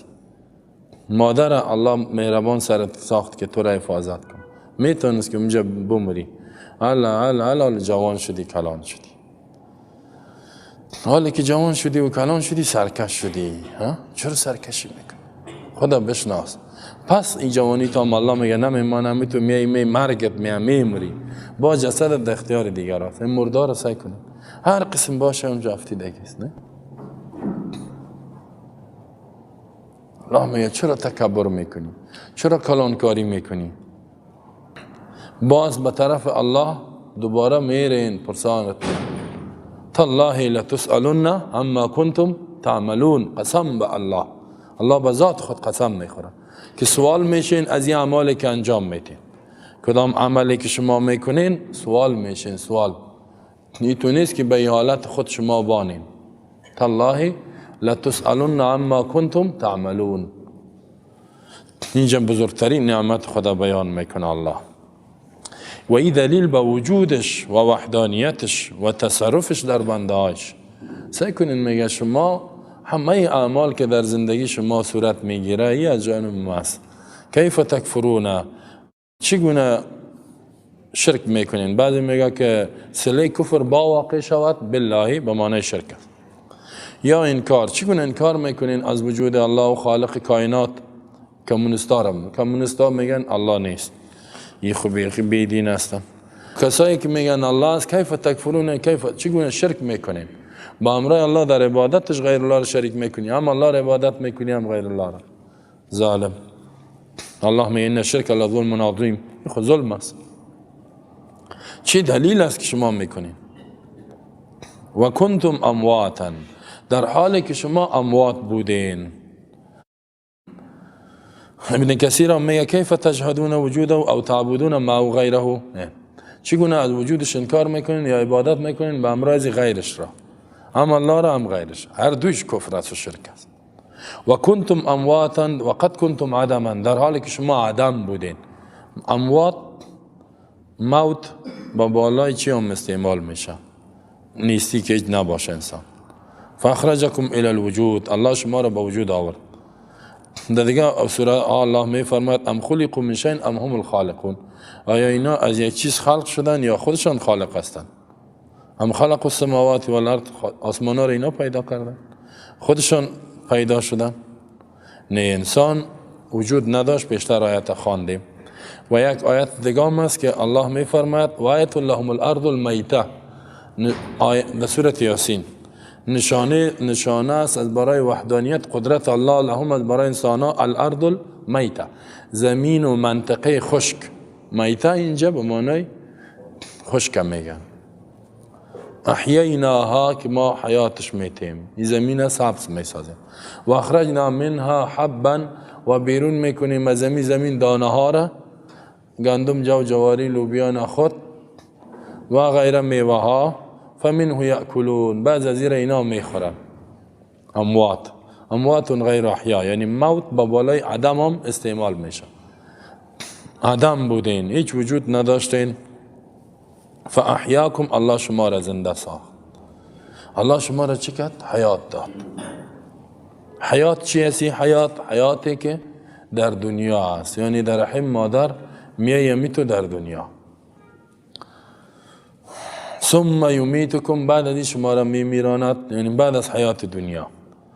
در سورة الملک الله میفرماید تبارک الذی بیده الملک و هو على كل شیء قدیر الذی خلق الموت والحیات، آن ذاتی که مرگ آفرید، حیات آفرید، لیبلوکم، تا که شما را امتحان کند. ایکم احسن عملا، کدامتان بهترین است در عمل، کی زیبا عمل میکند. مرگ زندگی به می است، حیات به می است. ثم فاحیاکم، شما را حیات داد در دنیا. اول آدم علیه السلام از خاک آفرید، بعد از او ما و شما را نطفه، انا خلقنا الانسان من نطفه. یا ایها الناس ان کنتم فی ریب من البعث فانا خلقناکم من تراب. در دیگه جای الله تفسیر میته، توضیح میته. اگر شما شک دارین در قیامت، ما شما را از خاک پیدا کردیم. ثم من نطفه، ثم من علقه، ثم من مضغه، بعد نطفه و علقه میتو. سورت حج و سورت مومنون که ببینید. اینجا حیات دادتان شما را، اولش با ثم یمیتکم، بعد از این ثم با زمانه یک چند وقت تیر میکنین، بعد از جوانی، بعد پیری، ثم یم، با مرگتان میاد، میراند شما را الله. سر به خود نمیمری، الله مرگ میاره با بالای. و ما کان لنفس ان تموت الا باذن الله، هیچ نفس نمیتونه که بمرد مگر به اذن الله، با حکم الله، به اجازه الله، با فرمان الله میمری. کتابا مؤجلا، وقت معین. سر به خود نمیمریم ما. حیات ما به اختیار خود ما نیست. باشه ما چقدر تمدیدش میکنیم، هر کدام ما یقین که 1000 سال تیر شد میگیم نه کم با دراز کرده بود، دراز کرد، نیست به اختیار ما. مرگ ما به اختیار ما نیست. ثم یمیتکم، باز میراند شما را الله. ثم یحییکم، وقتی که مرگ آورد با بالای ما الله، بعد از چی میکند؟ که مردیم. ثم یحییکم، بعد از این مرگ که مردیم در قبر اینا چند وقت می باشیم یا در زیر زمین، حیات زنده میکند الله شما را. در کجا؟ در آخرت، بعث بعد الموت، از قبرها شما را میخیزد که خیستان حیاتتان داد. ثم الیه، بعد از او باز خاص به طرف الله ترجعون، بازگشت میکنین، یعنی میرین پیش الله به حساب کتاب. یوم یقوم الناس لرب العالمین، پیش رب العالمین استاد میشه و از ذره ذره اعمالتان پرسان میکنه. این آیت مثل از این آیت است. مفسرین میگه عبدالله بن مسعود و غیره که ربنا امتنا اثنتین و احییتنا اثنتین فاعترفنا بذنوبنا فهل الی خروج من سبیل. در روز قیامت چی میگن؟ امتنا اثنتین، مرگ آوردی 2 مرتبه، یکیش نبودیم، بعد دنیا آمدیم، بعد مردیم، بعد از حیات یک مرگ، پیش از حیات اونم کنتم امواتا که وجود نداشتی. امتنا اثنتین و احییتنا اثنتین، حیات دادی 2 مرتبه. کدام است؟ حیات دنیا و حیات آخرت. خب کافر اونجا اقرار میکنن 2 دفعه مرگ آوردی، 2 دفعه حیات دادی. خب چی میخواین؟ فاعترفنا بذنوبنا، حالا با گناه ما اعتراف کردیم. کافران حالا اعتراف کردیم، میگه فهل الی خروج من سبیل، از کدام راه بیرون راه که از آتش برایم؟ الله میگه وجود ندارد، حال جای شما در آتش است.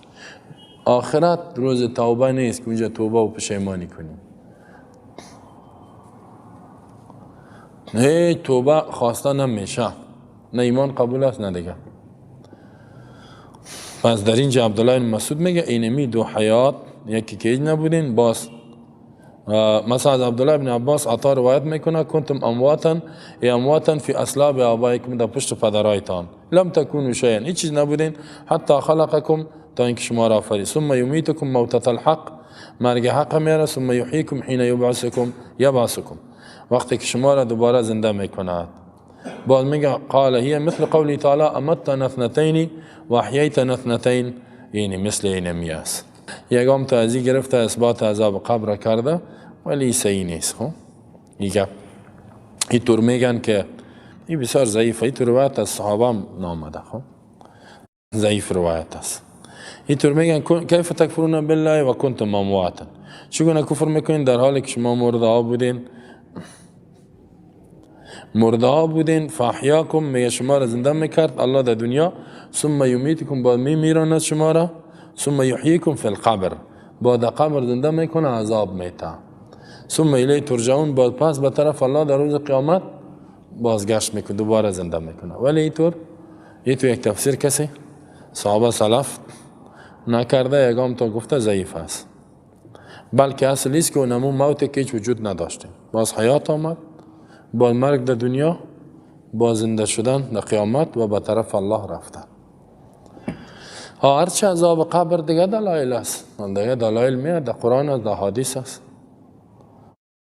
در قرآن است، در حدیث است که الله بیان میکند یثبت الله الذین آمنوا بالقول ثابت فی الحیات الدنیا و فی الاخره.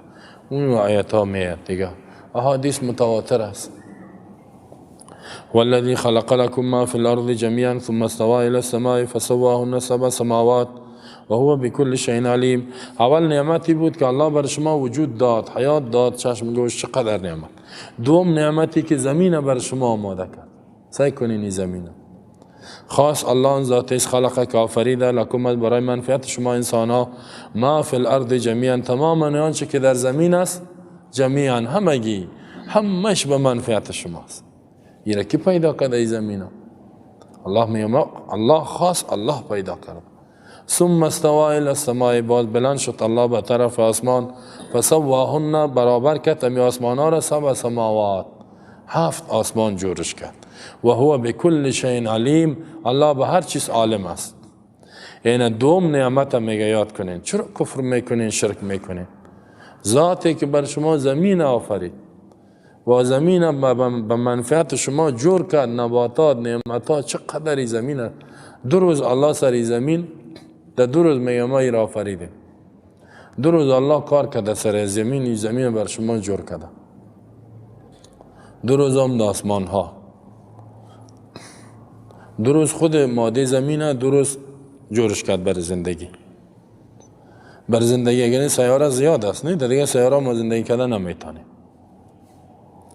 در سورة اعراف هم الله می فرماید که ما می زمین بر حیات بر شما جور کردیم. امیره دیگه جایی نیست، این بر شما جور شده و آسان است. و باز انسان هم دمیجه پیدا کرد. در ازی بسیار کار کرده الله، توجه کرده. و هو بكل شيء علیم. الله خب آسمان ها را برتان پیدا کرد، زمین بر شما پیدا کرد. او خاصه که زمین و منافعش پیدا کرد، بارانهایش هم میرمه. این ذات عبادت به اطاعت شما قانونش، یا کسایی که هیچ چیز نیستن، خدا پیدا کردن نمیتونن، اولاد خدا پیدا کردن نمیتونن، یک دانه گندم از زمین بیرون کردن نمیتونن. کی عبادت شود، کی اطاعت شود، به کی رکوع سجده شود، تعظیم کی شود؟ عقلم میگه که امی ذات. پس مشرکین چی هستند؟ بی عقل هستند، بسیار ظالم جاهل هستند، کافرای بیدین. خب ناسپاسی الله را میکنن. پس باید عقل انسان هم میگه که مستحق عذاب آتش، این ظالم ها باید آتش برن. این قنیمت ها را میخورن و کفر میکنن و شرک میکنن. خب اینا نسای کنین در این آیت الله میگه خلق لکم ما فی الارض جمیعا. اول یک چند موضوعات بسیار گپا داره آیت. سورت حامیم سجده را سعی کنین، در اونجا الله ای را توضیح دادگیست، امی آیت ها تفسیر کردگیست. ما شما گفته بودیم که بهترین تفسیر چی است؟ قرآن به قرآن. خب سورت حامیم سجده در سپاره 25 یا 26 است.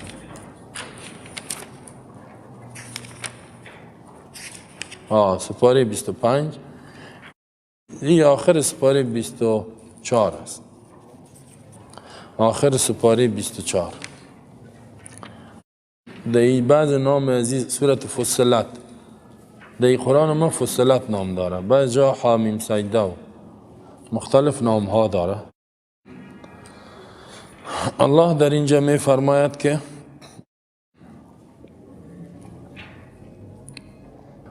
آیت 9 سعی کنین آیت 9 را قل اینکم لتکفرون بالذی خلق الارض فی یومین وتجعلون له اندادا ذلك رب العالمین وجعل فيها رواسي من فوقها وبارك فيها وقدر فيها أقواتها في 4 أيام سواء للسائلين ثم استوى إلى السماء وهي دخان فقال لها وللأرض ائتيا طوعا أو كرها قالتا أتينا طائعين فقضاهن 7 سماوات في يومين وأوحى في كل سماء أمرها وزينا السماء الدنيا بمصابيح وحفظا ذلك تقدير العزيز العليم. از آیت 9 تا آیت 12 یعنی تفصیل کردگی الله. شما که قرآن تلاوت کنید که باز گفته می سوره را بکش آجل میکشید. بین بعد از یک سپاره کم از کم بخوانید، 2 بخوانید، یک امیر اعلاناتی. خب تا که زنده هستین تلاوت هم کنید، قرآن رو بخوانید، پیش خودم بخوانید. خب باز میفهمین در کجاست. قل بگو ای پیامبر امی انسانا را اینکم آیا شما کافران مشرکین لتکفرون کفر میکنین، انکار میکنین، شرک میکنین بالذی به او ذاتک، به او ذاتی که به او قدرت خلق الارض که آفرید زمین را فی یومین در 2 روز، در 2 روز زمین الله پیدا کرد. و تجعلون له اندادا جور میکنین از برای الله شریکا، شریک از پیش خود مقرر میکنین. ایره اطاعت کنی قانونی است، گای پارلمان، گای انسان، گای رهبر، گای پیر، گای سنگ، گای چوب، بت، مختلف مخلوق شریک میکنه. ذالک رب العالمین، اینمی که زمین در 2 روز پیدا کرد رب العالمین است. این معنای رب العالمین ما گفته بودیم که در جای مختلف میاد که زمین در 2 روز پیدا کرده. کسی تابال ادا کرده که ما یک کور پیدا کردیم؟ نه، غیر از یک ذات ادا کرده که الله دیگه هیچ کس در دنیا تابال ادا نکرده. الله میگه که ما در 2 روز زمین پیدا کرد. در سورت های اعراف میگه خلق السماوات والارض فی 6 ایام، نه در 6 روز. در 6 روز گفته ثم استوى علی العرش، باز مستقر شد الله به بالای عرش، به بالای عرش بلند شد، قرار گرفت بالای عرش در 6 روز. عالم 6 روز اینجا میگه که چند روز چقدر تفصیلش میگه. اینجا گفت خلق لكم ما فی الارض جمیعا، زمین بر شما آفرید. اینجا میگه فی یومین در 2 روز. و منافعش که هست چی که 2 روز دیگه منافعش هست. و جعل فیها رواسی، آفرید فیها در زمین رواسی کوهای محکم را، من فوقها در بالای ازی کوها را انداخت، و الجبال اوتادا من حیث میخ سرش انداخت.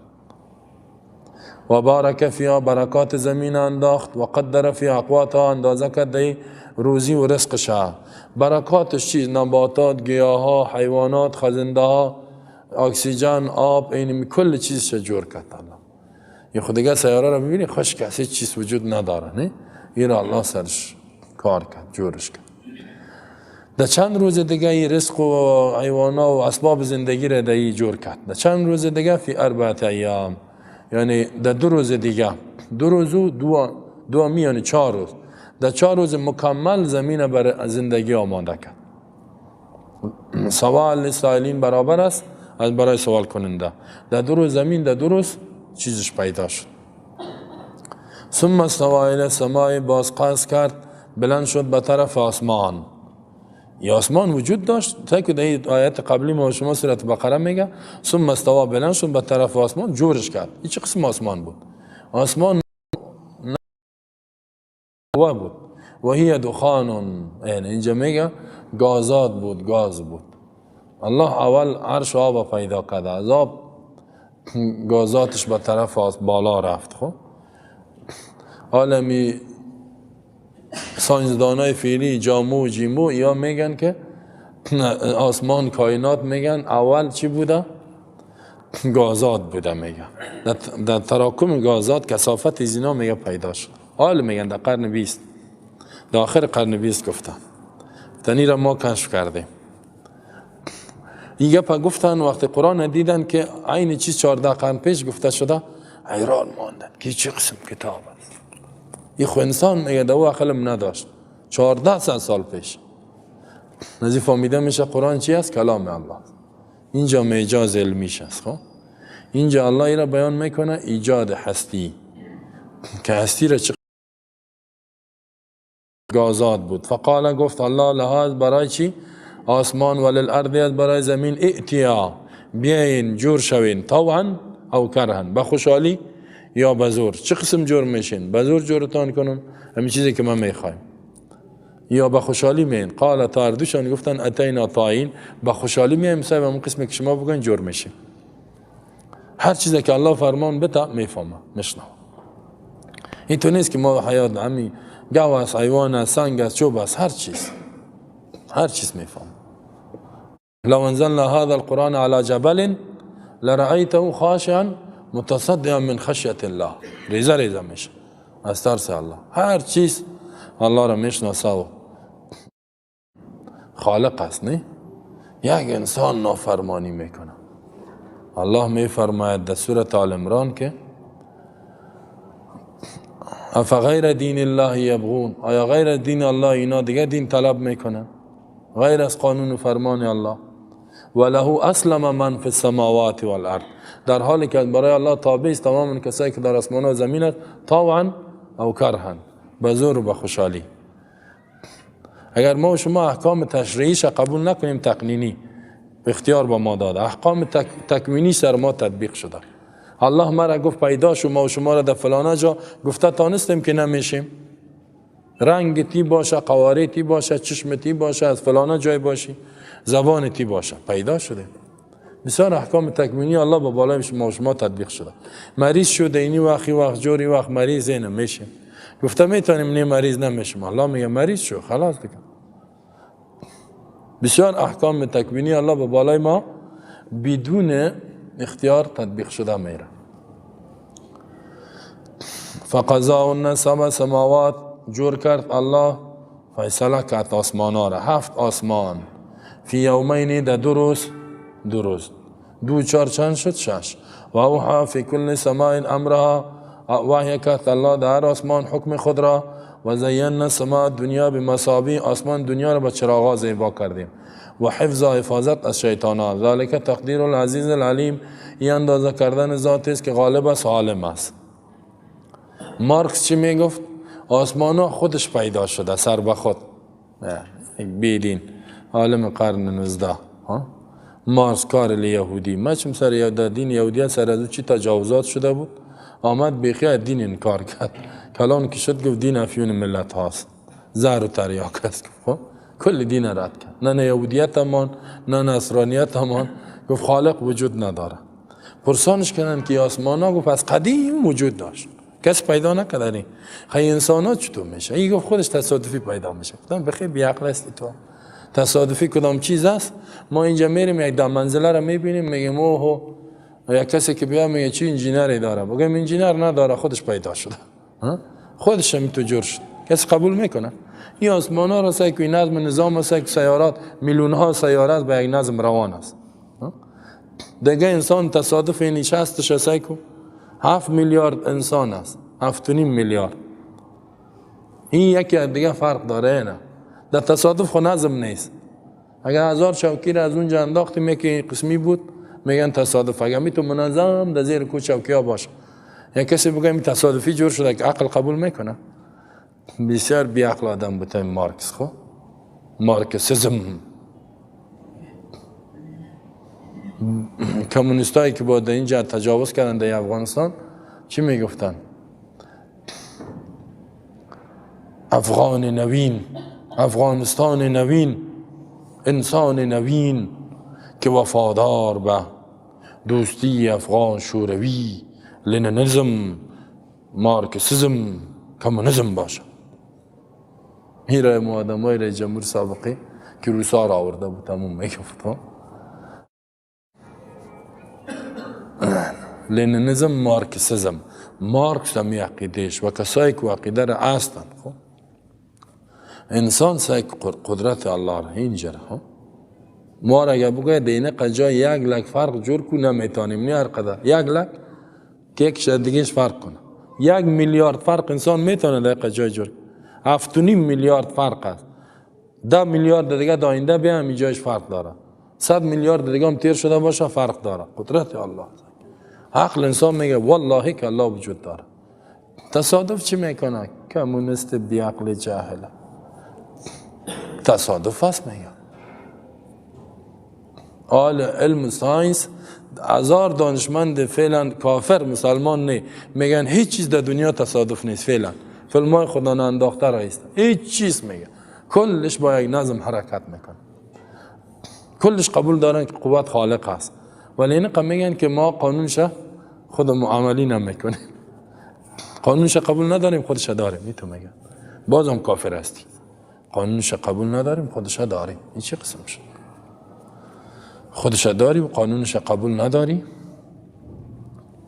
پس در اینجا الله می فرماید که پس شما دیدین که خلق السماوات فی 6 ایام ثم استوى علی العرش. الله خلق لکم بر نفع شما لام بر منفعت ما فی الارض. تمام شد. کمونیستا از این آیات همین آیات های متشابه یعنی معنا رو نمیتن. یک استدلال دیگه کرده بودن. یک ولی باز چی میگفتن؟ از این میگفتن ما عقیده مارکس می بود که کل می زمین مشترک است. او عقیده یکی گفت خالق نیست، دیگه مارکس گفت که همه چیز مشترک.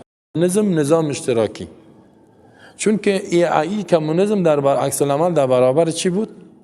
در برابر کاپیتالیسم بود. نظام فیودالیسم سرمایه داری. اونا بسیار ظلم میکردن. 16 کسی 5 روپیه میداد. با ما که یک نان بخره. گشنگی سیرام نشه. بسیار ظلم میکرد. مینایس برده همی کارگرها بودن. کارگر و کارفرما. یا خیستن اونجا گفتن میخواین که ما میخوایم که زندگی اقتصادی شما را مساوی کنیم. زنده باد کمونیسم اقتصاد، مساوات اقتصادی، کار به اندازه توان، مصرف به اندازه ضرورت. کارت به اندازه توان، مصرف هر قدر که میکنی داده میشه. تا وقتی گفت رئیس جمهور پلو گوش خوردن نمیتونه که چپراستی و دیقان نخوره. او مردم گفت که بخی سون یک دیگه سعی کردن گفتن ولی خواب میدیدیم این خوابای ما اگه ای با چطور کنیم؟ گفت میفهمین چطور میرسین به یه اهدافی است که کل اقتصادش یک قسم میشه. کار به اندازه توان، مصرف هر قدر که میکنی برای داده میشه. اوه ولی چقدر خوب. مثلا توان ما 4 ساعت کار است، کل مصارفم داده شود. یه خود کلی که میخواه. یه اصلی شعارهای خیالی بود. خب خیال بود ولی مردم فریب دادن. مردم گفت چطور کنیم که به هدف برسیم؟ سعی کنین کمونیسم. خب گفت 3 چیز شریک کنین. زمین شریک. زمینای شخصی تان بیارین. گفت به اجتماع بتین، اجتماعیش کنین. باغای شخصی را بیارین، خانه‌های شخصی را بیارین. خب اجتماعی چی؟ اجتماع پیشکی. اجتماع خو اینجا 1 لک نفره. با کل گفت نه دولت در اصلش باز نماینده تان دولتیش کنین. خب زمین ما دولتی شو، خانه ما دولتی شو، باغ ما دولتی شو. ولی موترا دولتی، زر پول تانم دولتی، پول شخصی گفت نه کلش دولتی. خب پول هم دولت دیگه چی گفت؟ زن هم دولت چی کنین؟ دولتی شریک. زن شریک گفت زن شخصی نباشه. شخصی گفت خوب نیست دیگه مشترک باشه. مردم جمع شد فکر کرد گفت ولی دوزی کردن نمیتونیم. زن اگه بگه شریک کو میگریزیم ما. گفت بیاین خیلی زن نکنیم همی زمین و پیسه را شریک کنیم. گفت سعی همین کار را میکنیم به شرطی که در اهداف برسیم. این کمونیستایی که در روسیه رفته بود حتی آمده بودن همین گپا را گفته بودن. تو استغفرالله به زبان نمیه یعنی گفته شده. که رفت آمد زن نداشت. پدر مادرش گفته بود بچه‌م برای تو یک زن بگیره میتو؟ گفته بود پدر جان زن خدا خانه ما هست. چی میکنی دیگه زن میگیری؟ گفته بود کی هست؟ گفته بود اینا مادرم هست. خواهرای من. گفته بود چی؟ گفته بود اینمی با ما کفایت میکنه. ای کافر بیدین. سوتره گرفته بود. یقه کافر شدی؟ همین تو گفته بود. چون که بر از اوی فکر داده شده بود که زن شریک همین مادرم گفته بود هم به تو باشه هم به ما. نه کفر. حالا چی میگن؟ دعا کنین که روسیه بیاید به خیر قوی شد. روس یعنی تو آدم هست. خب روسی تو کافر هست. گاهی میگه دعا کنین چین بیاید، گاهی میگه روس بیاید، گاهی میگه کافر و کافر. فقط بگویید که هیچ همی خود ازی هیچ انسان نیست. همیشه غلامی، همی فکر غلامی بردگی در رگ رگ مردم اکثریتش جای گرفته. گاهی میگه دعا کنین کافر بیاید، گاهی میگه او کافر بیاید. گمش که میگه امریکا با ما خدمت نکرد. امو روز چی خدمات کرده بود نه؟ سعی که میگه مکرویانا را سرکایش 1 متر بود تا بالا مو سرکای. ما ناقل کتم روسا میگه جنگ کردیم نفهمیدیم. حالا همین تو میگه بسیاریش از جهاد خود پشیمان است. یقین کنی ناقل میگه جهاد کردیم. نه دادانی ازی اجدا رفتیدیم میگم. میگه این خون خور است. این تو میکشید که خونت نبرایه. این تو میگه قسمی میکشید که خونت نبرایه. از گوشنگی بی صدا میکشید میگه. او که بود میگه خیر است یکم راکت میزد ولی بسیار خدمت کرده بود. برق مفت، برق دولتی، سرکا دولتی، موترا دولتی. 1 روپه میگه بالا میشدی یک تکت میدادی خلاص دیگه 1 روپه. همه چیز دولتی بود. پانتونا دولتی، شفاخانه دولتی. این بیدین آمد میگه کلش خصوصی ساخت. پانتون خصوصی، مکتب خصوصی، شخصی، ها؟ شفاخانه خصوصی، موترای سرویس گم شد میگه 10 روپه و 15 روپه شد. سایکو این ظالمه همو بیاین. فقط بگه که 24 ساعت دو فکرشان داشت کم میشن. اشکم در کجا سیر میشه؟ کی اشکم سیر کنه اونمو بیایه. یک کمی چرب باشه اشکم میشه. این مردم بیخی اشکم پرست شدن. اکثریت مردم من در مجلسا که میشینم گاهی میگن روس قربانشم، گاهی میگن چین قربانشم، گاهی میگن امریکا شم. هیچ یک مسلمان نمیگن. یک مسلمان من نشنیدیم. باز میگه خدمت کردم. چی میگفتن؟ میگفتن خلق لکم. خو زمین مشترک، این مشترک چرا؟ میگفت الله میگه پیدا کردیم لکم برای کل شما آنچه که زمین است جمیعا. این زمین مشترک است میگه. خدا میگه مشترک، تو میگه میای شخصیش میکنی. این تو استدلال میکنه در حالی که این گپ نیست. او بیعقل برای منفعت هر فرد تان اینالی چطور میشه که کاربار هر کس زمین میخره کار میکنه. ولی یا خواستن که اقتصاد مساوی کنن. یقین کنین زمین های مردم گرفتن دیگه و دیگه را که باشی تو میکنیم. چی کردن؟ کل چیز دولتی شد. بعض مردم جیره خور شد. مردم که گفت خانه بته نه وزیرا و اینا موتر خانه نان پلاو هرچی چپ راستی همون چپ راستی. حتی نانشون جیرگکی شد. 1 روز 2 روز پشت کوپون و مغازه کوپون استاد میشدن که 1 بوجیارد بگیرن. بعد از او باز گفت که اگه اینی عقیده ما قبول میکنی نان میتم، نمیکنی نانم نمیتم. زمینم نداری، نانم دولت بتا. اینا لگه تابعش نشی خود نان نمیتید میموری از گشنگی. ای تو کار کرد، ای تو ظلم کرد. لینن حکومت گرفت در سال 1917 در قرن 20 حکومت گرفت. از تزار شوروی هم شاه داشت، شاهی بود. حکومت گرفت چنان ظلم کرد. حتی اطفال از مادر جدا میکردن که ایره شیر نتا دیندار تربیهش نکنه. بی خدایی را میفتن خدا نیست. یکم اطفال که تربیه میکرد نان میگه برش میآورد مسلمانا را میگفت این نان کی برات داد؟ میگفت خدا. 1 سلیده بیخ گوشش میزد. خدا امیر کی آورد؟ عقل داری یا نه؟ با میگه خدا آوردی. چون تو خدا میگی نانم من میارم باز میگی خدا دا.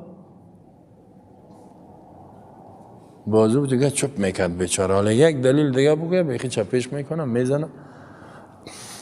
میگفت این نان کی برات داد؟ میگفت خدا. چپ میکرد میزن. این تو کافر هستن. خب همی عقیده یک کسا فکرش بفهم. ظالم ترین روی زمین همونا بودن. ظالم ترین. حال دیگه پیش نمیرم که وقت ما را میگیره. باید بشناسین همی مردم ها را. گروپ های زیاد هست. همی حالی هم هستن. حالا باز روس آمده نیروهای خود در تاجیکستان زیاد کرده و اینجا ارتباط گرفته کت طالبا و کت اینا. میخواه که آینده امریکا که میره ما پس بیایم. بسیار امیدوار شده.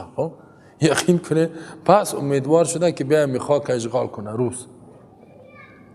روس اینجا اون روز اخبار گفت که نیروهای خود در تاجیکستان زیاد کرده رای تیارا و اینا کمی اندک گپ شد دیگه عاجل بیا امریکا رو بگو برو دیگه گپ تو خلاص نوبت مشد نوبت تکان کردن گاهی اون میایی گاهی میره او اینید ما هیچ ما در جمله انسان نمیریم پیش از اونا حال خودش میگه که طالبا تماس برقرار کردیم جور میگه که ما میگه خب که جور آمد با چی میکنی میکشه میدیگه برن ما خود ما میفهمیم خاک ماست میگه این نزدیک ماست امریکا رو میگه بسیار پیش آمدی برو پس در خاکت برو این جربان به ما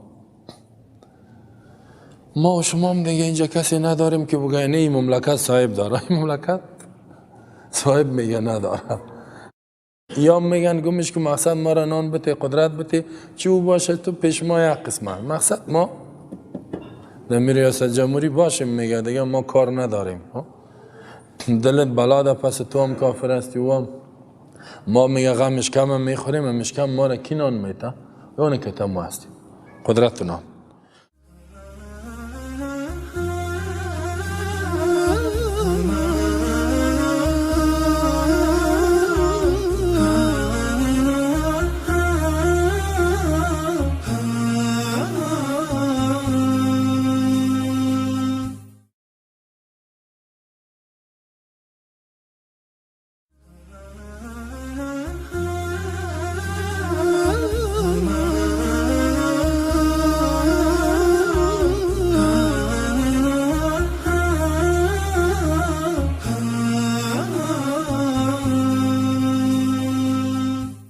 هو الذي خلق لكم ما في الارض جميعا الله آفرید برای منفعت شما همه زمین را اینجا یک سوال پیدا میشه که کلش برای منفعت است اینجا سوال پیدا میشه مار خطرناک است زهره که میزنه میکشه مار گشتم بسیار چیزهای دیگه در زمین است نه غندل این چطور به منفعت ماست سوال جوابش است که اگر در ظاهر بعد ضرر و این گپا داره او هم منفعت داره مزارش هم منفعت داره نه هم گشتم هم داره هر چیز که منفعت انسان برای منفعت انسان هم.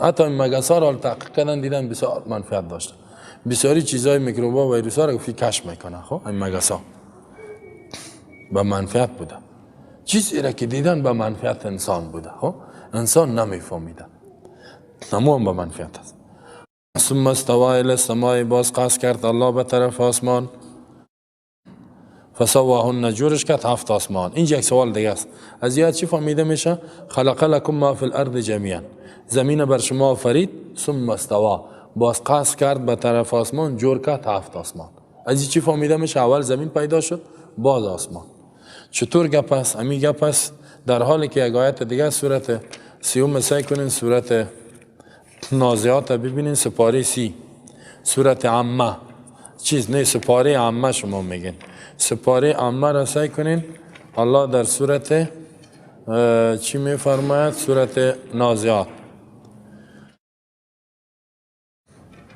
بعد از سورت عامه یتساءلون سورت نازعات است و نازعات غرقا در اینجا الله میفرماید که از این تو فهمیده میشه که اول آسمان خلق شده با زمین از اینجا ای تو فهمیده میشه که اول زمین باز آسمان یکم تا بیدینا همین تو چیزا میکنن در قرآن تناقضات است میگه گلوری است یک جای گفته اول زمین با آسمان دیگه جای گفته اول آسمان با زمین مثلا در آیت چندش در آیت 27 میفهم اانتم اشد خلقا ام السماء بناها رفع سمكها فسواها واغطش ليلها واخرج ضحاها والارض بعد ذلك دحاها اخرج منها ماءها ومراها آیا شما شدید هستین خلقا در پیدایش سخت است ام السماء یا آسمان بنا که الله را جور کرده میگه خلقت شما بسیار سخت است یا آسمان ها سعی که کلام ما خو یک میده جان ماست نه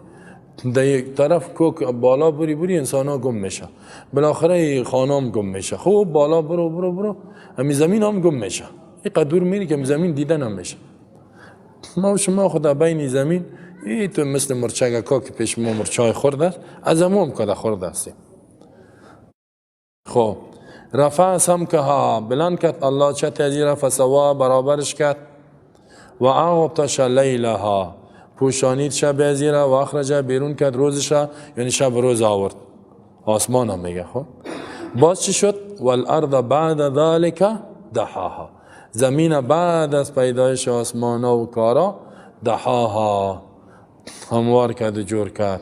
اخرج بیرون کرد من از این آبش و چراگاهش و الجبال ارسا کوار انداخت متاع لکم و لانعامکم، منفعت بر شما و چارپایایتان. از اینجا می فهمیده میشه که والارض بعد ذلك، در اینجا چی گفت؟ خلق لكم ما فی الارض جميعا ثم استوى الى السماء فسواهن سبع سماوات. ظاهرش تناقض شد نه؟ یک جای میگه اول زمین باز آسمان، اینجا میگه اول آسمان باز زمین. اینه یکم تو میگه دیدی در قرآن میگن تناقض نیست، پیدا کردم. همین ملحدین باز همی تو میگن. خب الله تو جواب میگه افلا یتدبرون القرآن ولو كان من عند غیر الله لوجدوا فيه اختلافا كثيرا. آیا اینا تدبر نمیکنن در قرآن؟ یعنی در فکر عمیق بکنی تناقض نیست. ولو كان من عند غیر الله، اگر جانب غیر الله می بود لوجدوا فيه اختلافا كثيرا، در این تناقضات زیاد پیدا میکن. تناقضات چطور نمی باشه که عمیق سرش فکر کنی؟ تناقض نیست. واقعا که آیت بسیار روشن است. خلاصه در اینجا اکثریت مطلق صحابه، عبدالله بن مسعود، عبدالله بن عباس، تابعین، همه میگوین که چی میگوین؟ همگیشان. و دیگه در اینجا خو این دو آیت، و آیتی که در سورت حامیم سجده بود در او هم اینطور بود که اول زمین پیدا شدنی. قل اینکم لتکفرون بالذی خلق الارض فی یومین وجعل فيها رواسي في 4 أيام ثم استوى الى السماء. در سورت حامیم سجده الله گفت ثم استوى الى السماء و هي دخان، که اول زمین پیدا شد با قوتش باز آسمان. در دو جای الله گفت که اول زمین است باز آسمان. صرف در اینجا آمد که اینطور است. این حال میگه چی از خلاصی که تمام مفسرین، اکثریت صحابه، تابعین و از قرآن هم تو فهمیده میشه روشن که اول الله زمین مادهش پیدا کرد، نفس مادهش خاک بیایش. خب خاک بیایش مادهش اول زمین، بعد از او الله آسمان ها را پیدا کرد، بعد از او چی کرد؟ این زمین سرش کار کرد. دحو چی را میگه؟ فرشش کرد، آمادهش کرد، جورش کرد. دیگه دحو آل میگنی را میگه که میری لبه نمیاد، لبه نمیرسی. از این دحو فهمیده میشه که کروی است. دحوی را میگه که یک چیز که میری در لبش نرسی، یا هم میتور است. در لبش، مثلا بام که میری در لب بام میرسی، اگر نرسیدی همی تو دار خورده رفتی این را دحو میگه. الله زمین جور کرد و نباتاتش انداخت، قوات و ایایش بعد از پیدایش آسمان. پس این تناقض وجود نداره. ماده زمین پیدا شد باز آسمان ها. اینجا الله میگه که والارض بعد ذلك دحاها، نگفته که خلقها. خلقها خو نگفته. دحو چی؟ آمادهش کرد. اخرج منها آنا. دحو چی معنا؟ اخرج منها ماءها و مراها. الله خودش تفسیر کرد. آبش بیرون کرد، چراگاهش بیرون کرد، جورش کرد برای زندگی. اکسیژن داری پیدا کرد. آب نباشه اکسیژن است؟ اکسیژن نبود کسی زندگی کنه میتونه؟ نه. اکسیژن تو نباشه میموری. اخرج منها ماءها، آبش بیرون کرد، چراگاه و نباتات اینایش وجود. پس تناقض وجود داره؟ نه، این تناقض نیست. یک نفر می تو از من سوال کرد، حتی در واتساپ اینا، که زمین این تو شده اون تو شده، جواب دادم. باز گفت که این تو جواب ندادی، با تفصیلی جواب دادم، چوب کرد. گفتم تو مرضی ولی معلوم میشی، فی قلوب مرضون. حالا من میگم این تو واضح، تو باز میگی کی تو را؟ گفت فهمیدم. گفتم حالا می سوالا را بیرون آوردم میرن، خب اگر نمیفهمی این جواب بازی سوال کرد، این سوال من جواب دادم، چوب کرد. حالا چوب بس یک سوال دیگه پیدا کنم. تو هر قدر پیدا کنی به فایده است. خدا قرآن تناقضات وجود نداره. ولی در نظر سرسری همونطور است. افلا یتدبرون القرآن، تدبر که کردی، تفکر کردی نیست. الله میگه در تعمق چیزی تناقض پیدا نمیکنه. چقدر زیبا گفتگی است، نه؟ رد افکار ملحدین. کسایی که میخوان یا خرابی بینن در قرآن، میخوان یا چیزا که پیدا کن، زور زدم میرن. اینا لگه تحقیقی درس بتیم، سوالات اونا رو هم جواب بتیم، این طور است. اگر نه خواندن آسان است دیگه، بده با یک کسی که شما رو سوال کرد میگه ولی نفهمیدیم، شما پس همون شک و شبهات در مغزای تانه. خب خیر دیگه ما یکم جای میگیم یکم دفعه مجبور تیز این سوره را تیز نمیتانیم. خب انشاءالله از این سوره ها برایم سوره مدنی کل شحکام هم گپا. ابن کثیر میگه ففی هذه دلالت علی انه تعالی ابتدا بخلق الارض، در این دلالت است که الله اول زمین پیدا کرد ثم خلق السماوات و هذا شأن البنا. می شأن بنا همیست که اول تعدابش هم میمانی، بعد از او سقفش جور میکنی. یبدأ بإمارة أسافل السماء وقد صرح المفسرون، مفسرون صحابه کلش به این تصریح کرده که اول زمین باز آسمان بنا و چتش که جور کردی بازی زیباییش پس دمیک زیر کار کرده میری که بیا که زیر پس زیبا کنیم. چطوره دیگه خلاص شامقه گفتم میریم در دیگه آیت گپایم در اینجا بیان شد و در حدیث هم وجود داره که میتور الله آفریدگی از کائنات. یک گپ دیگه هم ساینسی بود، خب برو در جایش میاد خیر است. و اذ قال ربك للملائكة إني جاعل في الأرض خليفة قالوا وتجعل فيها من يفسد فيها ويسفك الدماء ونحن نسبح بحمدك ونقدس لك قال إني أعلم ما لا تعلمون.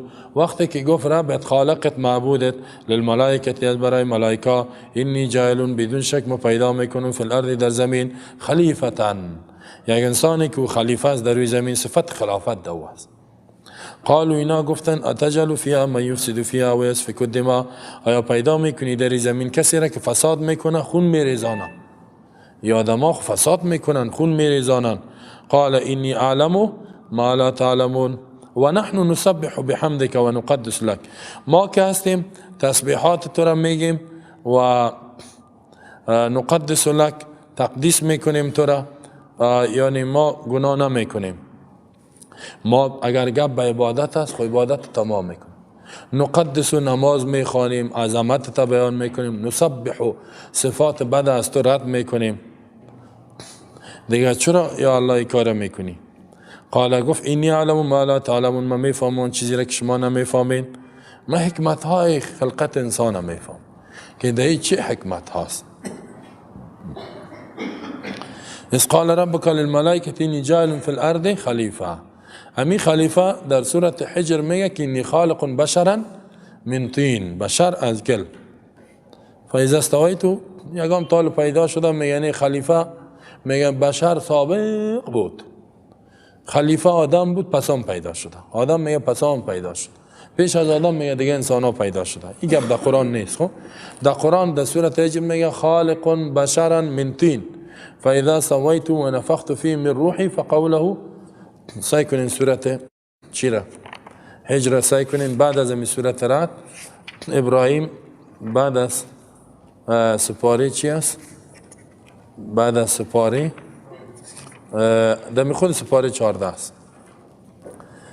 این آیت 26 الله می فرماید بعد از سوره رعد و اینا چیزی که آمدین ولقد خلقنا الانسان من صلصال من حمأ مسنون والجان خلقناه من قبل من نار سموم و اذ قال ربك للملائكة إني خالق بشرا من صلصال من حمأ مسنون فإذا سويت ونفخت فيه من روحي فقوله ساجدون، فقوله ساجدین.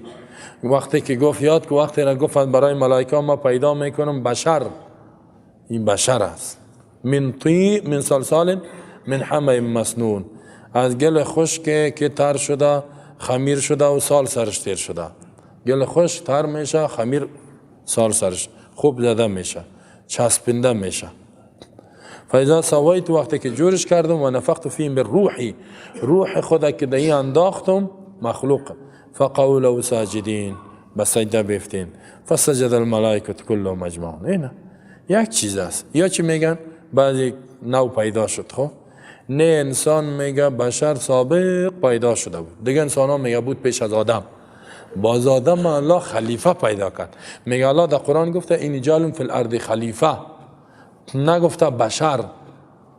این بیعقل نداره. خب اینجا الله یک آیت دیگه آیت چی میکنه توضیح و تفسیر میکنه اذ قال ربک للملائکة اینی خالق بشرا، این چیزه.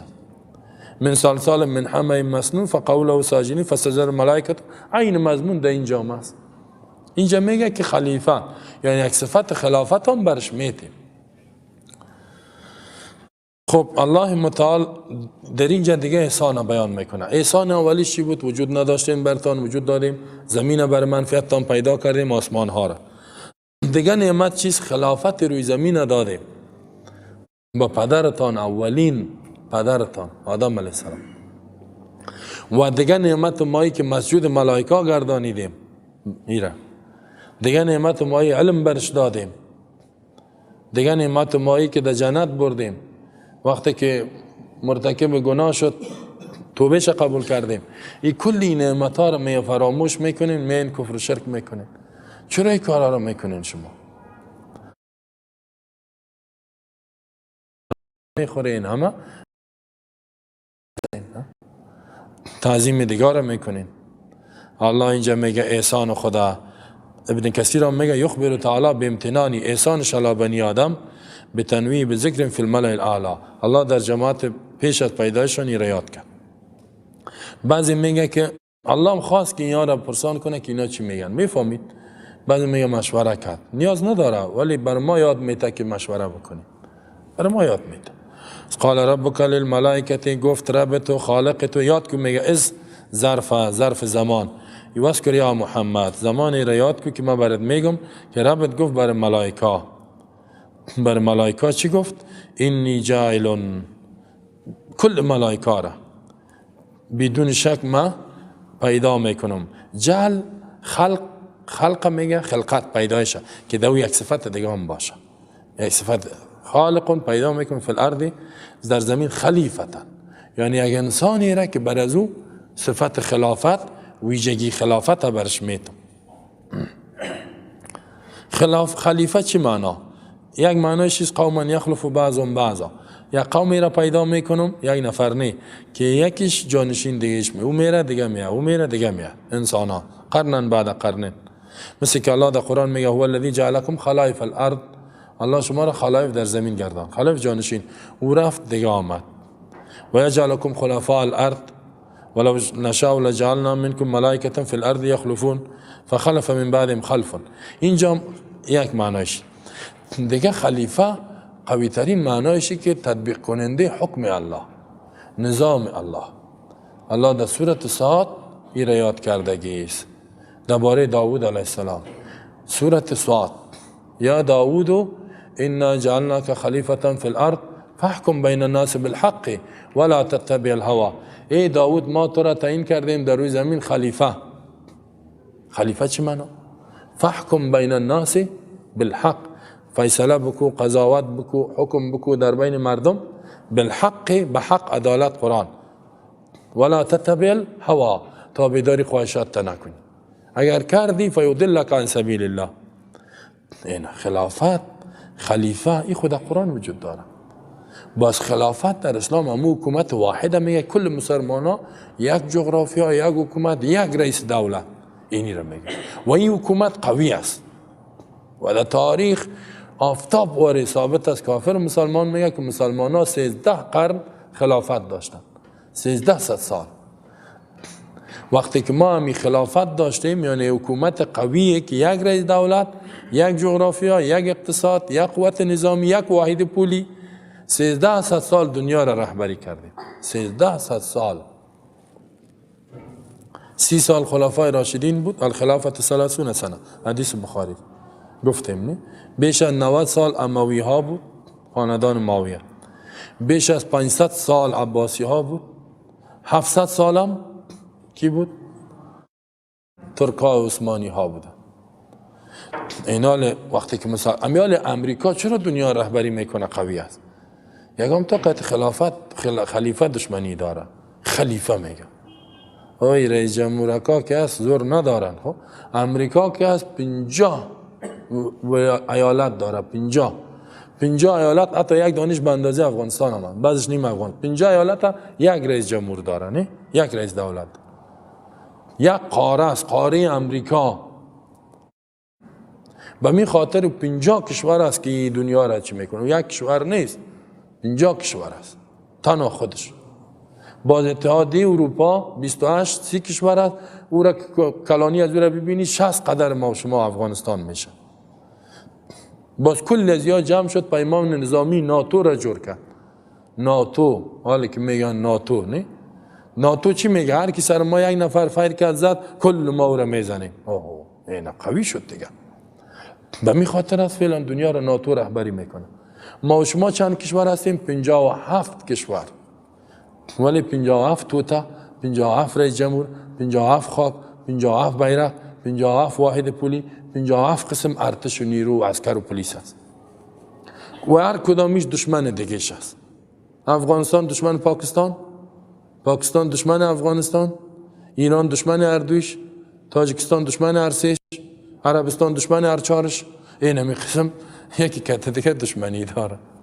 اوجه رئیس جمهوری، رئیس جمهور فلانی فلانی فلانی فلانی، هر کدامش میگه من مستقل هستم. او میگه والا اگه ما بانم تو را جنگ ما در بین خود ماست. اونا جنگ که خود نمیکنه. اونا جنگ در قاره اروپا جنگ در بینشان است؟ نه. در امریکا جنگ است؟ نه. در روسیه و تاجیکستان ها در بین خود جنگ دارن؟ نه. یعنی مسلمان ها در بین خود زده رایستن. کی میزنه؟ کافر ها. یک کافر کتی چند تا شده و چند تا کافر کتی شده، او میگه ورده، او میگه ورده، زده رایست. خب این پاکستان که سر ما حمله میکنه، حالا میگن این پاکستان چه کار است؟ میگن چوچه انگلیس است. خب حالا دمی افغانستان انگلیس آمده یا نه؟ چرا چوچه خدا نمیگه آرام شو و بچه بچه خدا بگه؟ از این فهمیده میشه که امی پدرها امی چوچه را می جنگانه، نه؟ امی پدرها امی چوچه را چه کرده؟ جنگانده رئیس خودش می جنگانه، والله خودش می جنگانه. او را میگه که توی توستی اگر نه، او را میگن عمر 60 سال است. پاکستان ها میگن 60 سال نشده پیدا شده، یک کلان کاری میکنه، دال خوری. خب تو چند هستی؟ ما 5000 سال شد تاریخ دارم. خب او چند ساله؟ 60 ساله. کدامتون زور هستین؟ ولی اینم 60 ساله میگه زوره. حالا زور ازی از کجا شد؟ میگه زور ازی از انگلیس است. امریکا، انگلیس. خدای خاک خواهی کی آمده؟ همین انگلیس امریکا. حالا زوری استادا و پدرایشان به چوچهشان نمیرسه؟ میرسه. خب خلاص شد دیگه. گپ چی شد؟ که اینمی کافرها ما را می جنگانه. نتیجه میشد، نتیجه دیگه اینه میشد. پس ما و شما باید که متحد شویم. خب پاکستان خب 60 سال پیش پاکستان چی بود؟ افغانستان بود یا نه؟ احمد شاه بابا پاکستان و حتی هندوستان هم فتح کرد، بنگلادش هم بود. ثابت که مردم در کراچی می بود، این افغان ها مردم های ما و شما میگفتن در کجا هستی؟ میگفت در افغانستان. در پشاور می بود، میگفت در افغانستان. در لاهور می بود، میگفت در افغانستان. در دهلی می بود، میگفت در افغانستان. در بنگلادش می بود، میگفت در افغانستان. جنرال دیورند آمد، ظالم بدین، زد خط دیورند انداخت و جدا قطیر. جنرال دیورند خب خط اونمو انداخته. حالا ما را دشمن از او ساخته، او را دشمن ما. یک قواقعی حکومت پاکستان ظلم میکنه، از این کده ظالم کم پیدا میشه. چرا؟ به خاطر که چوچه انگلیس است. پدر از این چقدر ظالم باشه، خود از این که ظالم است، از این فهمیده میشه. خود از این که ظالم است چوچه از اوست، پدر از این چقدر ظالم است. ظلم از کی یاد گرفته؟ از پدر خود، نه چوچه انگلیس. واقعا ظلم میکنه. دمیال در هندوستان، در امریکا مکت که پاسپورت برم احترامم میکنه که تم سر و ریش وزم. این خود داد از اسلام میزنه که پاسپورت رفتم مریض داشتم در اسلام آباد. گفت که چی بهت گفت؟ اصلا پاسپورت نشان دادم. کوش گفت پایین شدم مال پاسپورت گرفتم. نه نمیشه. تو چرا آمدی؟ چطور آمدی؟ این مریضی داره. من نمیشه. چی نمیشه؟ نمیمانم. حالا چی میخوای؟ پیسه بده. ای ظالم بیدینه. گفتم حالا ما پاسپورت برای چی گرفتم؟ یقین کنین تا که پیسه من نگرفت. خوب شد جای نفس شناخته بود. تا که پیسه من نگرفت اعلایم نکرد. چند پیسه داد. حالا مردم حدیث این ظالم مریضای خود در اونجا نمیبره هندوستان. در هندوستان که داخل شدی هیچ پرسان نمیکنه، هیچ پرسان نه. فقط اما در وقت تا شدن پاسپورت تصحیح میکنن. در شهر هیچ پرسان نمیکنه. کسی که در شهر داخل شد میفهمه کی فلتر شده است. اینجا که آمده غیر قانونی نامده. اونجا که پاسپورت تا چیر میکنه این ظالم. برای در بندیخانه پیسای تا میگیره. او هم که ما ترساندمش، پیسام در جیب ما زیاد بود، خب مریض داشتیم. میگه ایقا پیسا را ما آوردی دیگه. خائن بیدین. گفتم مریض داریم. دلش بود کلش بگیره. گفتم یقین که اگه ماندنید باش تو ظالمه. ما هم که تش خدا بند کردم، با بسیار کم پیسه دادمش. 100 روپیه دادمش. خدا بکشی. گفتم زیاد نمیتونم. اگر این دیگه 1500 میگیره ظالم. خب نمیتونم زیاد. میبرم در سفارت. گفت کل دنیا رو سرت خبر میکنم. افسوس که شام بود اونجا ما شو رسیده.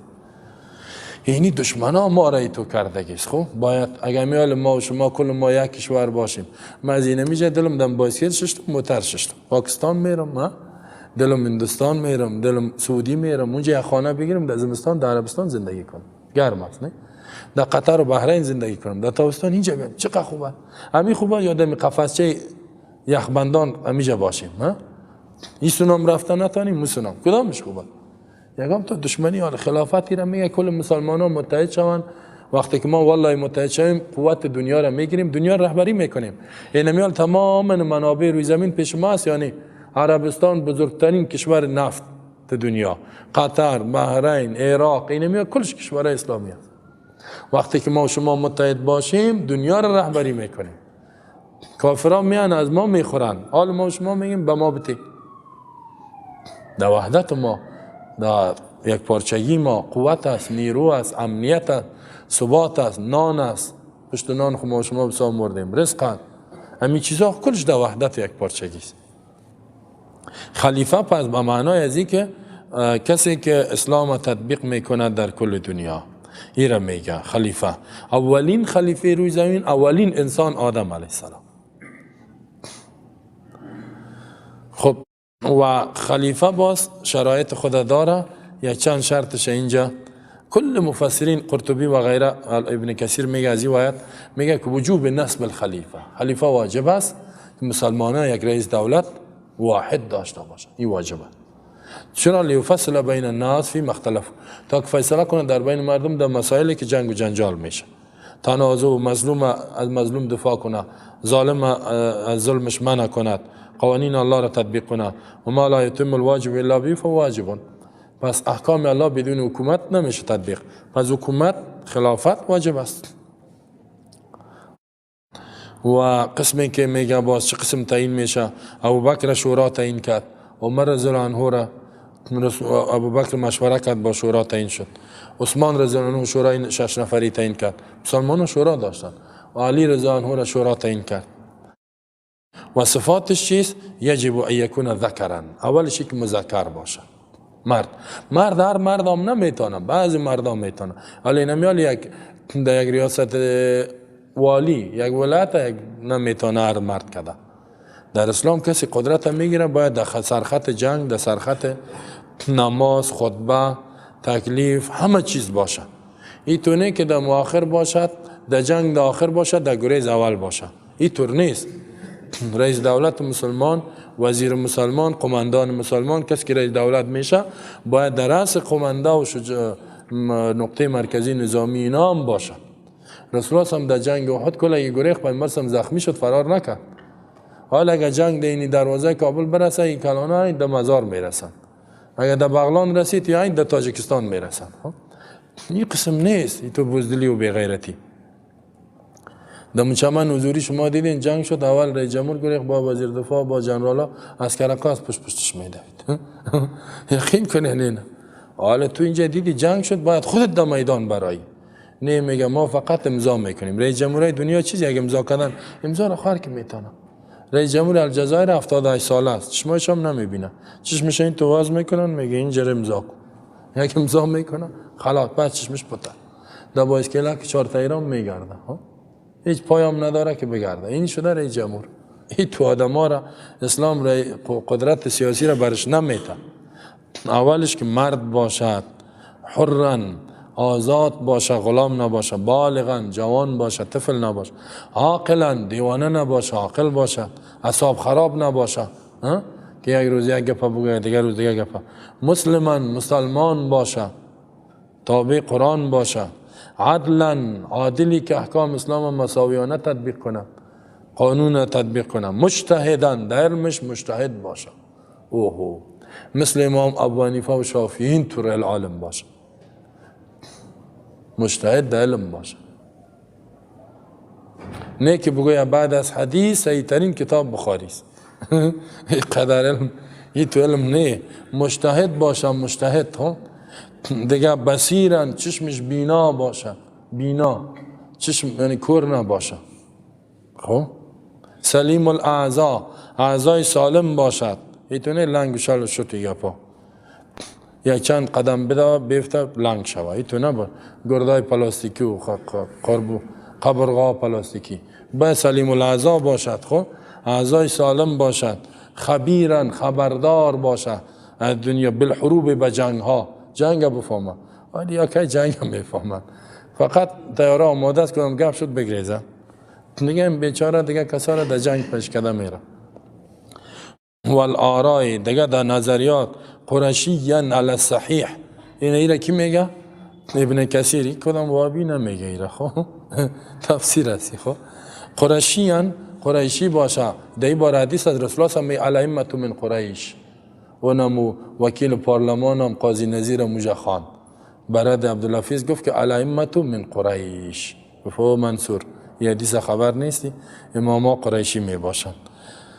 ولا اشترط الحاشمی، حاشمی میگه شرط نیست، ولا المعصوم من الخطا، معصومین 12 امام شرط نیست، خلافا لغلات الروافض، غلات روافض میگن نه غیر از هاشمی امام او را هم خدا تعیین کرده خلاص. خب امام 12 چه شد؟ گم است میگه، کجاست؟ 1000 سال شد که نیست، در سال 254 میگه گم است، تا بال مچ معلوم نیست. حالی در 1000 سال ما چی کنیم؟ رئیس دولت خدا انتظار بکشیم و در بدر شدیم، 1000 سال شد یک نفر تعیین نکنیم، میگنی یک نفر تعیین نکنیم، فهمید؟ یه طور نیست، این پسانی برآمد این پا. خب فاسق شود عزل میشه یا نه؟ میگنی و صحیح انه لا ينزل لا ينعزل، چرا؟ رسول الله میگه الا ان تروا کفرا بواه، تا که کفر آشکارا را نبینین قیام نظامی نکنین، کفر آشکارا را که دیدین عندکم من الله فی برهان، پیش شما دلیل باشه باز قیام نظامی کنین. حرکات مدنی نصیحت و گپا بکنین، قیام نظامی تا کفر آشکارا را ندیدین. خودش میگه میتونه خود عزل کنه، مثل امام حسن ابن علی قدرت با معاویه داد، باز اینجا خلافت ها را بیان کرده. باز چی میفرماید که یک گپ دیگرم، اما نسب امامین فی الارض و اکثر فلا یجوز، نسب دو امام دو خلیفه در یک زمین یا زیاد جایز نیست. چرا؟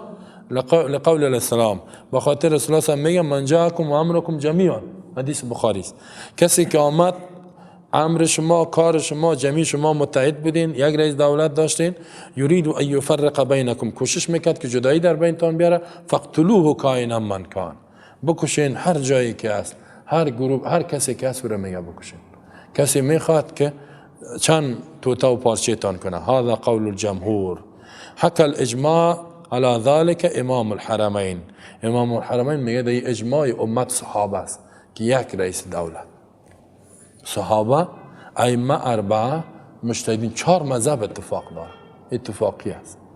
خود امام ابو حنیفه رحمه الله همین نظرش است، نه اتفاق است.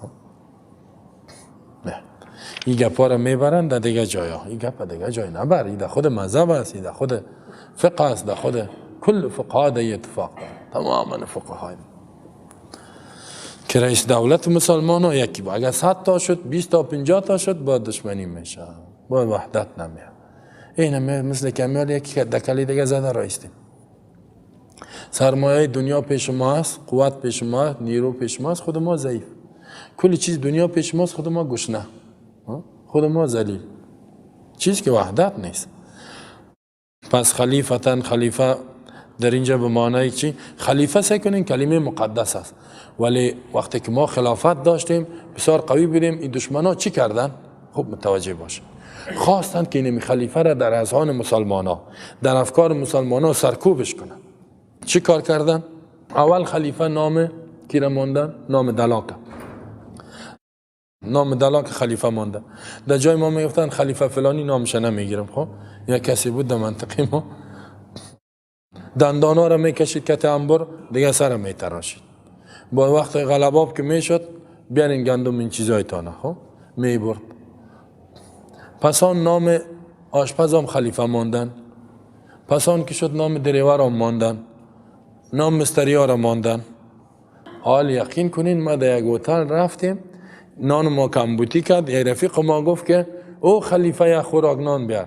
دویده آمد گفت خلیفه با بیت پدرت. چرا چی گپ شد؟ گفت من خلیفه نیستم. گفت خیلی تو چیستی؟ گفت مرا دلاغ گفتی، من دلاغ نیستم. گفت چی هستی تو؟ گفت من استاد هستم. گفت خو خیلی من چی خبر که تو استاد هستی؟ کجا تحصیل کردی؟ کجا را خواندی؟ استاد شدی؟ ماستری داری؟ دکترا داری؟ چی داری؟ گفت من استاد آشپز هستم. استاد. گفت خب برو استاد میگم. والله یا قبول ندارم. دریورا گفتن خلیفه صاحب بریک بگی، دیگه هم دوان قار شد. گفت من خود دلاغ نیستم، مرا خلیفه گفتی. سعی کن. خب تو را چی بگویم صاحب؟ استاد هستم. خب صحیح، برو تو هم به تو هم دکترا دادیم استاد. اگر این سوادم نداره من میگم استاد بگو. با من تحقیقات کردم که کی خلیفه را آل سلمانه مشتاق سلمانی استاد قربان، او را هم خلیفه بگوی جنگ میکنه. حالا والله سلمانی هم قبول نداره دلا، مرا میگه خلیفه نگو. خب گشتم که کی عالمی امی واجه را کی قبول کرده. دیدم که امی مستریای چی کرد، موتر. خب موتر که جور میکنه، یک تا شاگردش گفت خلیفه ایره بیارم. خوش شد. با شاگردم من گفتم خلیفه صاحب اینجا بیا. بسیار خوش شد. متآمد برو یک مستری قبول کرده که من خلیفه باشم. دیگه کسی قبول نکرده. نه دلا قبول داره، نه سازنده را خلیفه بوی بیخی جنگ میکنه. نه سازنده قبول داره، نه دلا قبول داره، نه دریور قبول داره. یکی خوی نامه قبط کردن. دوم چی کار کردن؟ خلافت ها را جور کردن. امیال مچم 1 میلیون خلافت ما شما خداریم. از نگاه طریقه و پیر یک کسی که یک ذره ذکر کرد خلیفه میشه. خلیفه صاحب فلانی. خب خلافت در کجاست؟ در خانقاه فلانی بیا میگه. در خانقاه که میری اونجا خلافته. چند نفر چیش تا ذکر کرده رئیس نه؟ خلیفه صاحب فلانی، خلیفه صاحب فلانی. حتی یک جای هم اینجا هست به نام مچم خلیفه صاحب چی؟ جایا را نام میشه این خلیفه. اق خلافات دایره خلافتشون همون خانقاه ذکر کرده رئیس. اینی خلیفه شد. در اسلام والله که خلافت خلیفه کسی را میگه که کل مسلمان ها را رهبری کنه، کلش، و قوت سیاسی جهان اسلام پیشش باشه و هر کس خلیفه شدم نمیتونه، هر کس خلیفه شدم نمیتونه. اینی شرایط دو باشه که حتی مجتهد باشه در علم.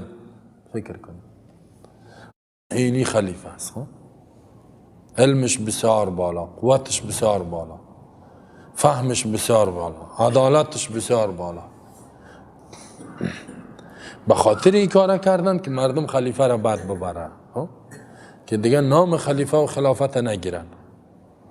ای تو کار کرد. در حالی که خلیفه کلمه چی است؟ مقدس. چرا؟ زیرا در کتاب مقدس قرآن چندین جای یاد شده. اینی جعل فی الارض خلیفه، یا داوود انا جعلناک خلیفه فی الارض.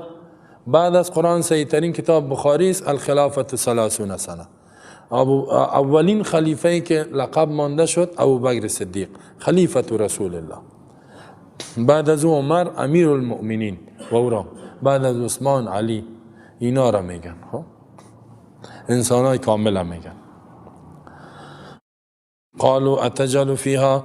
خب اینا گفتن که پیدا میکنید ای کسی را که فساد کنه و خون بریزانه. از این فهمیده میشه که فساد بسیار گناه کلانه. خون ریختاندن غیر از فساد. فساد چی؟ کفر و شرک میکنه.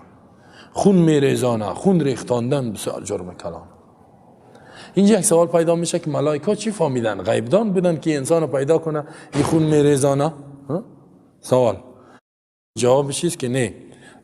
بسیار روایت است اینجا صحابه و تابعین است که میبر از اینا گفته شد و او پرسان کردن که انسان رو پیدا میکنی چی میکنه؟ گفت در بینش خوب و بد است، خرابی هم میکنه.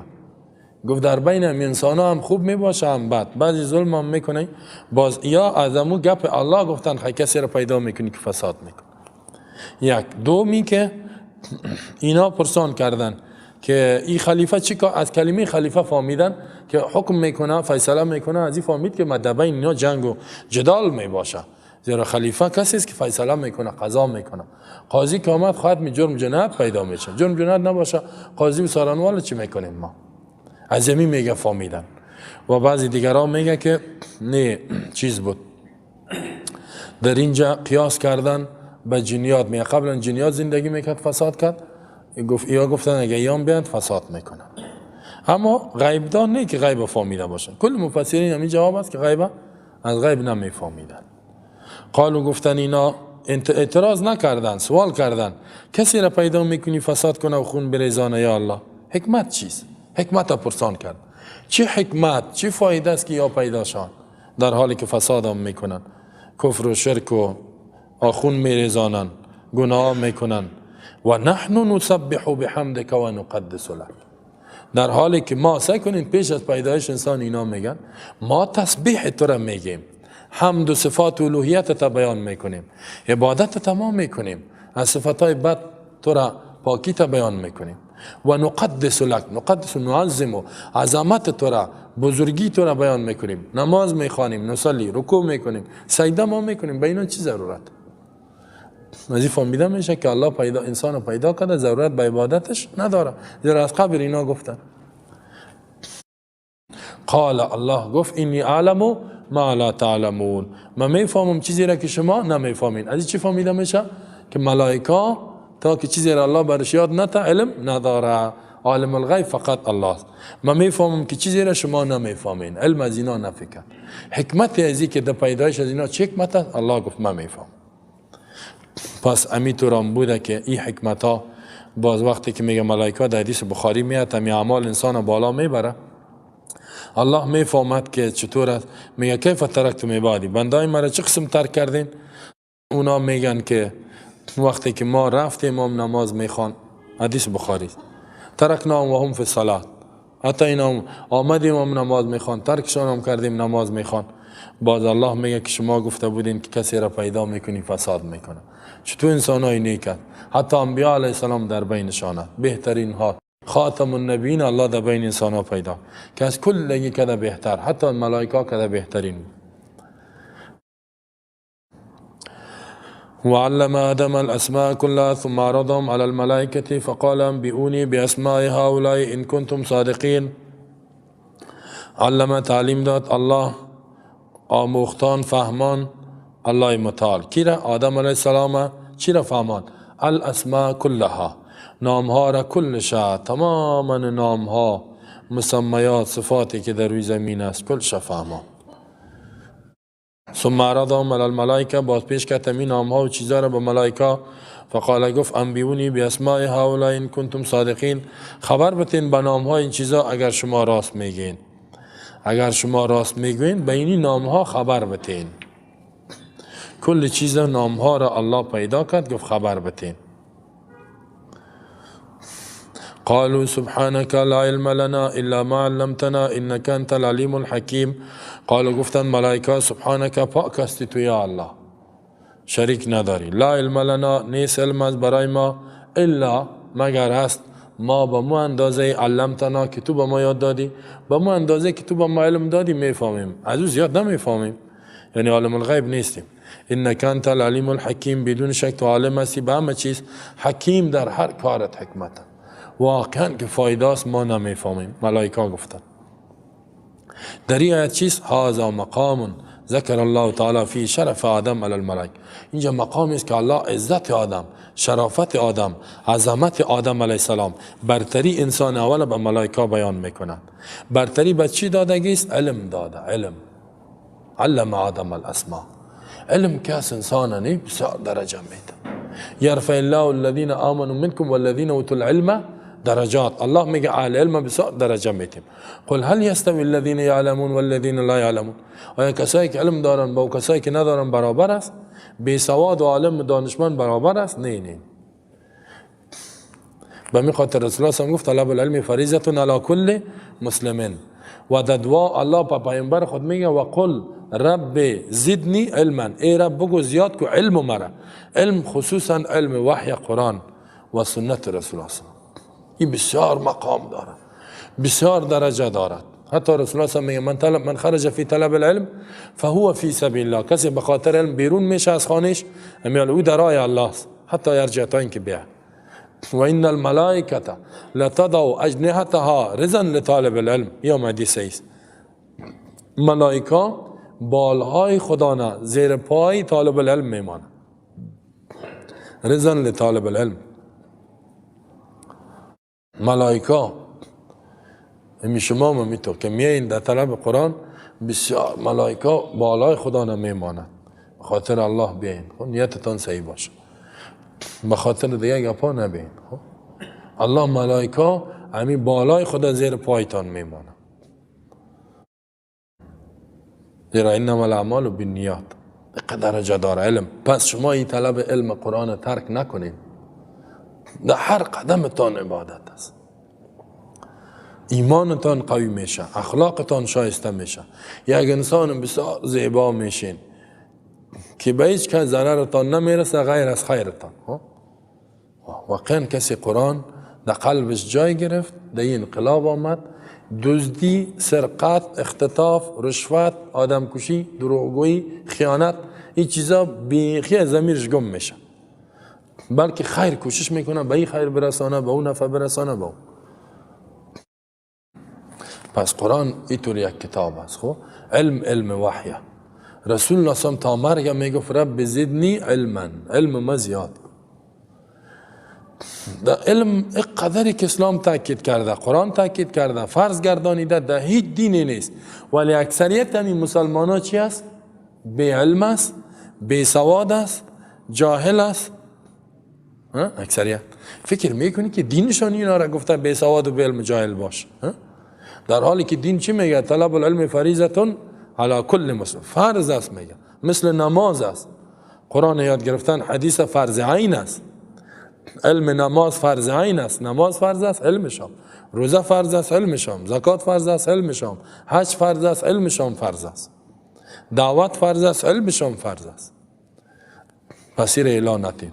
خانم ها را هم میگه، شما را هم همیشه تا مرگ باید علم طلب کنید. لن یشبع المؤمن من خیر یسمعه حتی یکون منتهاه الجنه. رسول الله میگه هیچ مؤمن سیر نمیشه از خیر علم که میشنه تا جنت، یعنی تا مرگ باید بشنوی. فراغت نیست. یکم تا میگه فارغ شدم. انسان هیچ وقت دکترا را گرفتی هنوز نو علم، باید علم بخوان، مطالعه کو، مطالعه. یک قدر الله علم دوست داره که فضل العالم علی العابد، فضل عالم به عابد بسیار درجه ده. نماز عالمه ببین، نماز امیر الحمدلله میگه واخ السلام علیکم خلاص. عالمه ببین، گپ عالمه ببین، اخلاق عالمه ببین، حرکات عالمی که عالم بسیار درجه ده. امی کسایی که دنیا را رهبری کردن علم داشتن، جاهلان نمیتونن. علم باشه. هر دو علم الله تایید کرده، علم دنیا را هم تایید کرده، علم آخرت. هر دو علم. جهل و بیسوادی، اولین آیاتی که نازل شد اقرأ بسم ربک الذی خلق. پس علم. آدم علیه السلام که برتری حاصل کرد توسط چی بود؟ علم بود. علم بسیار من دوست دارم. علم میگم بخوانم. عمر ما که میبینم کم است. خب اینا چی کنیم؟ ما عمر کل ما شما کم است، علم زیاده. پس علوم ضروری فرایض قرآن سنت ای را بخوانین، اول با دیگه‌اش هم در پالیش بخوانین. ای نه که با مرگت میاد نمیشه، کل چیز نمیتونی. خب مرگت میاد باز میمانی، باز اونجا دیگه بسیار افسوسی میکنی، در کلید میزنی، در قبر و در حشر میدان حشر باز فایده نداره. دیگه چیزا را نخوانین. در میزمستان هر کس ببینی کورس انگلیسی و کورس چی گرفته از صبح تا بیگاه. ولی بچه نیم روز به علم فرض بته، یک ساعت دو ساعت به او بته، نمیگیم که او را نخوان. اولی است. همین انگلیسی را خواندی، سرتیفیکیت گرفتی، مرگت آمد، چی میگی؟ او را ملائکه موت که آمد با سرتیفیکیت انگلیسی را برش میتی؟ سرتیفیکیت میگه گرفتم. و چی گپ شد که گرفتی؟ حالا خب انگلیسی فهم، سابقه انگلیسی را کسی نمیفهمید، دلار داشت، نه میگه زید یاد بگیریم بریم یک جای. حالا خب نداره، حالا یک مامور عادی هم نمیگیرید. خب انگلیسی را یاد داری، در بست 6 تا اینت نمیکنه. پس این را یاد بگی، این بسیار مهم. اولادایتان هم تو کنین، خب برادرایتان تشویق کنین، خواهرایتان تشویق کنین. بعضی خانم‌ها هست مثلا اولادایشان خواهرایشان در کورسا میان صبح وقت نماز ناخوانده حرکت میکنه. کورس انگلیسی و نامش کورس از بیخش کشیده. خب نه ریاضی را ما، نه انگلیسی را ما، نه پس یادش میره با سال باز میخونه، باز یادش میره با سال باز میخونه. حالا قرآن بیا یاد بگی ظالم هستی. والله کسی قرآن نخونه ظالمه. این خب فرض است، فرض ترک میکنی میری یه جای دیگه. فرض ترک کردن خب گناه است. معلم آدم الاسماء، الله یاد داد با آدم علیه السلام نام ها را. همیشه یک حدیث بخاری بود که حدیث بخاری مسلم بخاری در تفسیر خود آوردگی است، مسلم میره روایت کردگی است. خب که این اسما چی بود؟ میگه یجتمع المؤمنین یوم القیامه. خب متوجه باشین تفسیر آیت. مؤمنین در روز قیامت جمع میشن، فیقولون میگن لو استشفعنا الی ربنا، اگر کسی شفاعت ما را کنه بر رب ما، الله حساب نمیکنه. این تو خطرناک روز از قیامت. کلگی زنده شده، لباس در جانش نیست، چشما بالا، الله حساب شروع نمیکنه. مردم گریان چیق میزنه، میگه کسی باشه که حساب شروع شود. نفس این شفاعت عظما میگن. خب شفاعت بزرگ، الله قهر سر مخلوقات کلش زنده کده که تشون گپم رقم کده نمیتونن، گپم زده نمیتونن. میگه بریم که شفاعت کنه. فیاتون آدم، پیش آدم میان چی میگن؟ فیقولون انت ابو الناس، تو پدر انسان هستی. خلقک الله بیده، الله به دست خود تو را پیدا کرد. واقعا الله به دست خود آدم جور کرد، ملائکه جورش نکرد. خب الذی خلقت بیدی، الله در قرآن میگه کسی را که بر دو دستای خود خلق کرده. الله دو دست بر خود ثابت کرده. آدم این پیدایش الله به دستای خود کرده. میگه الله تو را به دست خود پیدا کرد. واسجد لک ملائکته، ملائکه خدا بر تو مسجود گردانید که سجده کنند به تو. وعلمک اسماء کل شیء، نامهای هر چیز بر تو یاد داد. فشفع لنا، شفاعت کو میگه نمیتونم. خلاصه یه حدیث دراز است، هدف ما همی بود که وعلمک اسماء کل شیء. اینجا اسما تنها مسمیات کل چیز شامل میشه. چی را یاد داد برای آدم؟ مثلا مفسرین اینجا نامش گرفته که اینی آسمان است، این زمین است، اینی گاو است، این گوسفند است، این درخت است، این چوب است، این پیاله است، این قاشق است، این دیگ است. همین چیزی که هست، خب چیزی که در روی زمین است نامش هم میفهمی، طریقه استفادهش هم میفهمی. در استعدادش الله علم مختلف زبان‌ها را یاد داشت. الله می پیدایش کرد. ای توی یک عالم جامع الکمالات بود آدم علیه السلام. گپ خوبان. حالا در ژورنالیسم یک مضمون میخوانن، میگه انسان گپ از کی یاد گرفت؟ ارتباطات. گپ میگه به اشاره یاد گرفت. خب پیش از او از کی یاد گرفت؟ میگه توتی یاد گرفت. خب توتی، انسان توتی که در پایین شد، استادش از توتی از کی یاد گرفت؟ از او توتی. او بالاخره با کلان توتی ها میرسه مادرش. او عالی انسان الله نمیتونه مثل توتی واری نطق برش یاد بده. الله در قرآن چی میگه؟ الرحمن علم القرآن خلق الانسان علمه البیان. بیان الله برش یاد داد، گپ زدن یاد داد. بیان چی نمیگه؟ نطق. انسان قپس میکنن. خب در گپ زدن استاد انسان که توتی. اینجا ما میشینن حال انسان ها سر توتی کار میکنن، یا چند گپ یادش میتا یا میخوانن مضمون میگه توتی یاد داد. گفتم شما چی خواندی؟ گفت والا ما را توتی استاد ماست در زبان. گفتم این چتیات تسوس پرتو. معلم آدم الاسماء کلها. گفت والا استاد ما را گفتیم. گفت استاد گفت ما چون این مضمون با ما کسی داده خوانده رایسی ما هم نمیفهمیم. از همین آیت خبر نداره. گفتم این مضمون خواندنش گناه داره، مخالف قرآن است، مخالف آیت قرآن است. گپ توتی یاد داد. الله آدم علیه السلام زبان خو بعضی میگن که 100 زبان 1000 زبان یاد داشت.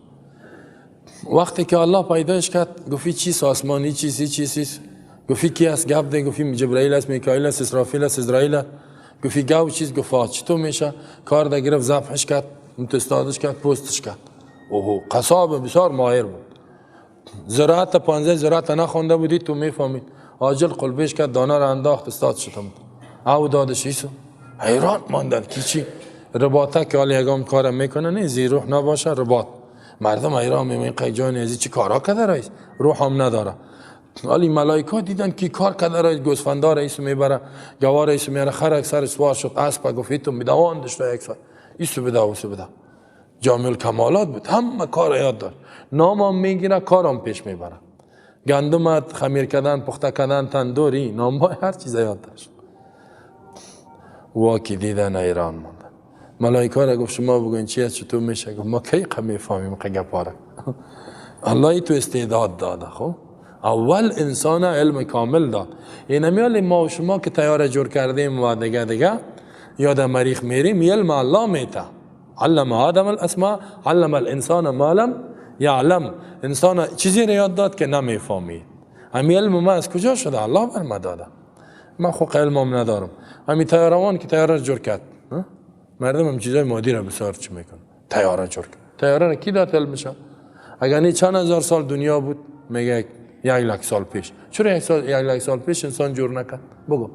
آیا دو چشم نداشتن، دو دست نداشتن؟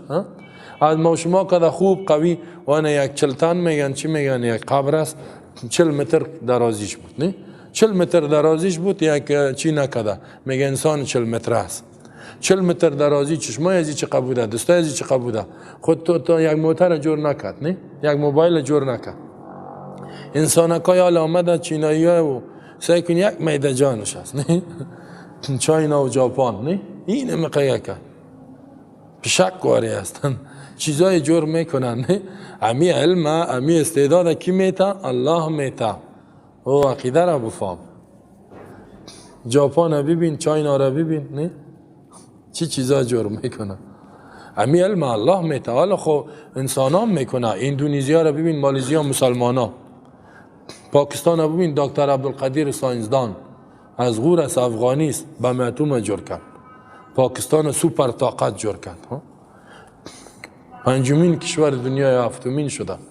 عبدالقدیر غوری ساینسدان در امریکا رفت، علمش سرقت کرد، آمد پت یاد کرد، یادش نمیداد، آمد به معتوم جور کرد. علم اتمی را حتی به کره شمالی انتقال داد، میگه پیسه گرفت. به ایران هم همی انتقال داد. خب اینا باش که از مسلمان هم یاد کنیم. میگن کافر میکنه، مسلمان آل هر چیزی را کافر جور میکنه، مسلمان هم میتونه. یعنی کمی درجهش فرق داره. دیگه هم یا نمیمانن، هم بی شرفا نمیمانن. اینم تو میگرده تیارایشان شما جور نکنیم، ما جور میکنیم. خب تو بیدینایی هستن. از یک سو میگن ساینس تکنولوژی، از دیگه شما را نمیمانن. میگه شما سلاح دفاعی جور کنین، ما که زدیم دفاع کنین. میگه خودتان سلاح تعرضی نکنین جور.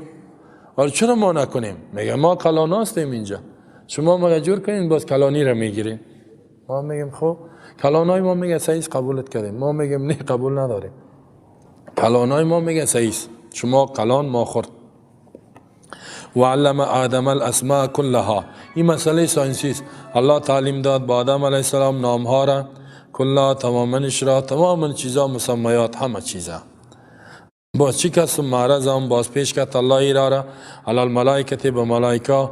فقال گفت انبیونی، خبر بتین ای ملائکه، خوب متوجه باشین، به اسماء هؤلاء، نامای همین چیزایی که با آدم یاد دادیم خبر بتین و طریقه استفادهش بگوین. چی گپ شد؟ چی کردن؟ ان کنتم صادقین، خبر بتین اگر راست میگین. چی؟ اگر شما میگین که ما همه چیزا میفهمیم، علم داریم، بگوین. یا اگر شما میگین کسی را پیدا میکنی که غیر از فساد دیگه کاری نمیکنه، این اصلا کوی یال گپ میزنه کتید که آدم چی کار میکنه. یعنی این کنتم صادقین چی بود؟ اینا گفتن که اتجل فیها ما یفسد فیها. این کسی که غیر از فساد دیگه کار یاد نداره. خبر بتین اگر راست میگین. خب اینا چی میگن؟ قالوا کلشان گفتن سبحانك لا علم لنا، پاک هستی تو یا الله، علم نداریم ما الا ما علمتنا، مگر به ما اندازه که تو با ما یاد بیتی. تو که یاد نتی ما چی میفهمیم؟ یعنی یا الله علم خود تو میتی، انک انت العلیم الحکیم، بدون شک تو عالم هستی، صاحب حکمت هستی. از این فهمیده میشه که ملائکه عالم الغیب نیست، یا صریح است، غیب نمیفهمه.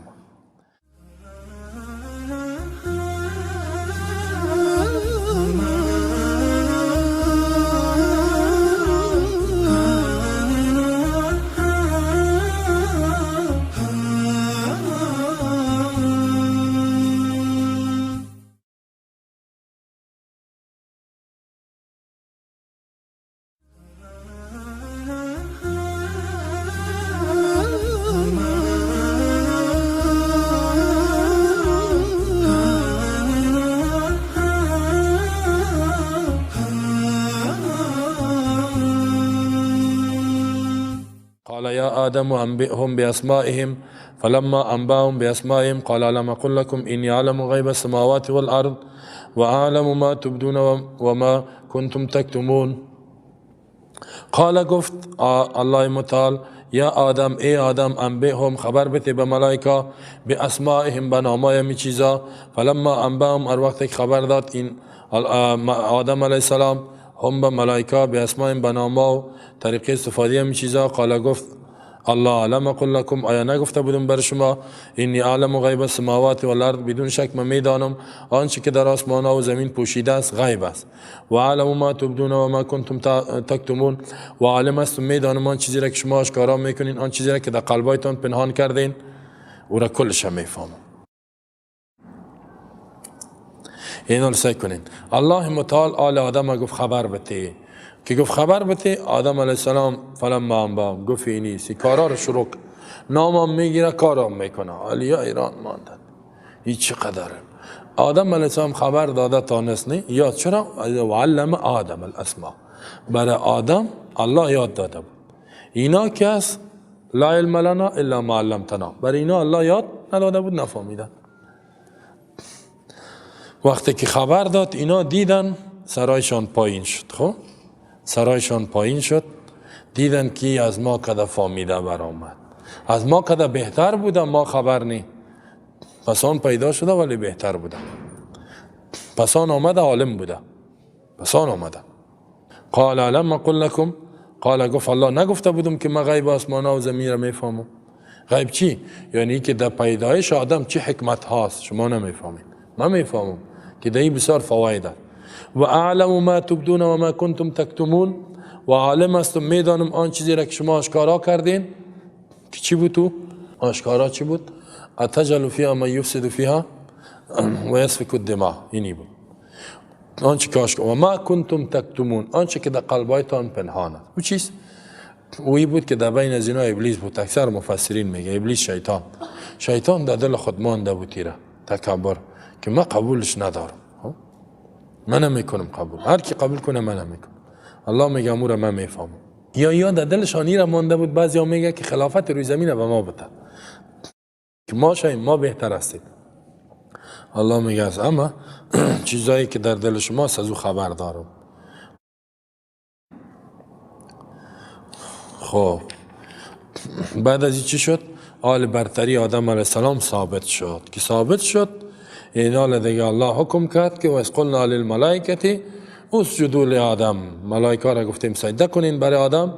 وَإِذْ قُلْنَا لِلْمَلَائِكَةِ اسجدوا لآدم فسجدوا إلا إبلیس ابى واستكبر وكان من الكافرين. وَإِذْ قُلْنَا یاد کو وقتی را که ما گفتیم للملائکه از برای ملائکه اسجدوا سجده بکنین لآدم از برای آدم علیه السلام فسجدوا اما سجده کردن الا ابلیس مگر شیطان ابلیس سجده نکرد ابا انکار کرد و استکبار کرد خدا کلان شمارید مکان من الکافرین و بود از جمله کافرا یا گشت از جمله کافرا.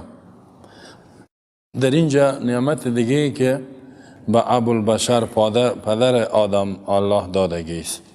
در آیت قبلی الله بیان کرد که وعلم آدم الاسماء كلها. حتی در آیت پیشی را بیان کرد که وَإِذْ قَالَ رَبُّكَ لِلْمَلَائِكَةِ إِنِّي جَاعِلٌ فِي الْأَرْضِ خلیفه. وقتی که ربط به ملائکه گفت که من در روی زمین اینی خالق بشرا انسان پیدا میکنم و جاعل فی الارض خلیفه و ایره خلیفه میگردم. یعنی انسان اول انسان پیدا شده آدم علیه السلام و علمش هم بسیار بالا بود. یکی خود صفت خلافت که حکم میکنه قانون الله را تطبیق میکنه. دوم صفتش علم آدم الاسماء كلها علم کل چیز برش داد که همه گپ میفهمید و علم امی اسباب زندگی وسایل زندگی را از این فهمیده میشه که انسان ها اولینش انسان بوده که پیدا شده آدم علیه السلام. انسان از انسان آفریده شد و انسان ها نسلشان از انسان است آدم و آدم علیه السلام بهترین مخلوقات فهمیده. داروین میگه که اول انسان چی پیدا شده چند مرحله است میگه. اول میگه یک میکروب ناشناخته شده بود. انسان میکروب بود. بعضی میکروب میگه پیشرفت کرد، در جای مردار که است به یک میکروب پیشرفته تبدیل شد. انسان اول یک میکروب بسیار خراب، بعد میکروب پیشرفته. بعد از اون میگه انسان چی شد؟ شادی میگه پیدا شد. شادی بازی شادی میگه ترقی کرد. حالا باز یک نوع شادی دیگه است. تانگوا میگه چه انسان واره از او بازی شادی از دیگه هم پیشرفته شد. میگه مجهول الهویه یک چیز دیگه است، میگه او را نمیشناسیم. یعنی بسیار یک شادی پیشرفته او شد.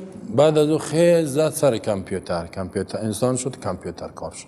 بعد از انسان‌های جنگلی میشه و حالا کامپیوتر کار میشه. یعنی اول دم داره، باز گفتیم دم به خود دست میته انسان میشه. اینا را که بگه شما بچه کیستین؟ میگه شادی خان. میگه ما پدر ما شادی بود. ما میگیم باشین شما بالا دا پستان، ما بچه انسان هستیم، آدم هستیم. پدر ما بسیار فهمیده بود. قرآن میگه که این میگه نه اینطور بوده، انسان شادی بوده. داروین میگه، این نظریه داروین است دیگه. کمون اولیه میگن نه، انسان های کمون اولیه این چیزی را نمیفهمیدن. حتی این وقت ما مکتب میخواندیم صنف 11 و یا خواندیم، در 12 شامل شدیم، گربدی شد. در اون وقت ما کتابای چی بود، تاریخ هم چیزا بود میخواندیم. انسان های جنگلی بود، غیر از این جش هزار لباس بود. در شرمگاش دیگه میتون گواره که نیزه زده بودن داشت کمش، باید میفتنین یا یاد ندارن گوه چطور ذبح کنن. نشان می اینی انسان های اولیه ای تو، وحشی، جنگلی، نافام، نادان. پیش از اوش هم که نشان میتونه شادی. حالا دیگه یک تاریخ دیگری تو میگن که مثل که دنیا ترقی کرد، میگه تو پیشرفته شد. اول میگه شرک بود، انسان ها از شرک به توحید رسید. قرآن رد میکنه اول توحید بود، اول انسان کامل بود، اول انسان پیدا شد، از انسان پیدا شده. اون نظریات کلش مردود است. الله میگه آدم پیدا کردیم، یا آدم بشر بود، یا آدم خلیفه بود، یا آدم علم اسماء کل علم داشت، علمش از ملائکه کده بالا. فکر کن گپ خویاد داشت که انبئهم باسمائهم فلما انبأهم. خبر تو گپ میزد که ماشاءالله شادی بودن. و دیگه ای که انسان خودش پیدا شده باشه نه. الله میگه انسان پیدا کردیم، انسان کامل بود، انسان عالم بود، انسان فهمیده بود. و این انسان حتی نبی پیامبر، این انسان درجه داشت که ملائکه به سجده کرد. از اینمی انسان دیگه انسان ها را پیدا کرد. شرک پسان جور شده، پیدا شده. کل مفسرین اتفاق دارن که شرک در زمان نوح علیه السلام پیدا شد. آدم علیه السلام قوی موحد بود، عقیده توحید داشت. شرک در دوران نوح پیدا شد. نوح علیه السلام علیه شرک مبارزه کرد، علیه کفر شرک وجود نداشت. اول توحید بود، اول پیامبر بود، اول این انسان فهمیده بود، زیبا بود، دانسته بود، عالم بود. خب این دیگه کمونسته از قرآن که دور شدی در مصیبت ها گرفتار هستی. خب از قرآن که دور شدی اینمی افکار هست میآید. قال و اذ قلنا للملائکه هذه کرامت عظیمه من الله تعالی لآدم. ابن کثیر میگه این یک کرامت، عزت بزرگ از جانب الله است برای آدم که ملائکه را گفتیم سجده کنین. امتن بها علی ذریتی. الله احسان خود به اولادش بیان میکنه، با ما و شما بیان میکنه که با پدرتان احسان کردیم، پدرتان سعی کنید. حیث اخبر انه تعالی امر الملائکه بالسجود لآدم. خبر میده که الله ملائکه را امر کرد که سجده کنند. و در این باره حدیث شفاعت هم است، بسیار احادیث است. حدیث موسی علیه السلام در بخاری است که گفت ربی ارینی آدم. موسی علیه السلام گفت که ای رب به ما آدم و پدر من نشان بده.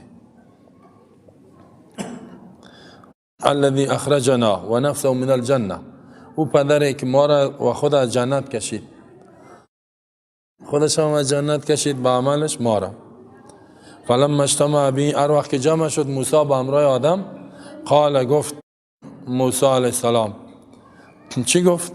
انت آدم الذي خلقه الله بیده، تو نمو آدمی هستی که الله به دست خود پیدا کرد و نفخ فیه من روحه، الله روح خود در او انداخت و اسجد له ملائکته، ملائکه را بر ازی مسجود، یعنی تو را مسجود ملائکه گردانید، تو را که سجده شده ملائکه را حکم کرد که بر تو سجده کنند. بازو میگه باز مناظره میکنه، حدیث دراز است، چرا میگه این کار کردی؟ باز آدم علیه السلام کتش بحث میکنه، سعی که ماشاءالله در عالم ارواح هست، خب بحث میکنه، موسی علیه السلام شکست میده، میگه فحج آدم و موسی، آدم علیه السلام موسی علیه السلام در مناظره شکست داد. میگه ما اونمو آدم هستم، این میگه خیلی چرا او درخت استفاده کردی؟ با دلیلش میگه، باز چپ میکنه، باز میگه سیشت. و از قلنا، وقتی که ما گفتیم برای ملائکه، از این فهمیده میشه که ملائکه کلش بوده، اسجدو سجده کنین، سجده کنین، کلشان امر شد. برای کی؟ آدم، از برای آدم. سجده چی را میگه؟ سجده در لغت چندین معنا آمده، به معنای اطاعت، به معنای انحنا پایین کردن، به معنای احترام تعظیم و سر ماندن در زمین به نیت عبادت. در شریعت امیر میگه. اینجا سجده چی بود؟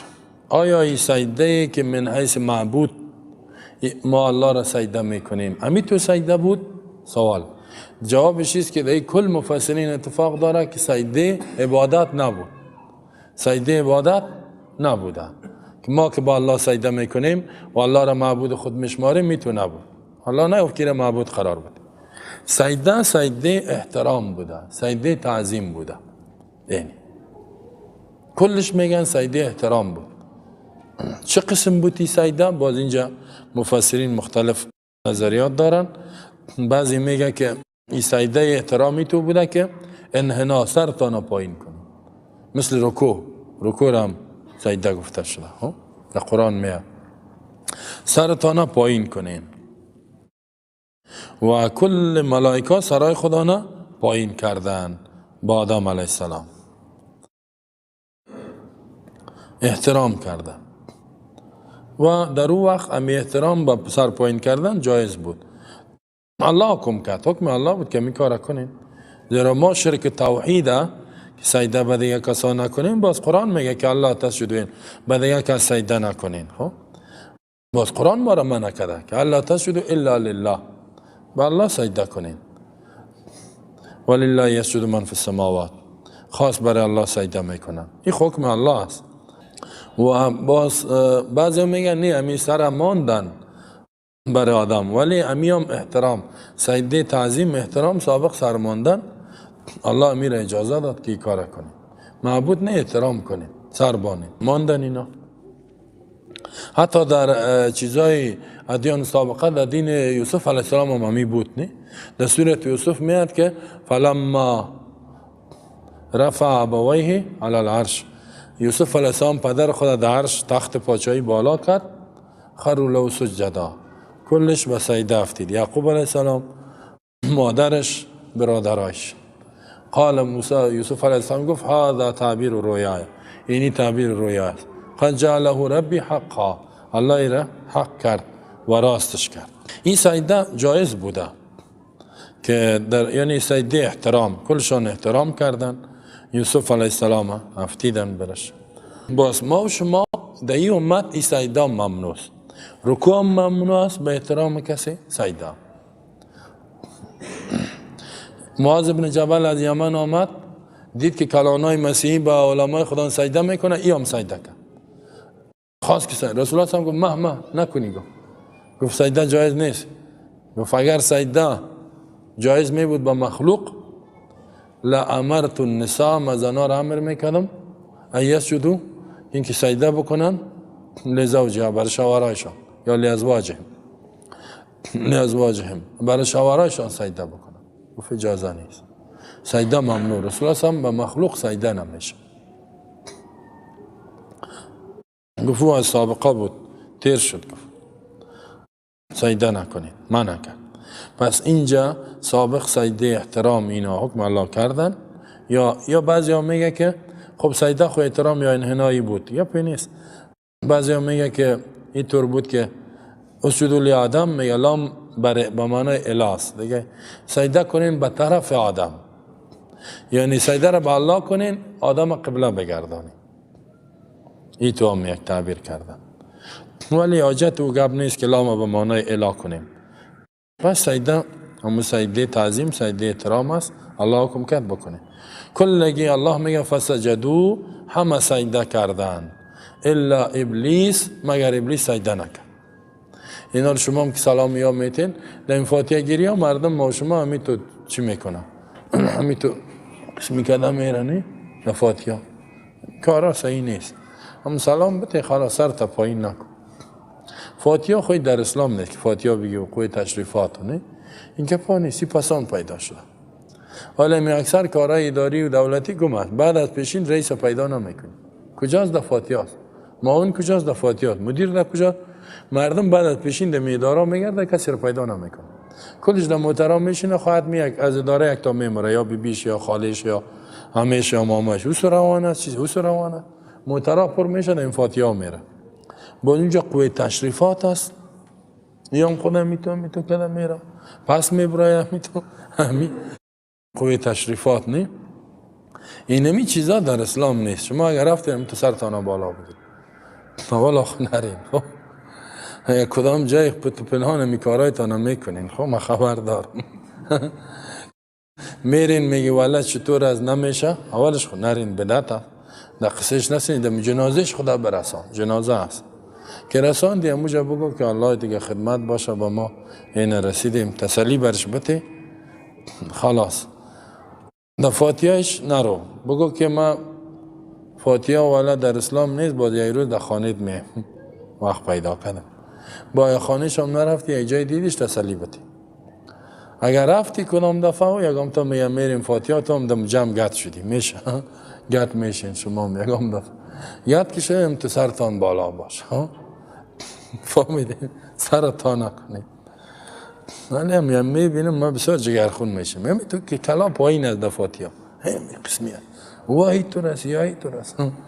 ای از عیسوی هست، ای از مسیح هست، از مسلمان ای طور نیست. اینمی سجده ای طور نکنه. قرآن میگه که الله گفت سجده فسجدو، همه سجده کرد الا ابلیس. شما قبلا سورت هجر براتون دور دادم، در اونجا من فسجد الملائکه کلهم اجمعون، ملائکه کلش همه یک بارگی سجده کرده. سابق با ما میگفت که میگفت امی بابای ما نه بیچاره ما چم کی گفته بود برشان، گفت ملائکه سجده کرد، گفت طوق لعنت همی تو میگشت. طوق لعنت گفتم چی بود؟ گفت همی تو یک چیز بود، آهن بود گرد همی تو میگشت. گفت ملائکه که میدیدن طوق لعنت انداختن که سر در گردن ما نبیفتن. گفت ابلیس همی تو بود آمد در گردن ابلیس افتید. ما ایران میموندیم طوق لعنت چی میکرد؟ طوق لعنت دیگه پا نیست، در قرآن در حدیث وجود نداره، هیچ روایت هم ما ندیدیم. همینجا رو سعی کردم نمیشه، پیدا نکردم. خب پیدا نکردم طوق لعنت بگرده و با در گردن از او بیفته. باز می طوق لعنت در گردن ابلیس افتید لعنتی شد. نه و الله به زبان گفتش که تو لعنتی هستی. خب طوقکی نیست که طوق بیفته در گردن کسی. اگر طوق افتید خوب نفتید هیچ. در اینجا شیطان هم داخل است. خب ملائکه را گفتیم، در این ملائکه شیطان هم بود. بعضی هم میگه که امی جنیات جنس از قبیله ملائکه است. امی ابلیس همی طور بود، عبادت میکرد، منافق بود، در قلب خود پنهان کرده بود، الله امتحان کرد. که امتحان کرد منافق آشکارا میشه، نه در امتحان ها تا که امتحان نبیه بیخی آدم خوب است شناخته نمیشه. امی امتحان که آمد معلوم میشه که این آدم در کدام درجه است. نه امتحان که کرد این باید سجده نکرد، الله خو میفهمید. به خاطر که در سورت اعراف الله میگه که لمت لا تسجد اذ امرتک، وقتی که امرت کردم. مثلا اگه شما دور نمید سورت اعراف اینه ما خودم دور دادم، خدایی هم دست ما قسمه است که دور میتم راست مجا آمده گرفتم سپاره هشت دست ما همی تو چی شده که میفهمم. الحمدلله. سعی کنین در اینجا الله شیطان چی میگه؟ آیت 11 سپاره سوره اعراف. ولقد خلقناکم ثم صورناکم ثم قلنا للملائکه اسجدوا. ما شما را آفریدیم، صورت دادیم، ملائکه را گفتیم سجده بکنید آدم. فسجدوا الا ابلیس، همه سجده کرد، ابلیس نکرد. لم یکن من الساجدین، نشد از جمله سجده کننده. قال الله گفت ما منعک الا تسجد اذ امرتک. اینه چی چیز مانع شد تو را که سجده نکردی ای ابلیس وقتی که من امرت کردم؟ امرتک، تو را امر کردم. از این فهمیده میشه که صراحتا در امر الله داخل بود. خب این چی گفت؟ عوضی که بگه توبه کردم بعد کردم، نه چی گفت؟ فلسفه گفت. فلسفه انا خیر منه، ما بهتر هستم.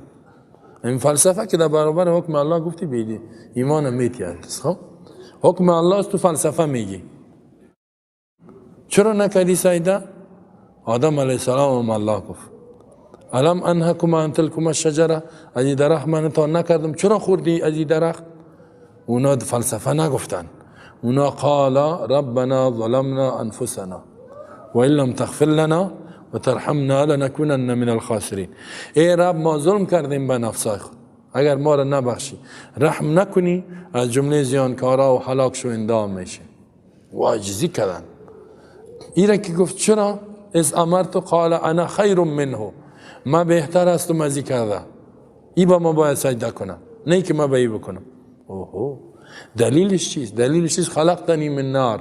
اینه خوب است که الله را من از خالق قبول داره. تو مرا میگه خلق کردی یا الله. این از کمونیستا که بازی خوب بود. راستی میگم الله را من از خالق قبول داره. کمونیستا که چوچای شیطان است. خب یا پیدا شده میگه خدا نیست، خالق نیست. سعی کنید چی میگه؟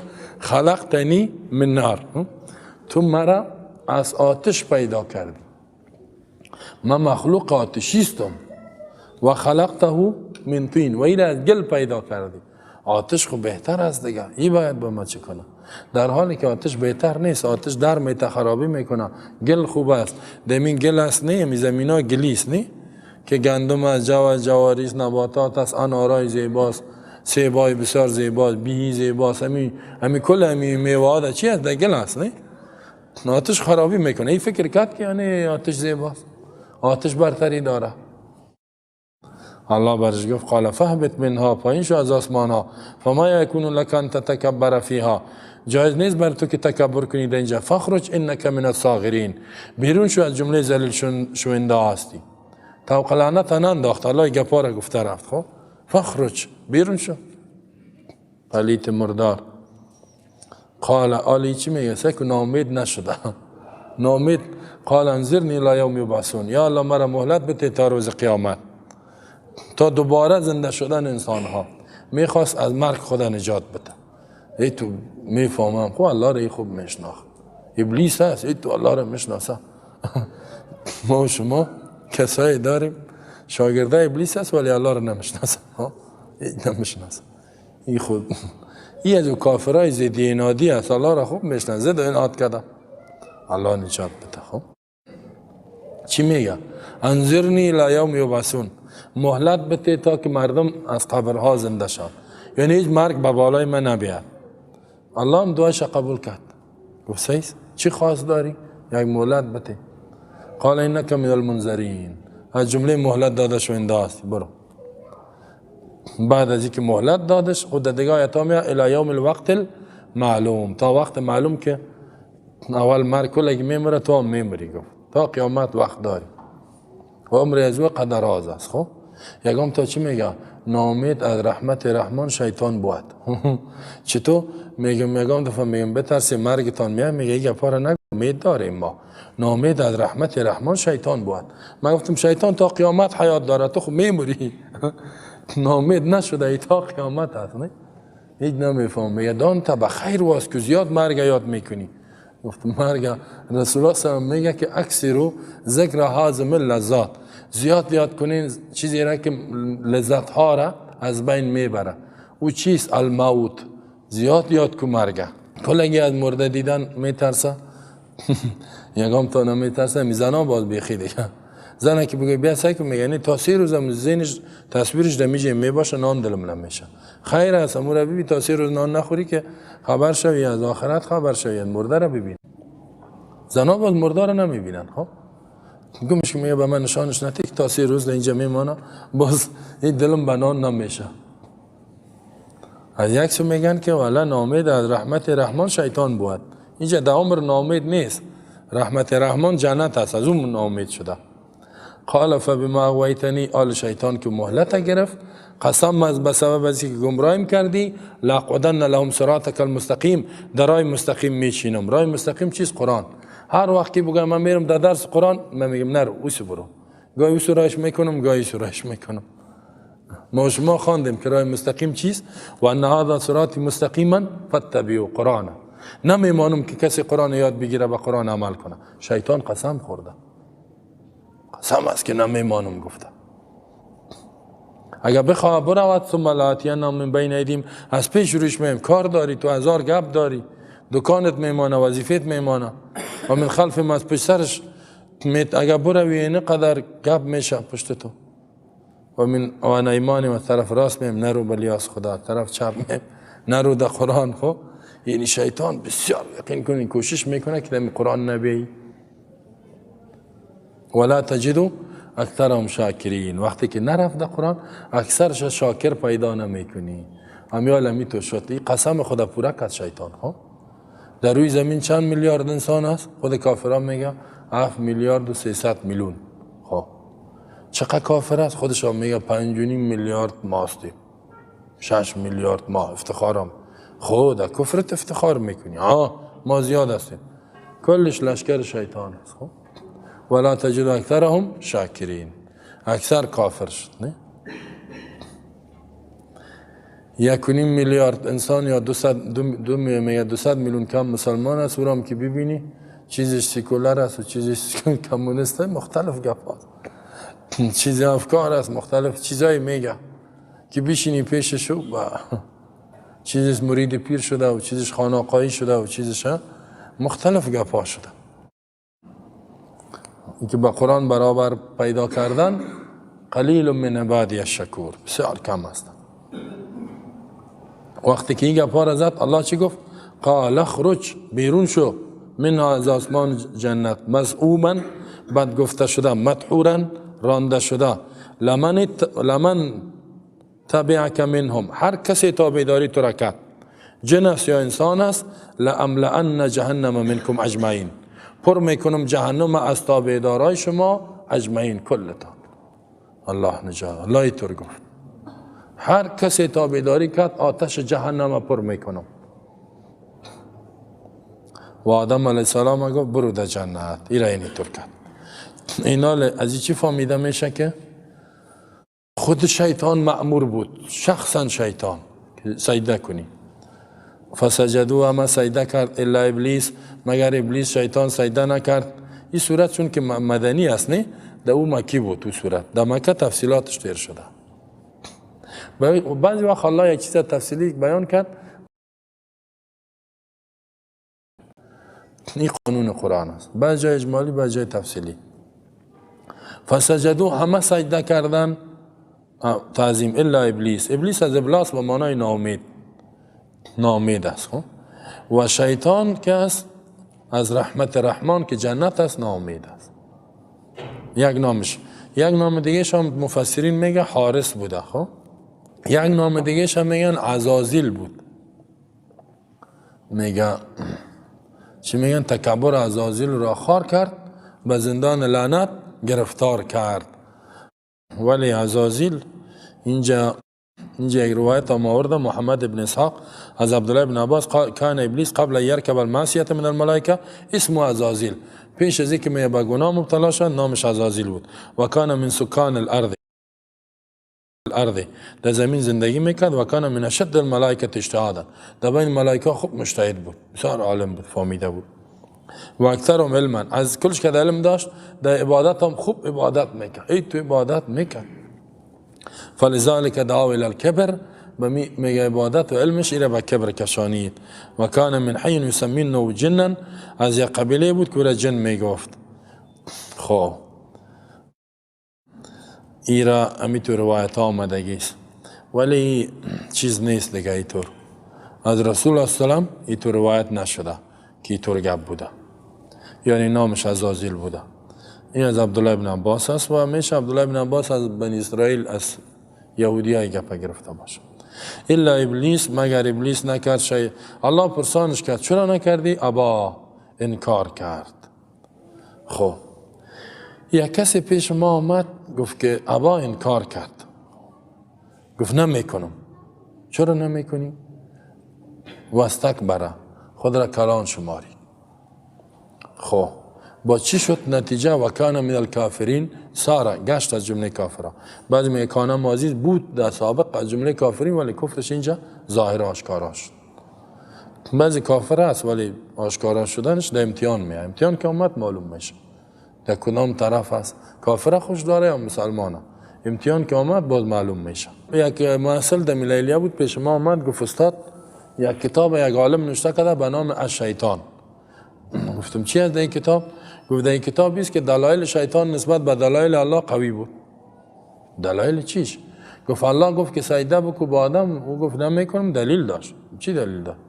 گفت دلیلی بود، گفت که ما این آدم غیر الله به غیر الله سجده کردن شرک است. گفت اینطور گفت و من مشرک نمیشم، یا الله ما غیر از تو دیگه کسی عبادت نمیکنم. موحد بود. گفت ما بچه در کجا گفتم میگه پا؟ گفت ولد باش تو ما قرآن سعی کنم. تو سعی نکردی تا بالا؟ گفت نه. گفت با ما یک مفسر است همین درس میته. گفتم گمراهتان کرد، شما را ابلیس جور کرده. قرآن میگه که ابا، انکار کرد. انکارش این نبود که توحید شرکی گپا، واستکبر، خدا کلان شمارید.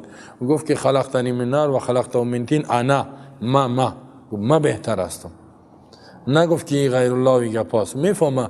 حالا گفتم من سجده به این بکو به این نکو، توحید و شرک کی یادت میته؟ الله. اگر الله میگفت که تو اینی آرام سجده کنی، نه میگفت بچه‌ها پدرها را سجده کنن، ما میکردیم یا نمیکردیم؟ که می آمدیم یک سجده برش میکردیم، دستاش ماج میکردیم، باز میششتیم در خانه میکردیم دیگه. رسول الله میگه اگر جایز میبود زنا را میگفت سجده کو، شوهرای تانه بسیار حق داره. زنا که میخواند ما را میدید عاجل یک سجده میکرد، بعد از او دستای ما را ماچ میکرد، باز استاد میشد میگفت چه خدمت کنم. حالا خب ممنوع است، همین گپ ممنوع است. حالا اگر سجده هم کنم ما نمیمانیم، میگم مشکل باش سجده نکنی.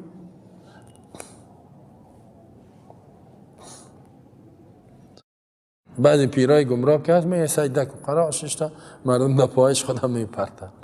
اونا گپشان جدا است. خب پیر بر حق که باشه، پیر نام خدا پیر نمیگه. گفتم باز که مردم با قرآن دعوت میتن. بعضی پیرای خوب هم میگه است. خب ما خود ندیدیم میگن است. راستی میگم خیره که من ندیده باشم، تن عالم است، این طور محدث است. باز من دیگه پرسان نکردم. گفتم خب اگر باشه کار نداریم، نامشه خودش پیر مانده، مردم پیر مانده، ولی همین پیری که مردم سجدهش میکنه این بینی پیرا خطرناک است. نی باز چی میشه؟ واستکبر، باز می آیت برش خواندم استکبار کرد و کان من الکافرین. قرآن گفت میطور میگه، نمیگه که او توحید و شرک گپا رو نگفته. گفت والا خیلی ما دیگر روز میم باز بحث میکنیم. گفتم برو دیگه گم شد دیگه نامد. یعنی تو مردم هستی، تو افکار هست. تفسیر درس میته میگه دلایل شیطان قوی بود. گفت من شرک نمیکنم یا الله، ما غیر از ذات واحد دیگر سجده نمیکنم. یعنی اون گپا رو نگفته. شیطان قوی عقل نبود. خب شیطان میفهمه که حکم الله است ولی تکبر کرد. گفت انا خیر، ما بهتر هستم. اکثریت اطاعت از حکم الله انقیاد چی معنیش میشه؟ تکبر. همین تکبر بسیار خطرناک است. این میاله بعضی پاهندا و اینا داریم هیچ نمیفهمن قرآن. پروفیسورا، پوانوالا، استادات پر است بسطها تا خودشان میگم میفهمه که من دمی درس نمیه، بیکار آمد قرار اونجا ششتم چی میکنه؟ همیال کل استادا بیکار شد. چرا نمیه؟ میگم ما خوب پوهان شدیم، ما چطور برم ده اینجا؟ ما خوب پوهانوال شدیم، ما خوب پوهاندوی شدیم، ما استاد پوهانتون هستم. استاد پوهانتون که شد اما کاره شد. حالا تو استاد پوهانتون استاد چیستی؟ استاد فیزیک. حالا فیزیک خو یک فن است، انجینری یک فن است. من که مریض میشم خیمام بگم من عالم قرآن هستم هیچ پیش دکتر نمیرم، خودم تداوی میکنم. میکنم این کاره. نه اونمو دکتره که قدش خوردم باشه علمش هم قرآن نفهم پیش اون میرم. میگه مریض شدیم بگی. اون میبینه اون تداوی میکنه. نسخه داد هدایت میتونه نشته میکنه ایره بگین تو بخوام این بچه‌شم. با مو طریقی که من گفته همو تو میکنم. ولی خواهد مسلک فرق میکنه. علم قرآن، فهم قرآن، حدیث، پوهان شدین تکبر. ما اصل که در اینجا آمد هیچ چیز نشده، در انجینری داخل شد انجینر شد، در طب داخل شد دکتر شد. حتی المعاصرین نمیان میگه من دکتر هستم، میگه من انجینر هستم، من چطور اینجا در این مسجد برم پیش مولوی صاحب. باز یکم تاش میگمش که این مولوی خالی نیست، استاد پانتون است. خب خیلی هم میریم پیش. اگه مولوی خالی میبود نمیرفت. یک تاش من گفت که ما تو را دوست داریم، استاد هستی، اگر ما پیش هر کس نمیخوانیم. گفتم این فکرت خرابه. هر کس مسلک خود داره، قرآن میفهمه برو پیشش بخوان، حدیث میفهمه بخوان. بعضی کسا گفتم از مکه شاید در حدیث بسیار پیش باشه پیش از بخوان. همین شیخ صاحب عبداللطیف ماشاءالله از هیچ پروفسور پیش از او در بخش حدیث نمیرسه. بیا بخوان. پس اینجا استکبار کرد و کان من الکافرین بود، از جمله کافرا.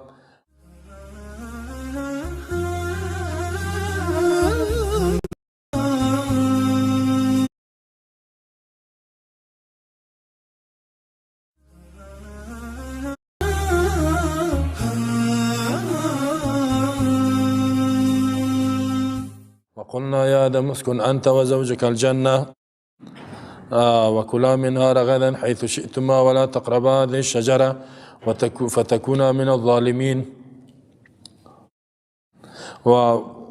فتكونا من الظالمين. قلنا ما گفتیم الله میگه یا آدم اسکن داخل شو انت تو سکونت کو زندگی کو و زوجک خانمت الجنت جنت را و کلا منها بخورین اردویتان منها از اینمی درخت رغدن از می جنت رغدن فریمان هر جای برین حیث شئتم هر جایی که میخواین جنت کلانه. خو یک چیز هشدار ولا تقربا یک نهیش کرد نزدیک نشه. نزدیک خوردن خوبان که نزدیک اینمی درخت نشی. هذه شجره بینی درخت نزدیک نشی. خوردن خوبان حتی سیلش هم نکو. خب که اومدی سعی کردی باز دلت که هم چیز تیر نشه. نزدیک نشی فتکونا من الظالمین از جمله ظالما میشین. نزدیکی درخت نشین. هدفش چیست که نخورین ولی انسان که نزدیک یک حرام شود باز واقع میشه. خب یکم تو میگم من اینجا میرم نمیخورم حرام. نه در بین شرابی ها که رفتی و گشتی باز آخر شراب هم میزنی. که چرسی ها که زیاد گشتی آخر میگه یک دو تو دیگه گمش کن میزنی چرستام. خب که تو پودری ها گشتی آخر پودری میشی. که تو زناکارا گشتی و آخر هم تو میشی. خب این تاثیر داره. الله گفت نزدیک نشی. خب آدم علیه السلام اینجا این آیت هدفش چیست؟ الله خبر میده که آدم اکرام کرد، عزت داد. شیطان گفت فخرج بیرون شو، آدم گفت که برو. بعد از اینکه ملائکه سجده کردن آدم علیه السلام گفت برو در جنت داخل شو. آیا آدم علیه السلام نبی بود یا نبود؟ خب در این اختلافات است. ابو ذر یک روایت است میگه یا رسول الله رایت نبیان کان آدم نبی بود؟ آدم قال نعم نبیان و رسولا. میگه آدم علیه گفت نبی هم بود، رسول الله هم بود، رسول هم بود. یکلمه الله قبیلا، الله رو بروی به امرش گپ زده. واقعا به امر آدم علیه السلام مستقیم الله صحبت کرده. اینجا گفتش اسکن انت و زوجک الجنه، داخل شو تو در جنت. خب و خانمت از این فهمیده میشه خانمش هم پیدا شده که جنت بره. جنت کدام است؟ بعد میگه جنت دنیا کدام باغی بوده؟ در زمین بود. بعد میگه آسمان. ولی کسایی میگن که در زمین بود دلیل قوی ندارن هیچ. از معتزله و قدریه هم میطور میگن که در زمین بود. خب مفسرین صحابه کلش میگه که در آسمان. جنتی که ما و شما میریم دونمو جنت. الله بخیر ما و شما را دنیا مومن تیر کند. خب مسلمان صحیح باز اونجا بخیر اونمو جنت است که در قیامت مردم میره مومنین داخل میشه. خب چرا دلایل اینجا است که الله برشان میگه که قل نهبطوا پایین شوین. اگر در زمین باشه از کجا پایین شوه؟ کدام بلندی خونید. احباط فهمیده میشه و بود از بالا پایین میه که در جنت آسمان. یکم تا میگن ای تو این معتزله کرد یک گروه گمراه است. اسکن انت و کلا بخورین اردویتان امر کت الله منها از جنت فریمان حیث شئتما هر جایی که میرین آزاد بگردین خوراک کنین هر جایی که دلتان میشه. خو یک کار کنین ولا تقربا هذه الشجره نزدیک نشوین دینمی درخت. دینی درخت نزدیک نشین. الله او درخت تعیین کرد. چی بوده؟ اکثر مفسرین میگه که این درخت انگور بود. یکم تا میگن گندم بود. ولی گندم خام کسی چی میکنه بخوره نه؟ اما انگور است دیگه. انگور بسیار زیباست. انگور هم مختلف است. با انگور جنت دیگه همون تو انگور است نه؟ دل انسان کشف میکنه. بعضی میگه اینمی جنس انگور منع کرد. اینمی درخت ها کلش انگور است. از زمین نخورین. دیگه هر میوه را بخورین انگور نه. دل زیاد دیگه میگه والا ازی که من نکرده دیگه چی گفت باشه. فتکون من الظالمین اگر نزدیک شدین از جمله ظالما میشین. ظالمی که گناهگار نعمتای الله سرتان کم میشه. ظلم به معنای کم آمدگی است. حتی الله برش گفت که در اینجا خواب سرتان نمیاد خب دیگه لباسایتان از دست نمیتین. اگر به این درخت نزدیک شوین باز هم چیز از دست میتین. یهود میگه که این درخت انگور بود. این گپ یهود است. اگر چیز بوده درخت میگه گندم بوده خب ولی این قوی نیست. انگور بوده بعضی میگه انجیر بوده. اگر قرآن تعیین نکرده ولی روایت های مردم های سابقه است. در حدیث صحیح هم نیست. رسول هم نمیگه چی بود. خب یک درخت بود. احتمال زیاد است که انگور بوده باشه یا انجیر بوده باشه. همین چیز خوب است که زمین نزدیک نشین. الله سعی امتحان میکنه. در این امتحان دیگه چی گپ میشه؟ اگر شدین باز ظالم میشین. فازلهما الشیطان عنها فاخرجهما مما كانا فيه وقلنا اهبطوا بعضكم لبعض عدو ولكم في الارض مستقر ومتاع الى حين. الله میگه فازلهما لغزانید وسوسه کرد امی دو دانه را الشیطان و شیطان کی را؟ آدم و حوا را.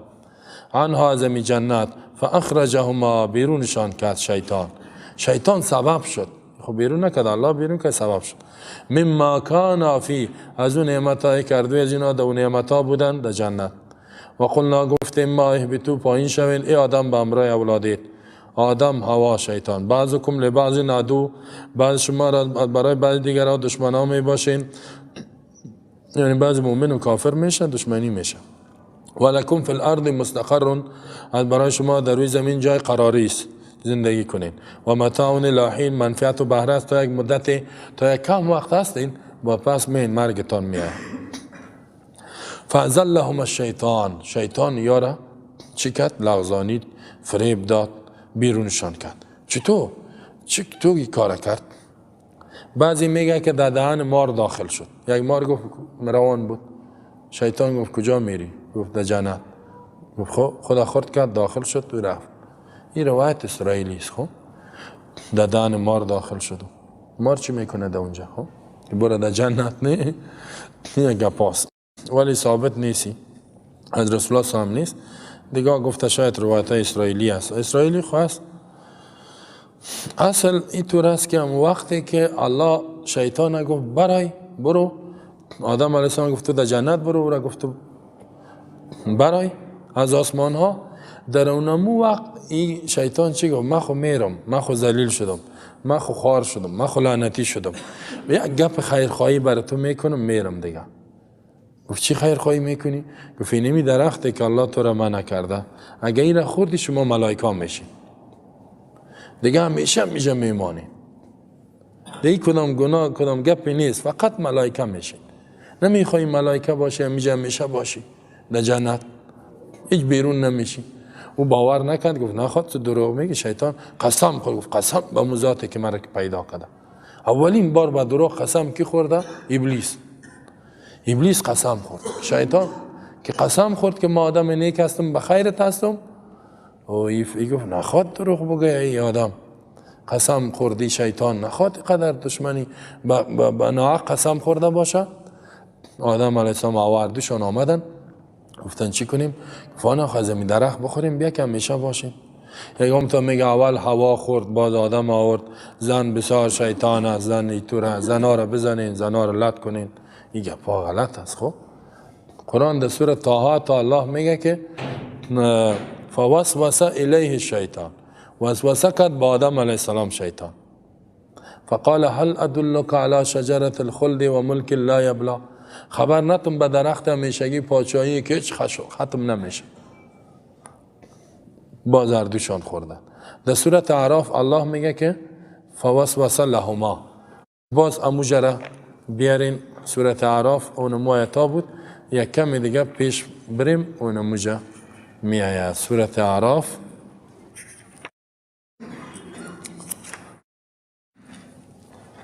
آیت چند؟ آیت 20. آیت 20 الله می فرماید فوسوس لهما الشیطان، وسوسه کرد سپاره 8 از برای امید و دانه شیطان هر دوشان، لیبدی لهما ما اوریانهما من سوات ما، تا کاشکارا کنه از برایشان آنچه که پنهان شده از شرمگاهشان. الله برش گفته بود اگه از این درخت خوردی لباسایت میره، اوریان میشی. و قال گفت شیطان ما نهاکما ربکما عن هذه الشجره، نهی نکرده شما دو دانه ربتان خالق و معبودتان از این درخت، الا ان تکونا ملکین، مگری که شما دو دانه ملائکه شوین، ملک میشین. میفهمین؟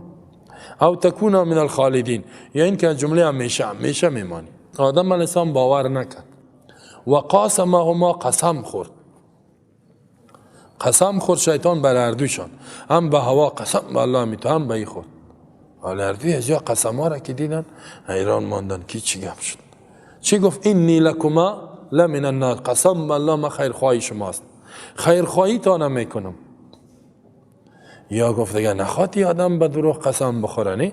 حال ما کدام دکاندارا پیشش میریم قسم چی میگه؟ من ایره چند خریدی؟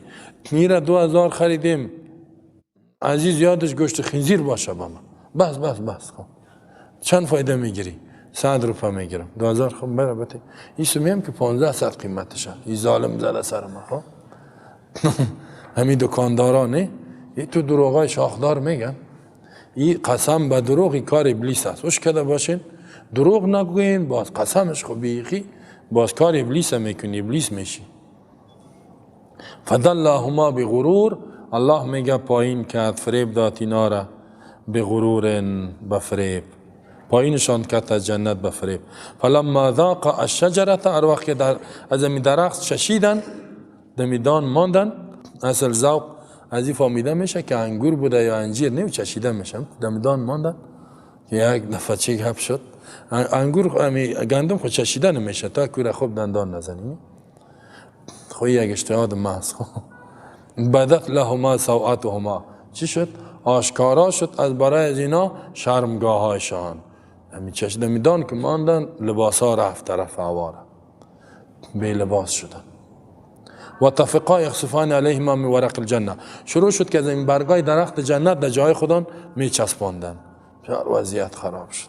الله نجات.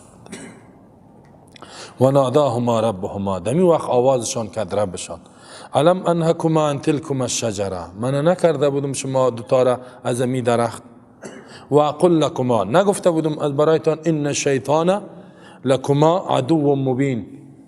در سورت طه میاد الله برای آدم گفت یا آدم ان الشیطان لک عدو، شیطان دشمن شما، فلا یخرجنکما. او تو گفتشام که از این نخوری و گپ شیطانم قبول نکنی. خوب واضح برش گفت، ولی دروغ و قسم و وسوسه کرد دیگه. قسم ها خورد. الله چند قسم خورده باشه، عذر و زاری کرد، بخیرت هستم. تو بگی تو بیا یک دفعه می کار بکن، تو یک تجربه بکن. نه یکم تا میگه تو یک تجربه بکن می کاره. ان الشیطان لکما عدو مبین. نگفتم که میگفت قال ربنا ظلمنا انفسنا، ای رب ظلم کردیم، اگر نبخشی و رحم نکنی لنکونن من الخاسرین. در اینجا چی میگه الله؟ فازلهما شیطان، لغزانی تی دو دانه را شیطان، لغزشی را میگه که یعنی قصدن این کار نکردن، فریب دادشان. آنها از می جنت فاخرجهما، بیرونشان کرد شیطان. الله بیرون کرده ولی شیطان سبب شد. یکم دفعه نسبت فعل به سبب داده میشه. مما کانا فی، از او چی نعمتایی که اینا بودند و نعمتا. و قلنا گفتیم ما اهبطوا پایین شوین، بعضکم لبعض عدو، بعض شما برای بعض شما دشمنات. پایین شوین چی؟ از آسمان ها جنت، آسمان ها پایین شوین، زیر بین. بعضتان از برای بعض دیگر دشمن است. چی معنا؟ در اونجا که میرین بعضی کافر پیدا میشه و بعضی مؤمن، این دشمنی میشه. ولکم فی الارض مستقر، یا ای که شیطان دشمن می باشین. از برای شما در زمین مستقر جای قراری است و متاع بهره است الهین، تا یک مدت است. برو حال کار بار کن. آدم علیه السلام با دنیا آمد دیگه، یاد داشت کار شروع که ترقای سر میکرد، توبه میکرد، گریان میکرد. فتلقى آدم من ربی کلمات فتاب علی، فتلقى یاد گرفت آدم علیه السلام من ربی از رب خود کلمات چندانه کلمات را، فتاب رجوع کرد الله علیه به بالای آدم، رجوع کرد انتابت قبول کرد توبهش الله. آدم علیه السلام چند کلمات یاد کرد. او کلمات چی بود؟ قرآن خودش تفسیر کرد که ربنا ظلمنا انفسنا و ان لم تغفر لنا و ترحمنا لنکونن من الخاسرین. یکم تا میگن که تو روایت های چی را آوردن. خب موضوعی ضعیفه. میگه آدم علیه السلام سر بالا کرد. خب سر که بالا کرد چی کرد؟ دید که در موجه در زیر عرش الله نوشته است که لا اله الا الله محمد رسول الله. گفت یا الله می الله را خوش شناختم، محمد کیست؟ گفت یا اولاده تا هر کسی را وسیله کنه در دعای خود، من هرچی بخواهم میتم. گفت یا الله بخاطر محمد مرا ببخش. یه حدیث نیست، موضوعی است، پیش خود جور کردن. باز الله میگه سعی کن، میگه بخاطر روی حبیبش الله آدم بخشید. بعضی ملا پیدا شدن میگه که انبیا را و اولیا را وسیله نکنین. اینی حدیث است. او حدیث موضوعی است، جور کرده شده است. حدیث صحیح در بخاری مسلم کتابای حدیث وجود نداره، جور کرده شده است. بلک ها حدیث جعلی هم است، مردم جور کرده. اینطور هر چیز حدیث نیست. مثل مولوی صاحب که گفت که کل یوم بترون، گفت پیامبر صاحب میگه کل یوم بترون. گفتم مولوی صاحب که توی گفت چی است؟ گفتم می چیز؟ گفت حدیثه. کل یومین گفتم عربی، بدترش خو فارسی است، داخلش دو پیشش کردی را دو پیشرون عربیش کردی نی بدترون. گفتم می در کجا هست این حدیث؟ گفت ما در کدام کتاب دیدیم. گفتم کدام کتابه؟ گفت نامش یادم نمانده. گفتم برات میگم مولوی صاحب فارسی و عربی را یک جای کردی، نامش حدیث ماندی، حدیث نیست. فهید من تو را واری 1000 شاگرد دارم. تو خود داری، صحیح شاگرد داری، شاید داشته باشی دیگه، شاگرد زیاده، شاگردای خلاصه قدوری کنز میگه پانه کلی گپا را پیشت خوانده، ولی همی حدیث نیست. گفت اگر قال مقال میکنی، قال مقال کرد، مقتدیاش جمع شد، روز جمعه بود. خب بسیار خوب گپ زد، در آخرم یک کار زد در دل مردم. گفت یهود آمده، نصارا آمده، ای تو شد. در آخر گفت پیامبر گفته کل یومین بترون، روز خوب نمیشه.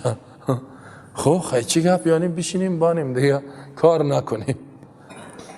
من گفتم یک کار در دلم زد، همی حدیث ازی کار زد در دل من و این بسیار مردم ناامید کرد. خب رفتم گفتم مولوی صاحب همی حدیث در کجاست؟ گفت کدام کتاب است؟ نامش یادم رفت، ولی نمیفهمید کدام کتاب است. سر به خود گفته رایستی حدیث هنی، اما سندش یک تحقیق کنه چی است، اصل نیست حدیث. خب آخر مقتدی ها را سرم خبر کرد.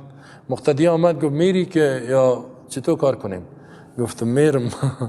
چوتا موتا گفت بیارم میزنیم. ما گفت دیگه گپ تا بالا شوا خلاص ما خلط میکنیم. ما الحمدلله زیاد بودیم، 20 نفر بودیم. گفت سوالش کرد دیگه چی قال مقال دارین؟ یا میذاره ترسیدن که جنگ نشه. 20 نفر بودیم. خب بعد از اون باز ما گفتم مولوی صاحب یک حدیث صحیح را میگم که متواتر در بخاری هم هست، این ما رفتم رسول الله صلی الله علیه و آله میگه من کذب علی متعمدا فلیتبوأ مقعده من النار. کسی به ما دروغ جور کند قصدا، ما نگفتیم، میگه جای ازی د آتش، جای خود د آتش جور کنه. این دیگه ما رفتم گفتم این حدیث نیست، تحقیق کو در دیگه جمعه بخی بگو که ما حدیث نبود، فارسی و عربی را یک جای کردیم، از پیش خود گفتیم. دیگه خود توبه ملای نمیست، توبه عالم همیست که پس بگو که اشتباه شد. فتلقى یاد گرفت آدم علیه السلام از رب خود کلمات. سکی رحمت الله را الله گفت چه قسم میخوای توبه کنی؟ این کلمات توبه را برش روان کرد که ربنا ظلمنا انفسنا و ان لم تغفر لنا و ترحمنا لنکونن من الخاسرین. الله یادش داد اینی را بگی توبه بکن. فتاب رجوع کرد، الله با بالای توبهش قبول کرد. میگه کل بنی آدم خطا، هر اولاد انسان خطا میکنه و خیر الخطائین التوابون، بهترین خطاکارا توبه کننده است. یه حدیث به درجه حسن است، توبه بکن. یعنی پدر ما و شما گناه کرده ولی عاجل توبه کرد. ما و شما از گناه سر میزنه، باید توبه کنیم. بعضی میگه گناه نکرده، نه گناه کرده. گناهی که کلان نبود، صغیره بود، قصدن نبود، قصدن بوده ولی شیطان فریب داد دیگه. بعضی میگه اجتهاد کرد، چطور کرد؟ انه هو التواب الرحیم، بدون شک الله خاص امی التواب، بسیار توبه قبول کننده است. ما و شما هم گناه کردیم، توبه کنیم. الرحیم، بسیار رحم کننده است. قلنا اهبطوا منها جميعا فإما يأتينكم مني هدى فمن تبع هداي فلا خوف عليهم ولا هم يحزنون. قلنا، الله میگه ما گفتیم، اهبطوا پایین شوین، منها زمی جنت ها و آسمان ها جمیعا همگیتان. در اونجا الله آدم علیه السلام حوا را گفت، در اینجا میگه که پایین شوین، کلگی را، شیطان هیچ کس نمانه، بیرون شوین، ابلیس همه. هدف در اینجا چیز؟ ذریه اولادا، اولادی تام نمی باشه، کل تام برین. اولادیش که در پشت آدم علیه السلام بود. اشاره بسی عزیز که انبیا میاد اولادیت کل تام در زمین برین. خب وقتی که در زمین میرین چی گپ میشه؟ فاما یاتینکم منی هدن، به شرطی که بیاد شما را از طرف ما هدایت، فمن تبع هدایا، هر کسی تابعداری هدایت مرا کرد، فلا خوف علیهم ولا هم یحزنون، نه غمگین میشود و نه ترس با بالایش می باشد. الله گفت برین در دنیا که میرین مطابق قانون خود زندگی نکنین، قانون از آسمان میاد. فاما، بشرطی که یاتینکم بیاید شما، منی از جانب ما هدن، هدایت. هدایت چی است؟ کتاب آسمانی، پیامبر. فمن تبع هدای، هر کسی که هدایت مرا تابعداری کرد، دیگه هدایت نه. حالا میگن هدایت فلانی است، کتاب فلانی است، اون نظریات دیگه رو سکو. هر کسی تابعداری هدایت مرا کرد، فلا خوف علیهم، ترس به بالای زینا نمی باشد، ولا هم یحزنون، و نه غمگین میشن. ترس چی معنا؟ از عذاب آتش نمی ترسن، در آتش نمیره. غمگین چیزایی که در دنیا ماندگی است. در سورت طه الله چی میگه؟ سورت طه میگه قال اهبطا منها جمیعا، الله گفت پایین شوین از جنت ها همگیتان، بعضکم لبعض عدو، بعضی با بعض دیگر دشمن است، ابلیس و اینا دشمنی میکنه. فاما یاتینکم منی هدن، به شرط بیاد بر شما هدایت، فمن تبع هدایا، هر کسی تابعداری هدایت مرا کرد. از این دانسته میشه که هدایت چیست؟ وحی الله است، دستور الله. فلا یضل ولا یشقى، نه گمراه میشد و نه بدبخت میشد آخرت. به شرطی که تابعداری چی را کنه؟ قرآن بکند. کتاب آخری هدایت کتاب چی است؟ قرآن. تابعداری بدون علم میشه؟ نه، قرآن یاد بگی، تابع ازی شو، گمراه نمیشه. اگر کسی قرآن یاد نگیره، تابعداری از قرآن نکرد، چی میشه؟ گمراه میشه. واضح است دیگه. حالا ما میگیم بین قرآن کتاب الله را، این قرآن چقدر صراحتاً میگه الله، چقدر واضح گفته. و می فرماید که قال ابن عباس میگه فلا يدل في الدنيا ولا يشقى في الاخره و من اعرض عن ذکری فان له معیشة ضنکا، هر کسی از ذکر ما که قرآن است، انا نحن نزلنا الذکر، اعراض کرد، روی گردانید، فان له معیشة ضنکا، از برای زندگی تنگ است. و نحشر یوم القیامت اعما، در روز قیامت هم کور حشر میشه. پس سعی کنین که اگر میخواین به هدایت ثبات داشته باشین، ما و شما کل ما باید به چی چنگ دیم؟ به کتاب الله. تابعداری از چی بکنیم؟ از دستور قرآن، از دستوری که الله کتاب الله است، فرمان الله، از این دستور بگیریم، دیگه گپ نه. اگر دیگه جای گرفتیم ایسو بده اوسو بده پشت دیگه کتابا، باز گمراه میشه. یکم دفعه ما قرآن حدیث میگیم، یک آدم شعر میخوانه، ای بیدل صاحب چی میگی؟ شعر میخوانه. حافظ صاحب چی میگی؟ مولانا صاحب چی میگی؟ فردوسی صاحب چی میگی؟ در شاهنامه گپ زده. من گفتم تو فردوسی و بیدل و این ملای قرن 7 8 است، گفتم تو یاره که قرآن برابر کرد که رسول الله صلی الله علیه و سلم الله را نشناختی، ما قدر الله حق قدره. گفت خود خیلی چطور میشه؟ گفت می گپا را در دیوال دی. اینا خو بیچارا پیامبر بودن؟ نه. حتی صحابه بودن؟ نه. ائمه مجتهدین بودن؟ نه. پس هم پیدا شد شاعرها که است نظر به اون فکر افکار شعر میگه. چه قلم داره میگه. اگه خوب بود خوب، بد بود بد. عقیدهش خراب بود بسیار شعرهای خراب میگه. عقیدهش خراب بود خراب. عاشق بود شعرهای عاشقی میگه. اگه چرسی بود با چرس تعریف میکنه. پودری بود پودره. شراب خور بود می می و شراب میگه. پشت می. مثل حافظ چی میگه؟ با می سجاده رنگین کن گرت پیر مغان گوید که